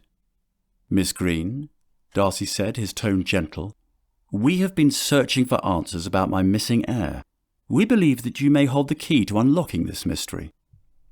Agatha looked up at him, her eyes filled with fear. "It has been so long," she said, her voice shaking. I do not know if I can remember anything." Darcy loomed over her, using his formidable height to intimidate, yet keeping his voice low and controlled. "Come now, miss. Let us talk plainly. I know you were recently hired at Pemberley during my wife's confinement, meaning you have unique knowledge about what was happening around the time the Darcy heir went missing." Elizabeth drew close and placed her hand on the young woman's shoulder. "Please, Miss Agatha," she implored, "anything you remember could be vital. We need to know what happened the day our child was taken." "I know nothing." The ashen-faced Agatha tugged at her apron strings, her eyes fixed on the floor. "Mrs. Darcy and I are not here to accuse you of anything, if that's what you think. However, your sudden disappearance from Pemberley on the heels of speaking with her could not have been for nothing. Speak the truth, and no harm will come to you. But I must have answers." Agatha remained silent. Darcy's stern voice cut through the tense silence that had fallen amid Agatha's persistent denials. "There is more you're not telling us. I can see it in your eyes." The maid's tear-filled eyes darted toward the door. Sensing her desire to flee, Darcy moved swiftly to block her exit. His towering frame loomed over Agatha as she shrank back against the wall. "Please, sir," she whimpered. "I've told the truth, I swear it." Darcy's piercing gaze bore into the cowering young woman. When he spoke again, his voice was deadly calm. "Your expression, your very demeanour, says otherwise. I will have the whole truth now, or should I subsequently learn of your involvement in any way, you will face the full consequences for your actions. Even if that means you will hang from a noose, I shall not rest until justice is served. Now tell me at once what I came here to learn." Frozen in fear, Agatha wrung her apron, fat tears rolling down her flushed cheeks. After an agonizing silence, she finally spoke, her voice barely a whisper. "Please, Mr. Darcy, have mercy." She took a deep breath before finally speaking further. "I was the one who switched the babies. I was only trying to ease a grieving mother's pain." "Your own mother?" Darcy demanded. The servant shook her head. "No, sir, it was for my sister's sake." "Do you mean to say you replaced our living son with your sister's dead child, your own flesh and blood?" At this, Elizabeth released a choked sob.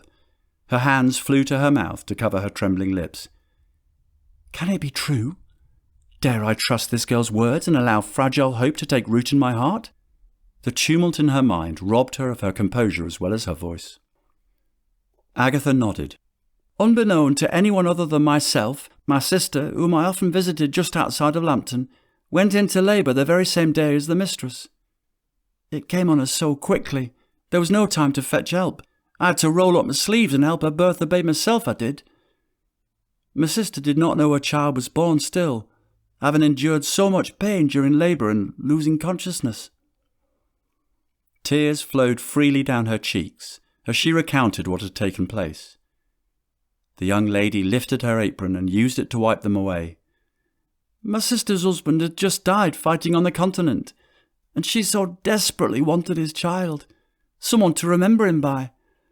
The thought of her falling even deeper into despair with the loss of their child broke something in me. And it all happened so quickly, she said, her voice trembling with emotion. There was so much blood.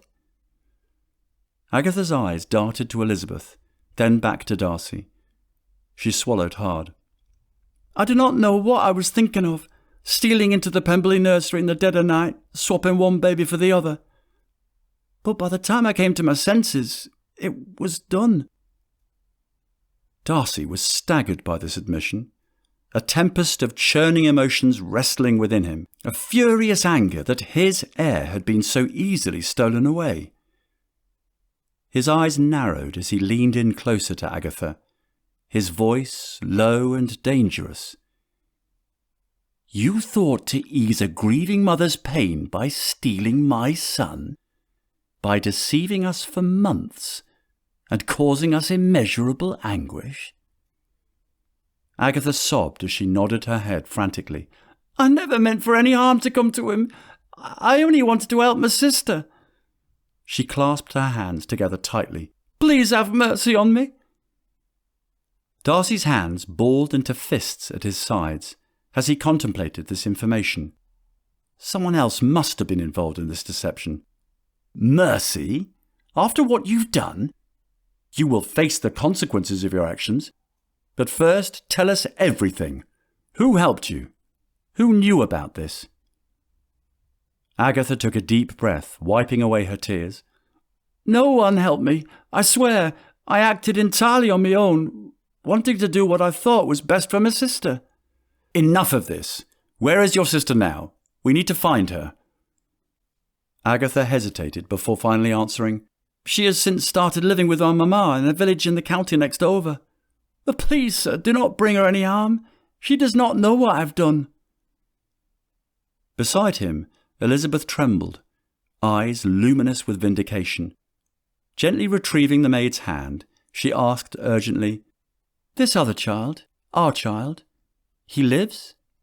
Aye, mistress, Agatha choked out. A healthy baby boy, still with my sister in our village. At these words, Elizabeth's chest swelled with a surge of sharp hope. Could their son truly be so close this whole time? Elizabeth could scarcely breathe. Our son lives. He is alive and well and being raised in a nearby village all this time. Overwhelming relief washed over Elizabeth at this revelation. Even as fury simmered beneath the surface that their child had been so callously stolen away.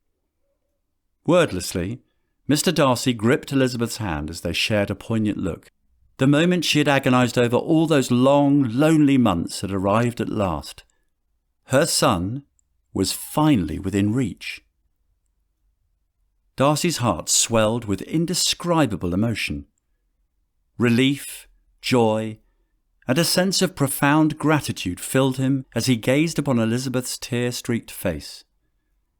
The weight of their loss had been lifted, and they could finally begin to heal. But as their eyes met, Darcy saw something more in his wife's expression, a fierce determination and an unshakable resolve. He knew what it was even before she spoke. I cannot go a moment longer without our son. I want to go to him, Elizabeth said, her voice soft yet determined. Darcy nodded, feeling a sense of pride and admiration for his wife. He knew how much she had longed for their son, how she had wept for him night after night. He too had felt the crushing weight of guilt and despair, wondering if they would ever find their child. Now, with the truth finally revealed, they could begin to make things right. Of course, he said, taking her hand and leading her toward the door. We will leave at once. Then he drew Elizabeth into his arms. Let us go and get our son to bring him to Pemberley where he belongs. With us. Chapter 26. The Heir. The carriage rattled along the uneven road, the Darcy crest glinting dully in the overcast light. Darcy gazed out the window, his mind racing with the enormity of the moment they were about to face. He turned to Elizabeth, who sat beside him, her hands clenched tightly in her lap. She was trembling slightly, and Darcy could feel the tension radiating off her in waves. He reached over and took her hand, giving it a reassuring squeeze. "Are you all right, my love?" he asked softly. Elizabeth looked up at him, her eyes glistening with unshed tears. "I've waited for this moment for so long, and now that it is upon us, I do not know how to think or how to feel," she said, her voice barely above a whisper. A host of troubling thoughts overtook Elizabeth's busy mind. What if our journey is for naught? What if the child inside is not mine? Could I continue on? Darcy squeezed her hand again. "We will get through this," he promised. The carriage pulled up outside the cottage, and Darcy stepped out first, offering his hand to help Elizabeth down onto the muddy ground. Together, they walked up the path to the sagging front door, Elizabeth clutching his arm tightly for support. Elizabeth's heart was pounding with a mixture of excitement and trepidation. While her heart raced in anticipation, her mind lingered on possible worst-case scenarios. She wanted nothing more than to savour this moment, yet a tinge of fear kept her from truly embracing it. "Dare I allow the flicker of hope in my heart to grow into a full flame?" Elizabeth wondered. "No, I dare not. I must not. Not until I'm holding my child in my arms again." The interior of the cottage was dimly lit and sparse, with just a rickety table and an odd assortment of chairs furnishing the front room. A woman with thinning hair sat in a rocking chair by the hearth, gently rocking a bundle in her arms. She looked up in surprise as Darcy and Elizabeth appeared in the doorway. The woman jolted in surprise, her eyes wide with fear as they stepped into the room. Her arms quivered as she held tight to the bundle, the fabric of its swaddling shifting as if troubled by some unseen terror that lingered in the air. "Please, sir, do not take him away from me," the woman pleaded, clutching the bundle to her chest. "He's all I have in this world. Please do not take him from me." Having summoned the constable, Darcy was well within his rights to act as he intended. By her demeanour, the woman, presumably Agatha's sister, knew it too. Darcy stepped forward, his eyes locked on the bundle in the woman's arms. "We are his family. My wife and I have come to bring him home." Elizabeth shook with emotion as Darcy lifted the baby into his arms. Trembling, Elizabeth folded back the blanket, then the garment, revealing the port wine birthmark she knew so well. A sob caught in her throat as she accepted the child in her arms. Elizabeth's eyes travelled from her son's face to her husband's, and then back to her son's, further confirming what she already knew in her heart to be true. The long-awaited reunion of mother and child had finally unfolded, and it was indeed everything that she thought it would be. "My boy! My darling boy!" Tears of joy streamed down her cheeks as she cradled him fiercely. The babe fussed, then nestled into her warmth, as if recognizing his true mother. The other woman began to wail pitifully at the loss of the child she had cared for, and Elizabeth's heart ached for her grief, even amidst her profound joy. Uncontrolled wailing from across the room was too much for her to bear, because the heartbreak of a mother losing her child had been her constant companion for months. She could not wait to get away from the devastation that was sure to follow, having noticed the constable enter the tiny dwelling. As Darcy bundled his precious child and proceeded to the carriage, she pressed a small purse into the weeping woman's hands. "For you, for your kindness to our child," Elizabeth said. The woman could only nod gratefully through her tears. Once safe and settled in the Darcy carriage, Elizabeth cradled her son to her bosom with her husband by her side, his arm resting on the back of the seat. Darcy gazed lovingly at his wife and child, his heart overflowing as he gently squeezed Elizabeth's shoulder. Elizabeth's mind wandered to the poor woman who had cared for her son, mistakenly believing him to be her child. She also thought of the young woman who had been the means of wounding so many, including her own kin. "What will happen to her?" Elizabeth asked. "Her?" Elizabeth nodded. "Agatha." "Elizabeth, my love, I know you would wish it to be otherwise. But Agatha's fate does not lie in our hands, but in those of the law. How can she but face the consequences of her actions?" As much as Elizabeth might have wished for leniency, the scars from her own broken heart were too fresh. She was loath to let her child go even to be fed when they reached the changing station. The wet nurse, who had travelled with them, stood at the foot of the stairs, awaiting the Darcys' descent from their carriage. "Mrs. Darcy, might I assist with the child?" A reassuring look in Mr. Darcy's eyes gave Elizabeth to know no further harm would come to their son. Tempering her protective instinct, Elizabeth said, "Yes, of course." She placed a gentle kiss on her son's brow before releasing him to the nurse's care. Surrendering herself into Mr. Darcy's warm embrace, she whispered, "I cannot bear to be parted with him so soon. Do you suppose—" Darcy placed a gentle kiss on his wife's forehead, and summoning her eyes to meet his, he knowingly nodded. Elizabeth was gone directly. When at last their journey brought them back home to Pemberley, the wet nurse stood waiting by the carriage, ready to take the baby to the nursery. Elizabeth reluctantly allowed the nurse to take her son, placing a feather-light kiss on his head before passing him into her arms. Unable to bear the separation, Elizabeth turned pleading eyes to Darcy, who nodded in understanding and dismissed the nurse with assurances that they would summon her later. Clutching her child close once more, Elizabeth carried him up to the nursery with Darcy's steady hand guiding her.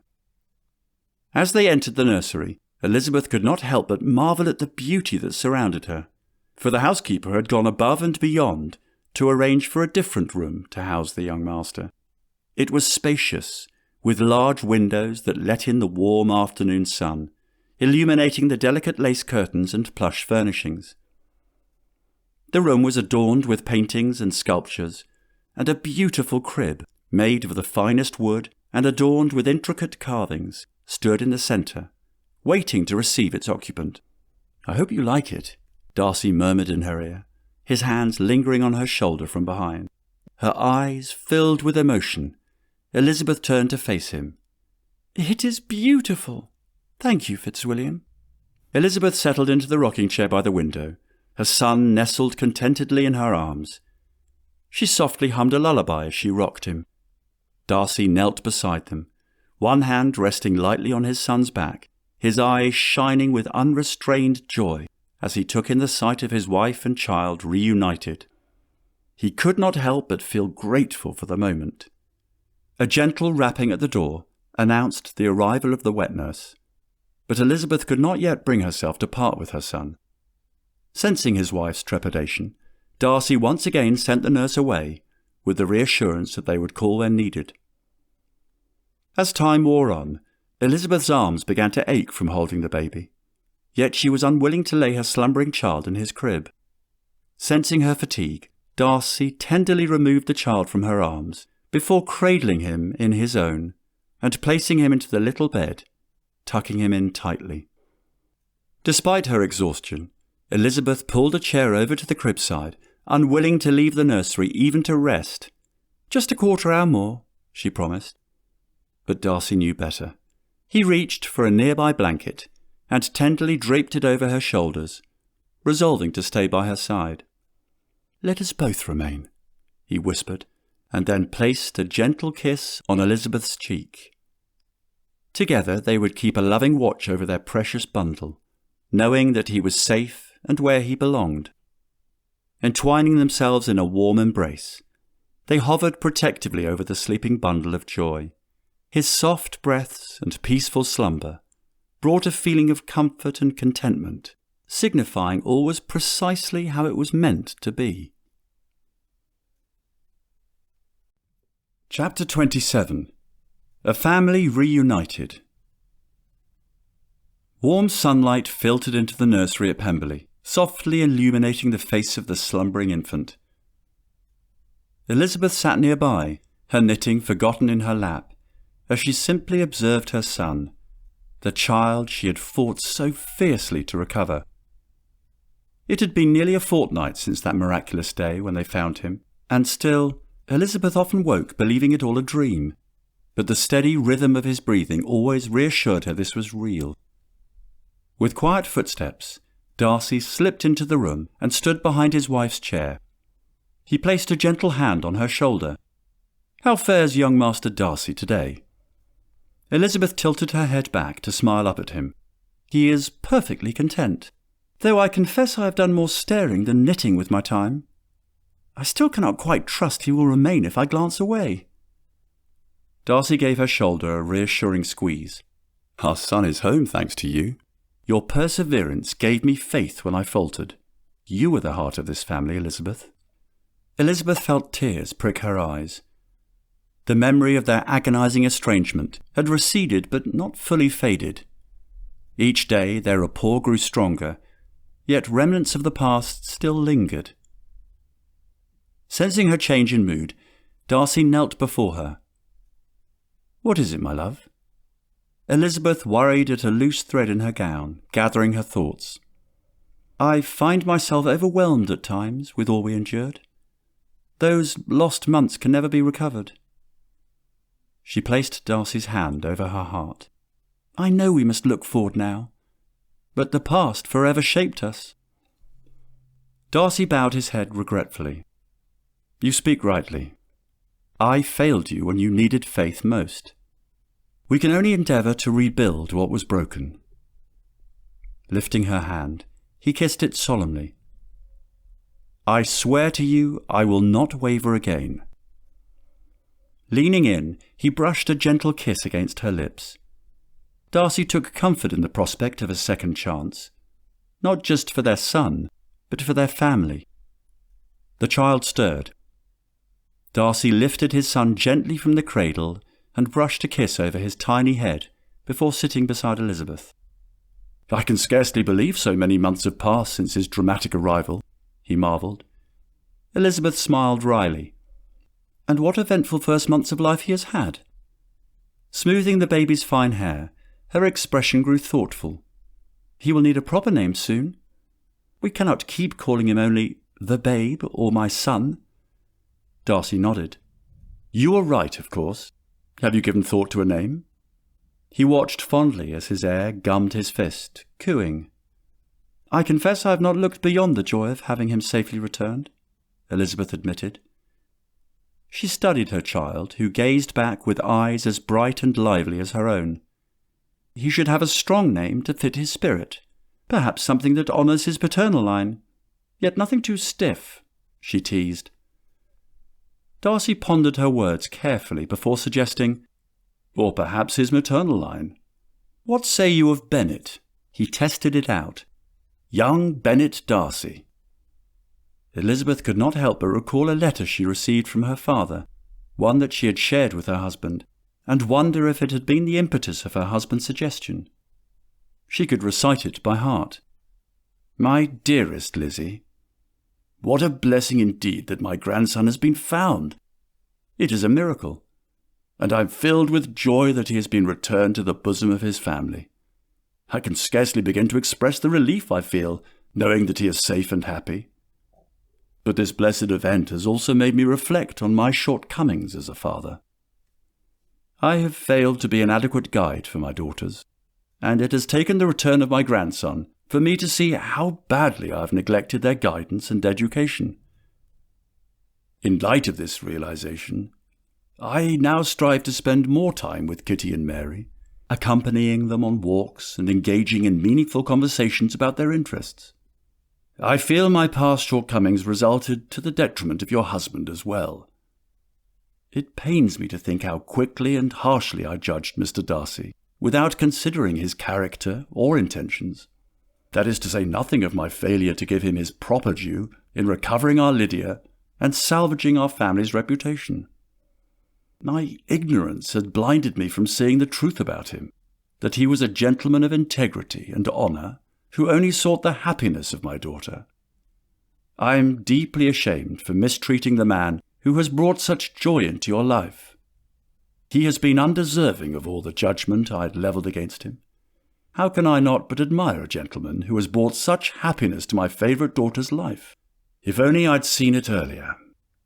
And so, filled with guilt made clear by the happy union of yourself and Mr. Darcy, along with the safe return of your child, I'm eager to make amends by offering my sincerest apology.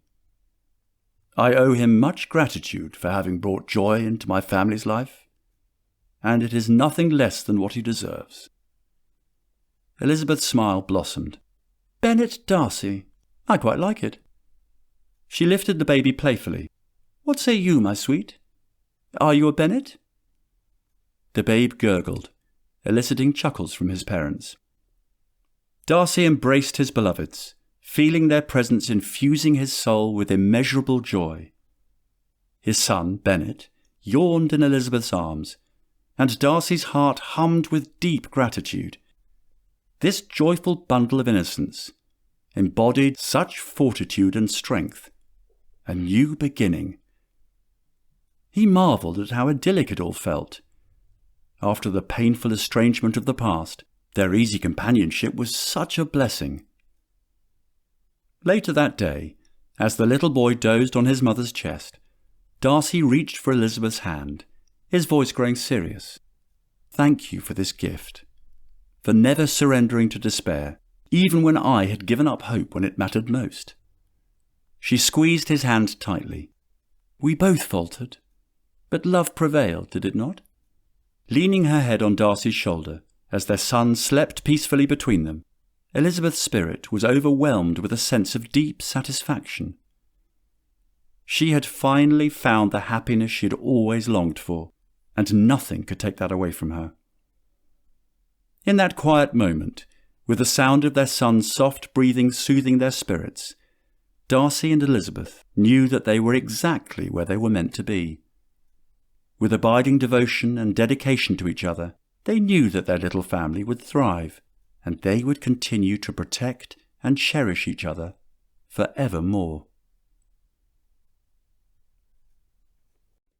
Chapter 28. A Joyful Celebration. A multitude of crystals sparkled, filling the Pemberley ballroom with warmth and joy. Guests were gathered from across Derbyshire to celebrate young Bennet Darcy's 2nd birthday, including the Fitzwilliams, who are now frequent guests owing to Pemberley's proximity to Matlock. Miss Darcy was among the guests as well.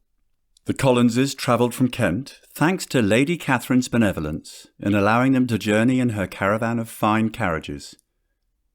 For the first time, Bennet was introduced to his little cousin, Thomas, another young heir apparent. Motherhood had blessed Elizabeth's dearest sister Jane with a decidedly distinct air, no longer merely contented, but happy. The Bennets particularly were in attendance, the first of many such visits, Elizabeth supposed, once her father had discovered Pemberley's library. Her mother and 2 younger sisters' exuberance upon their arrival days ago still rang in her ears. "Oh, what a fine place Pemberley is!" Mrs. Bennet had exclaimed. "Why, it is fit for a lord! Oh, if only my dear Lydia and her handsome husband could have come! To have all 5 of my girls in such a place as this at the same time! What a delightful prospect indeed!" Exultations of all the handsome men whom she would meet came tumbling out in bursts of enthusiasm from Kitty's lips, and to Elizabeth's surprise, her sister Mary could not but agree. The soft clinking of glasses and the melodic laughter of couples glided through the air, as ladies in shimmering silk gowns and gentlemen in tailored coats leisurely promenaded around the grand ballroom. Pausing to take in the festivities, Elizabeth smiled as her husband and son approached. "You have truly outdone yourself planning this affair, my love. Bennet is quite the honoured young gentleman," Darcy said, handing him off to her. Elizabeth smiled up at him. "Every good society mamma wants a lavish birthday celebration for her child, does she not?" Surveying the festive scene, Elizabeth was satisfied with her accomplishments. "I confess I took great pleasure in arranging the music, desserts, and decorations." Holding their son, she adjusted Bennet's collar. She had selected his outfit carefully. A fine new velvet waistcoat embroidered with the Darcy family crest, Elizabeth had tried to tame his unruly hair earlier in the day, meticulously arranging each strand.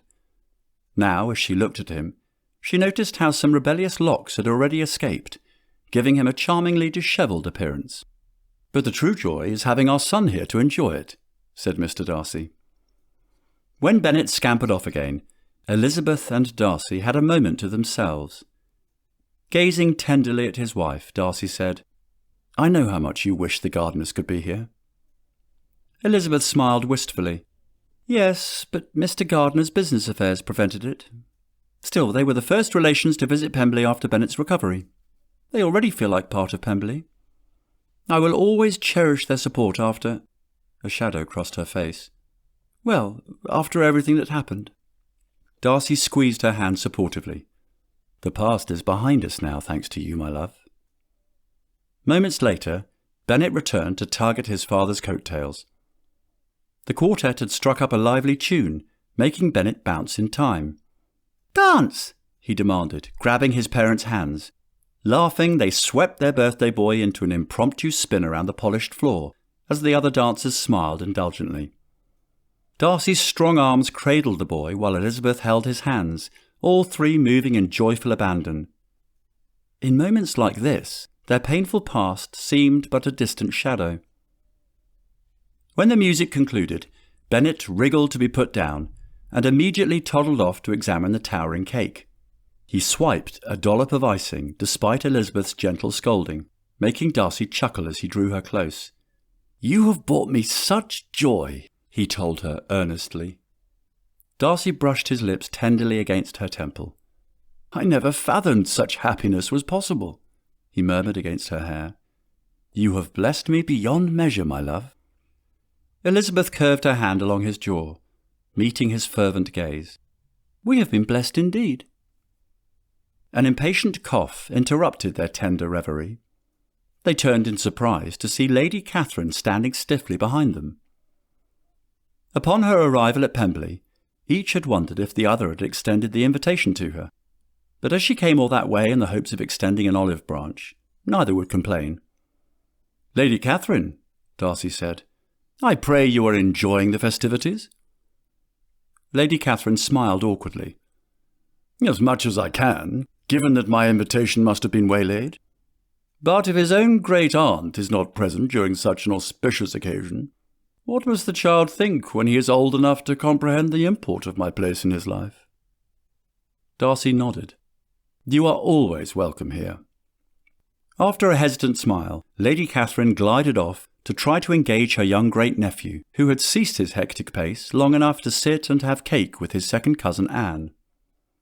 Watching fondly, Darcy and Elizabeth's hearts swelled with hope at Lady Catherine's effort to interact with their son, despite past grievances.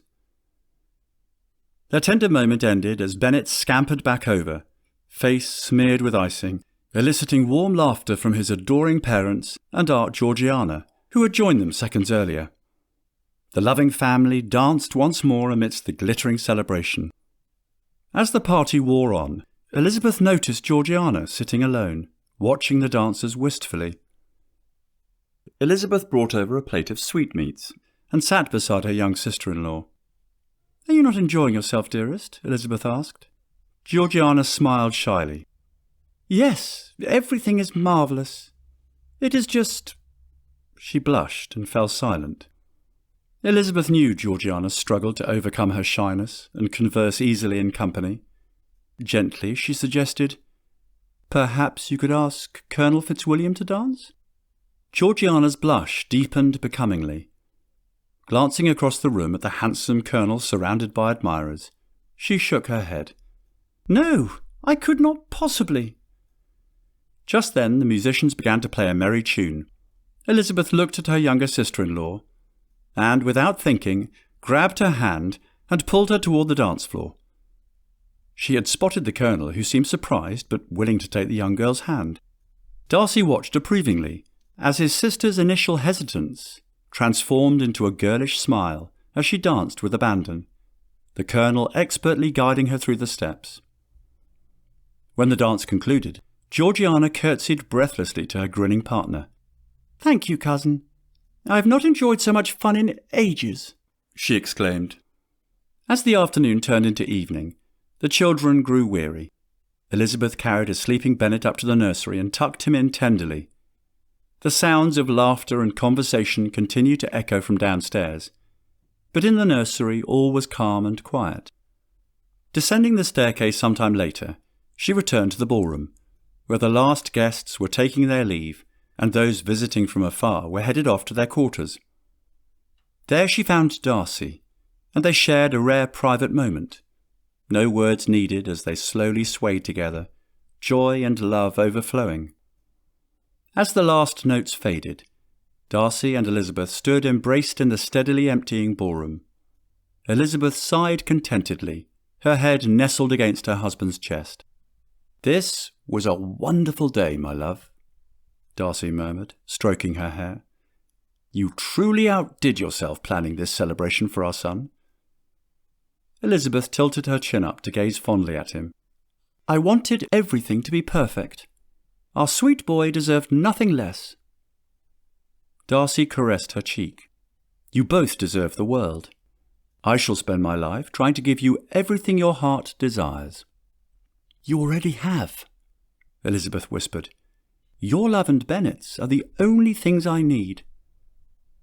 Darcy pressed a fervent kiss to her forehead, before sweeping her up into his arms, eliciting a surprised laugh. "Shall we escape to my private library for a celebratory brandy, Mrs. Darcy?" Later on, the room aglow with the flickering fire, Elizabeth and Darcy found themselves entwined on a plush settee, snifters of brandy in hand. Their faces, flushed from the warmth and the spirit, were animated as they traded stories and laughter about the party and Bennet's unabashed joy. Darcy's eyes sparkled as he recalled Bennet's escapades, and Elizabeth's melodic laughter rang out as she recounted the looks on their guests' faces. The intimacy of the moment, wrapped in shared memories and genuine delight, seemed to draw them closer, a moment as intoxicating as the brandy they sipped. As the clock chimed midnight, Darcy stroked his dozing wife's hair. "I cannot imagine life being any more perfect than this," he thought, before carrying Elizabeth off to bed. He paused at the nursery's doorway and gingerly opened it to gaze at his slumbering son, his heart swelling with love and gratitude. He smiled contentedly, the happy memories of Bennet's special day lingering sweetly like the faint scent of roses in the air. Cradling Elizabeth in his arms, a tantalizing thought crept into his mind. What heavenly bliss this is! So wonderfully nice, so perfect, so right. He kissed her on her forehead, causing her to stir and her eyes to flutter open.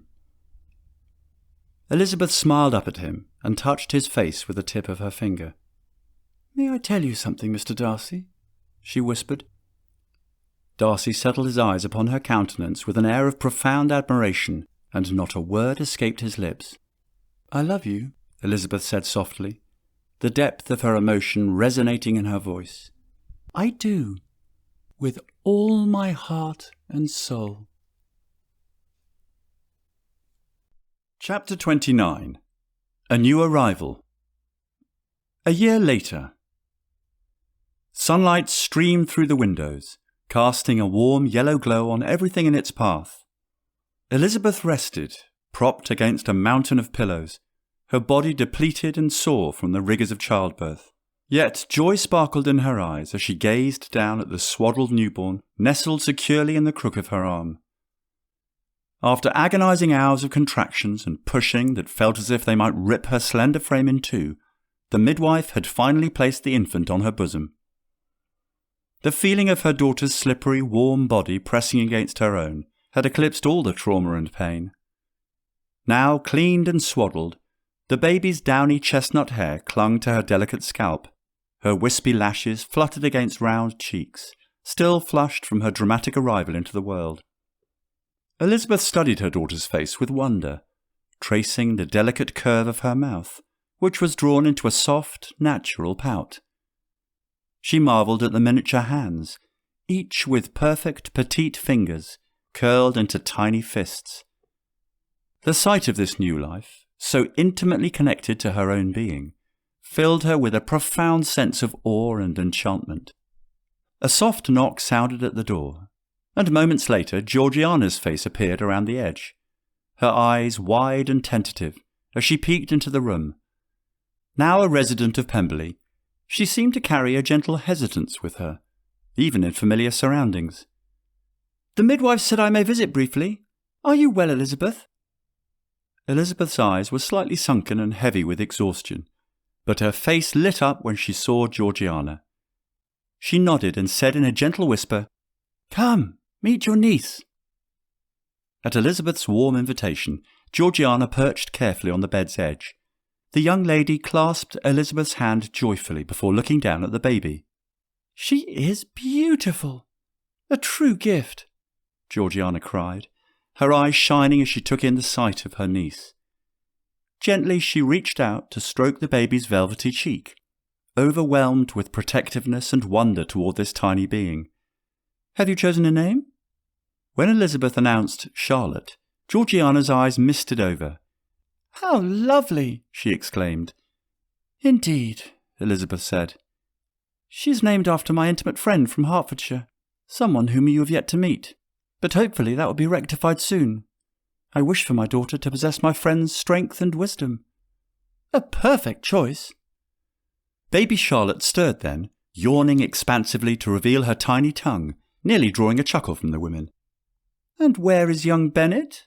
Georgiana said, tossing a glance about the room. "Surely he is desperate to meet his sister." Elizabeth confirmed her son's impatience to inspect the new arrival. As if on cue, Darcy came into the room with Bennet tucked on his hip, unable to contain his excitement. "Mama! Baby here now?" His eyes widened as he took in the blanketed bundle, seemingly fascinated by Charlotte's miniature features. "So tiny!" he pronounced in awe, eagerly escaping his father's arms. "I help care for the baby," he offered earnestly. Her heart melted, and Elizabeth kissed her son's cheek. "What a good big brother you shall be! Can you say hello to Charlotte?" Bennet dutifully patted the infant's blanketed foot. "Hello, Charlotte. I am Ben." The family shared a delighted chuckle at his earnest effort. Darcy settled beside Elizabeth on the bed, their son nestled between them. "Well done, Master Bennet," he praised warmly. "You and Charlotte shall be the best of friends." Gazing at Charlotte, his countenance suffused with tenderness and protectiveness towards this new fragile life he and Elizabeth had created, he bestowed a kiss atop her head, as if wordlessly sealing his vow to shelter her from all harm.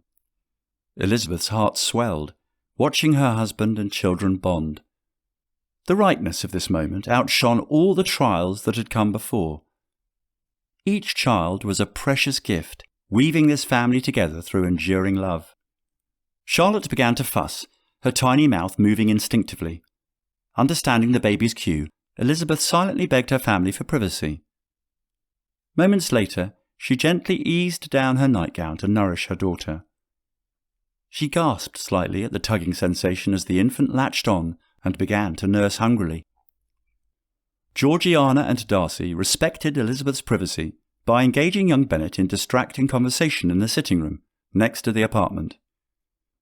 Elizabeth pulled Charlotte close against her and felt the warmth of her child's body against her own. Tears welled in her eyes as she traced her finger over her daughter's scalp, experiencing the intimacy that could only be shared between a mother and her child. How it was a bond that no one else in the world could ever break. How she wished she could have shared such a miraculous wonder with Bennet. This longing only strengthened her determination to savour every moment with her daughter. When she had finished, she summoned her family's attention, beckoning them to return to her bedside. Elizabeth nestled Charlotte into the crook of Darcy's strong arm so he could properly admire his daughter. "She is perfect, just like her mother," he pronounced proudly. "Well done, my love."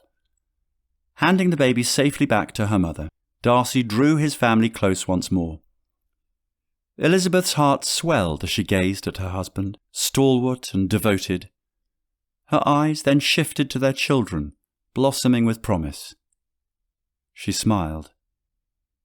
The estrangement and misunderstandings that had once clouded her world had dissipated with time, forever replaced by a deep, abiding, and everlasting love. The end. This has been Estranged, a novel, written by P.O. Dixon, narrated by Andy Robert. Copyright 2023 by P.O. Dixon. Production copyright by P.O. Dixon.